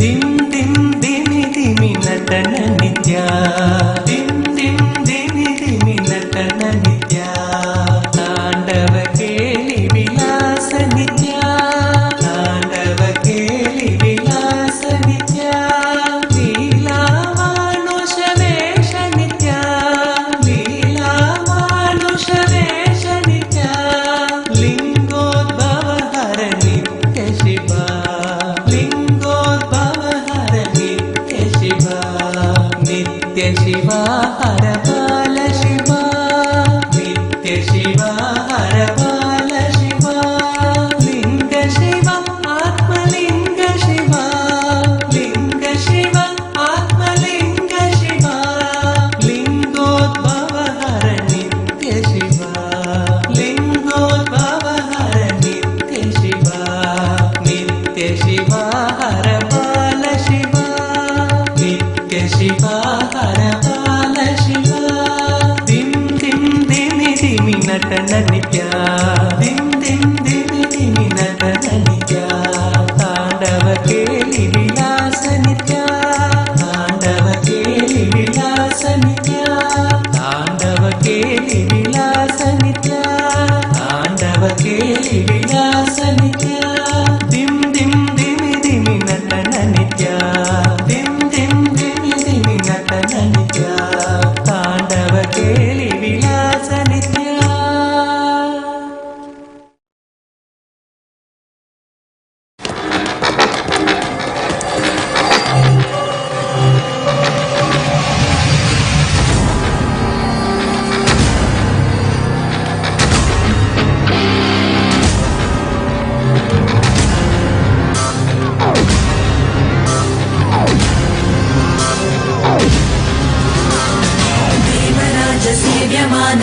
देवराजसेव्यमानभावनाग्रिपङ्कजम् ज्ञानयज्ञसूत्रमिन्दुशेखरम् कृपाकरम् नारदादियोगिवृन्दवन्दितम् दिगम्बरम् काशिकापुरादिनाथकालभैरवम्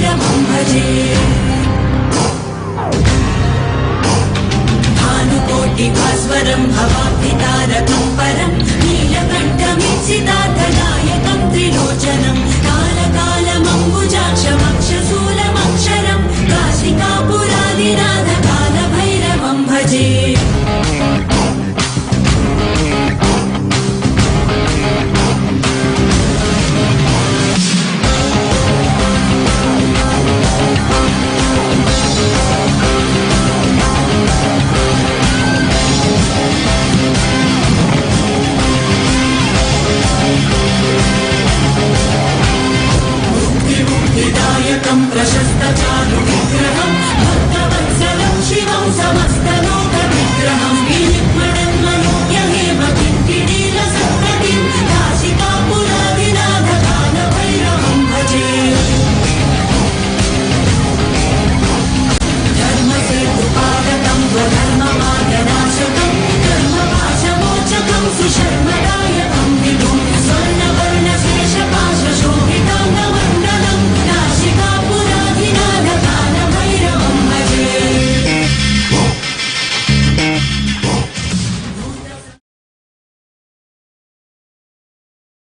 ॐ नित्यानन्द परमशिवोऽहम्।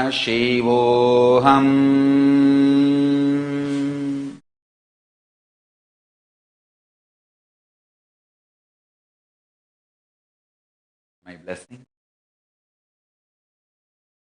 especially for Agni and Lakshmi.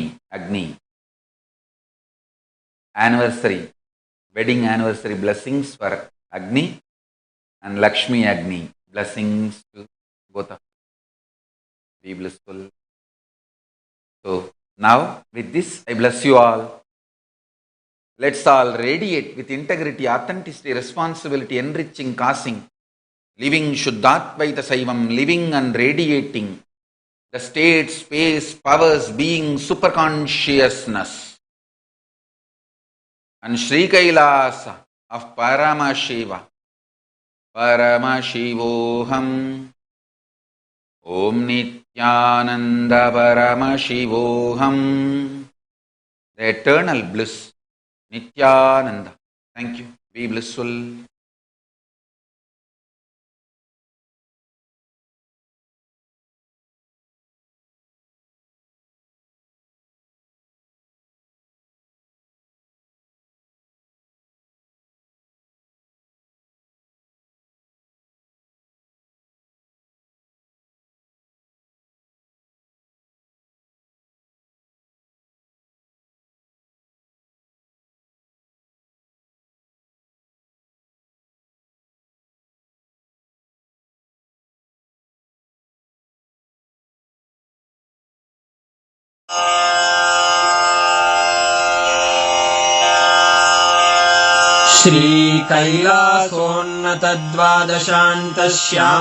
श्रीकैलासोन्नतद्वादशान्तश्यामलापीठारूढ श्रीमीनाक्षि सुन्दरेश्वरा भिन्नस्वरूप परशिवपुत्ररत्न Kumar गुरुमण्यतुल्यावतार श्रीपार्वतीस्तन्यपानलब्धदिव्यज्ञान विश्रुतसकलनिगमागमसारभूतद्राविडवेदप्रवक्त्रे श्रीमत्परमशिवकरुणासमधिगतमुक्तामयचतुरश्रयान् गीयमानछत्रचामर श्रीचिह्नकाहलादिसमस्तबिरदावल्यलङ्कृत ज्ञानविज्ञानचक्रवर्ती सर्वजनसङ्घसद्यो निर्वाणदीक्षाव्ययापवर्गवर्ष विश्राण Jimuta परमतकलभकेसरी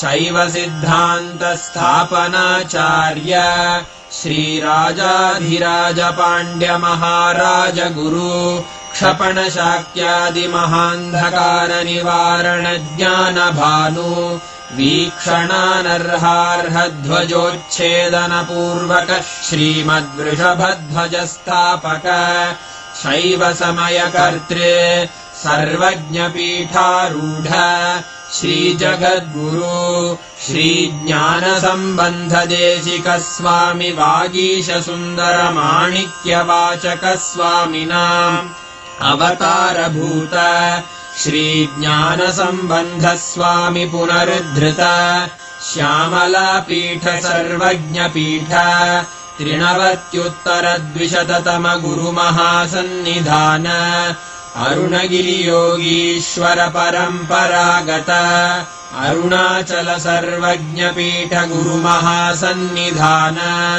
Kailash परम्परागत काञ्ची कैलास सर्वज्ञपीठ त्रयस्त्रिंशदुत्तरद्विशततम गुरुमहासन्निधान नित्योत्सव नित्यमङ्गल नित्यकल्याण नित्यरजित कैलास परम्परागत आदिकैलास नित्यानन्दपीठ महासंस्थान महासिंहासन पीठकर्तः साक्षात् श्री परमशिव समुद्भूत कैलास परम्परागत वैवस्वतमनु इक्ष्वाकु हरिश्चन्द्र भगीरथ श्रीरामचन्द्र शूरसेन इत्यादि अनवच्छिन्न सार्वभौम चक्रवर्ति परम्परागत चतुष्षष्टि योगिनी मण्डित चतुष्षष्टि सम्प्रदाय प्रवर्तक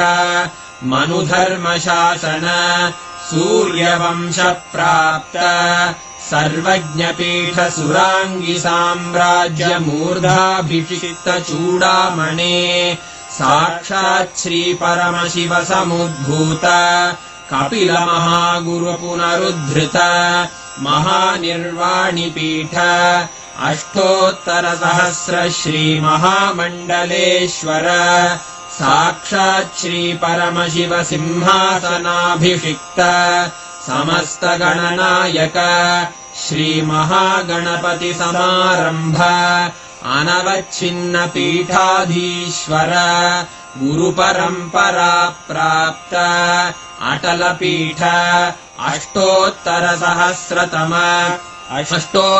सहस्र श्री अटल पीठाधीश्वर धर्म मुक्ति स्वर्गपुर स्वर्ण पीठ त्रयोविंश गुरु महासन्निधान कैलास परम्परागत आदिपीठ सर्वज्ञपीठ जगद्गुरो श्री कैलास पुनरुद्धारक श्री कैलास परमाचार्य श्रीमत्परमहंस परिव्राजकाचार्य वर्य सच्चिदानन्द प्रणव स्वरूप श्रोत्रिय ब्रह्मनिष्ठ श्रीमज्जगद्गुरु श्रील श्री भगवत् श्री नित्यानंद परमशिव श्री ज्ञान संबंध देशिक परमाचार्य स्वामिन् अत्रागत्य परिपाल्य च अस्मान् विज्ञान वितरणेन विजयी भव जय जय।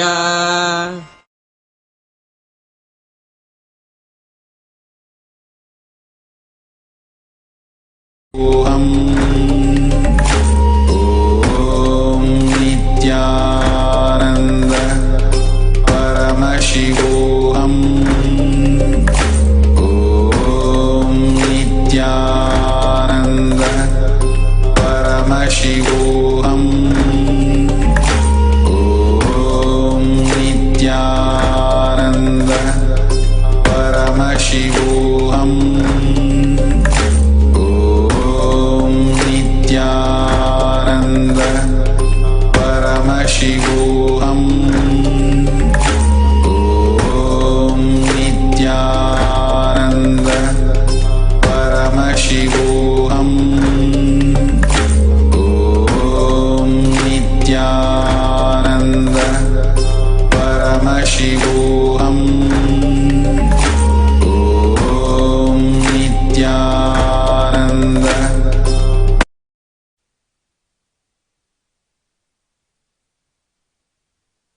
Nithyanandam, thank you all for joining us for another auspicious satsang. As Swamiji, the embodiment of Paramashiva himself, graced us once again with such ethereal, out-of-body truths that take us beyond our human norms.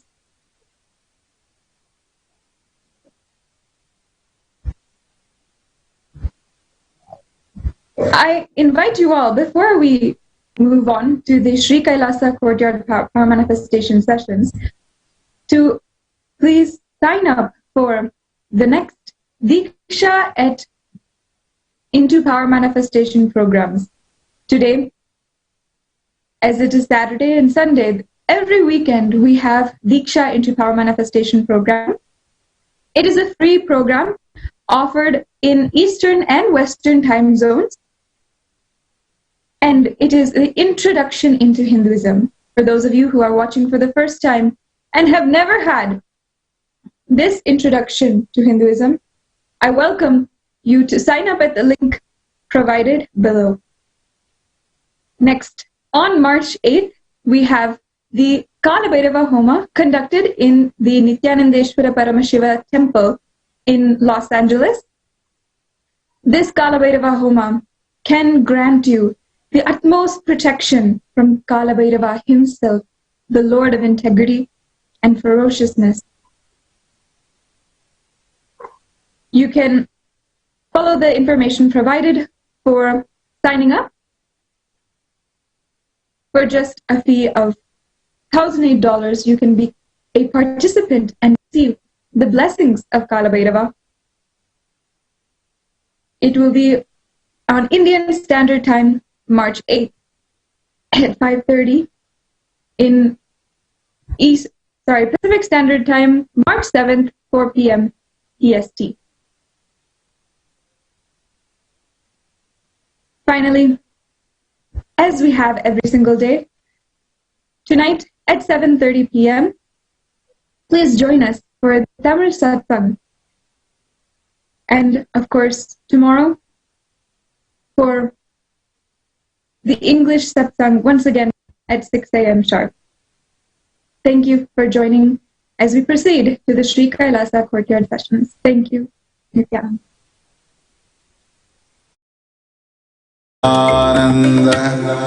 Paramashivam.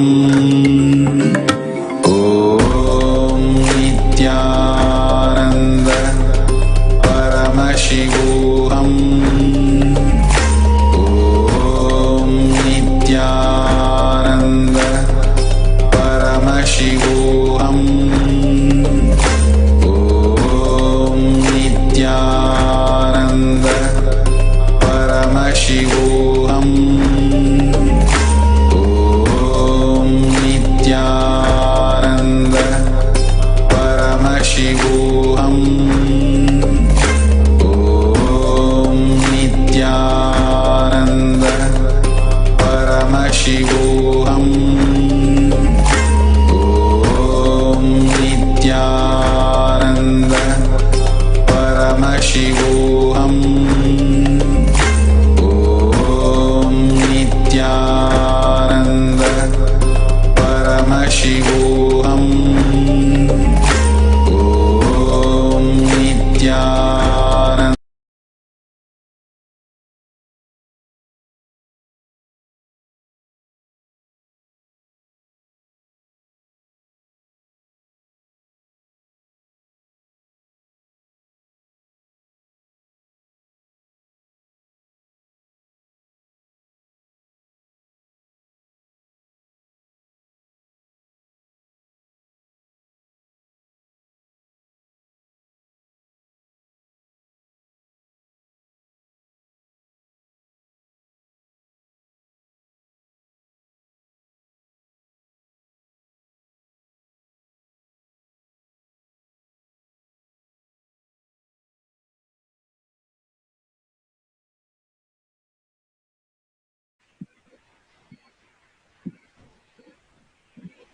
Nithyanandam.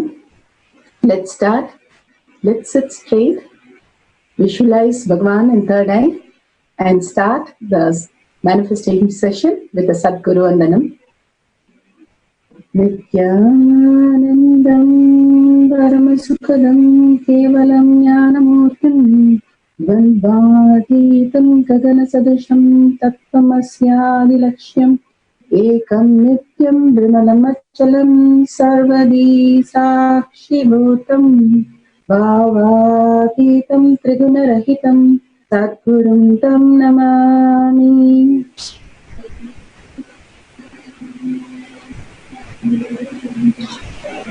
Nithyanandam, welcome to Sri Kailasa Courtyard Manifesting Past session. Welcome everybody. Such an intense phase past few days with the Kalabhairava's darshan, initiation, today initiation into Gayatri Diksha, Samya Diksha and Mantra Diksha.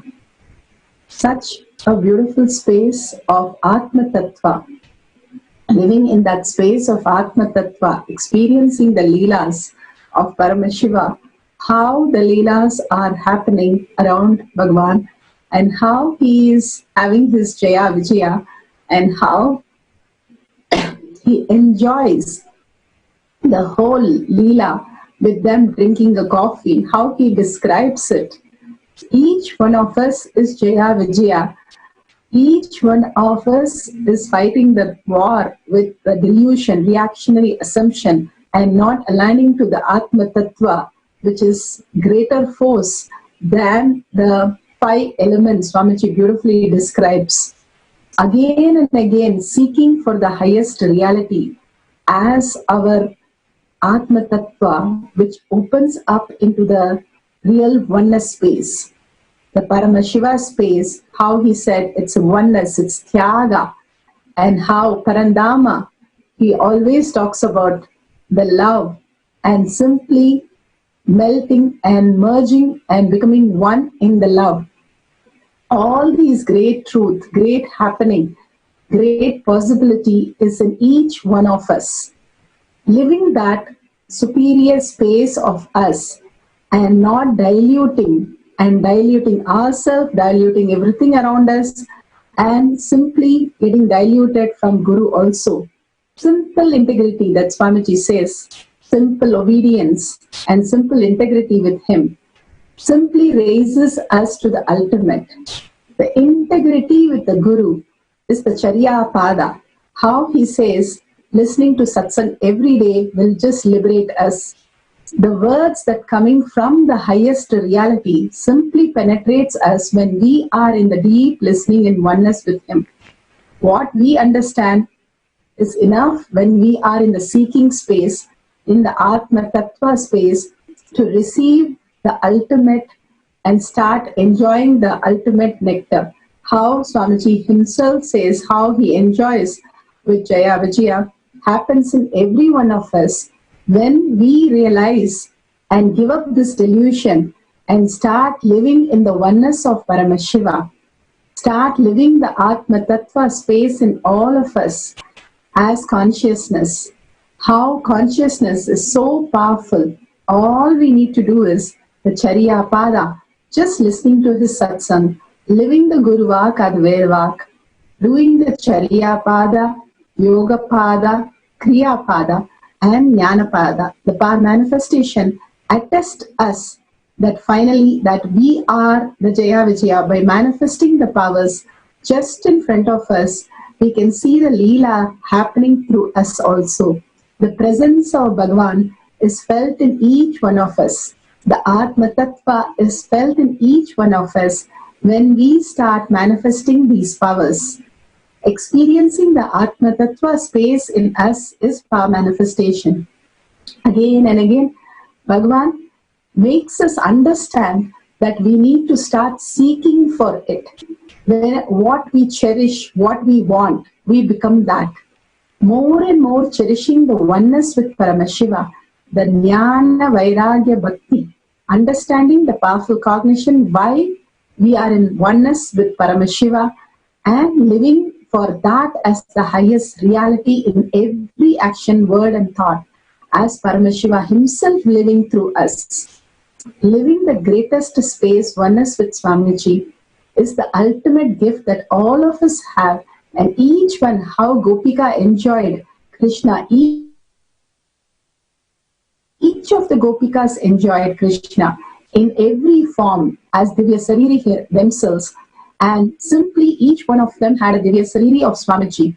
Same way, here living with your Atmatattva as your primary space of manifestation, simply Swamiji's presence can be felt in everything, in every action. How he describes the Leelas simply start happening to us.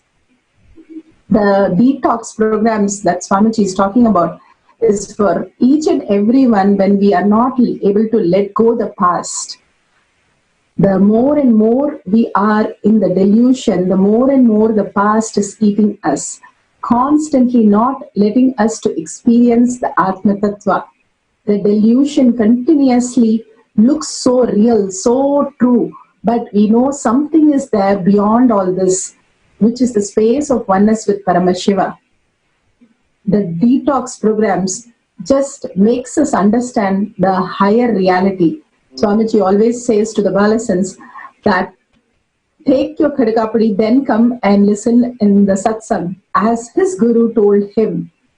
Just taking the Harikati powder and simply detoxing your body, even that is so powerful. The Nirahara Samyama, the ultimate gift, how our body stops living on the past, thinking energy is out of something else, but start understanding energy is out of the Atmatattva. The superconsciousness which is radiating in every cell is manifesting as your reality and simply happening as your reality. With that beautiful space of oneness, letting go the past and living only the space of Paramashiva, let's go into the sutra today.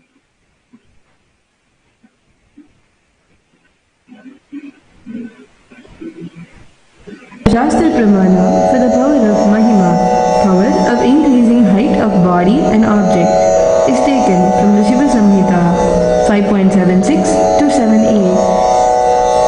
Maranam ghadhyate tena sakenapi na ghadhyate tasya syat paramasiddhir animadi guna prada vayussannachadate dehe rasavriddhir bhaved dhruvam akashapanaka jagalpti yusamapi vadhate maranam khadyate tena sakenapi na khadyate tasya syat paramasiddhir animadi guna prada vayuh sanacharate dehe rasavriddhir bhaved dhruvam akashapanaka jagalapti yusamapi vadhate. Such a beautiful sutra. Shiva Samhita 5.7678. Death is eaten by him, he is eaten by none. Constantly we are dying in the delusion. The clock is ticking. That's what Swamiji beautifully say, the Kala Sarpa Doksha. The past is eating us constantly. We are only living out of our past. Such a sad space. We are caught up with that so much we forget that there is something, such beautiful space of oneness. And he is eaten by none. When we understand there is something beyond and start even living for that which is beyond and not get diluted by this worldly affairs and start living for the higher reality that Swamiji beautifully said, removing all the negative part of us again and again, the delusion which is pulling us into, and returning back as Jaya Vijaya, as the pure consciousness and residing only in the space of Paramashiva, then we manifest all the powers of Ashtama Siddhi, Ahima, Lahima, Mahima, moves equally throughout his body.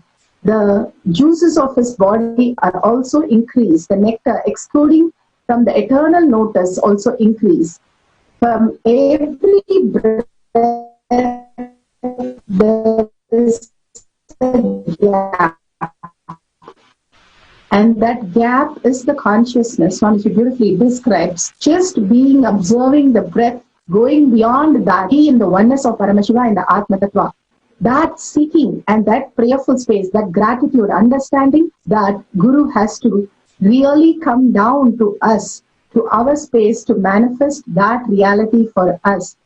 Continuously in gratitude, in prayerful space, and in earning and seeking for that ultimate space with Parandama, with Swamiji himself, who has come down as Krishna and Paramashiva, just for us to have the presence and have the leelas, just for us to celebrate, who has come down, being in that space of oneness with Paramashiva is the ultimate. He is describing every day. The nectar simply happens when he talks about how Jaya Vijaya is having a cup of coffee or tea with Paramashiva. The space of oneness brings that ultimate space to manifest all the reality. Each one of us, Swamiji says, stronger than the nuclear force when we do the Tyaga of the reactionary assumptions. Constantly we are caught up in the reactionary assumptions, only in the space of confusion and delusions. Raising from that and letting go the death every moment and standing up for the higher reality, ferociously deciding to be in the oneness only, creates a space for us to manifest all the powers. Anybody lives in the Atmatattva immediately manifest the reality. Swamiji beautifully told us. Now let's go to the instruction.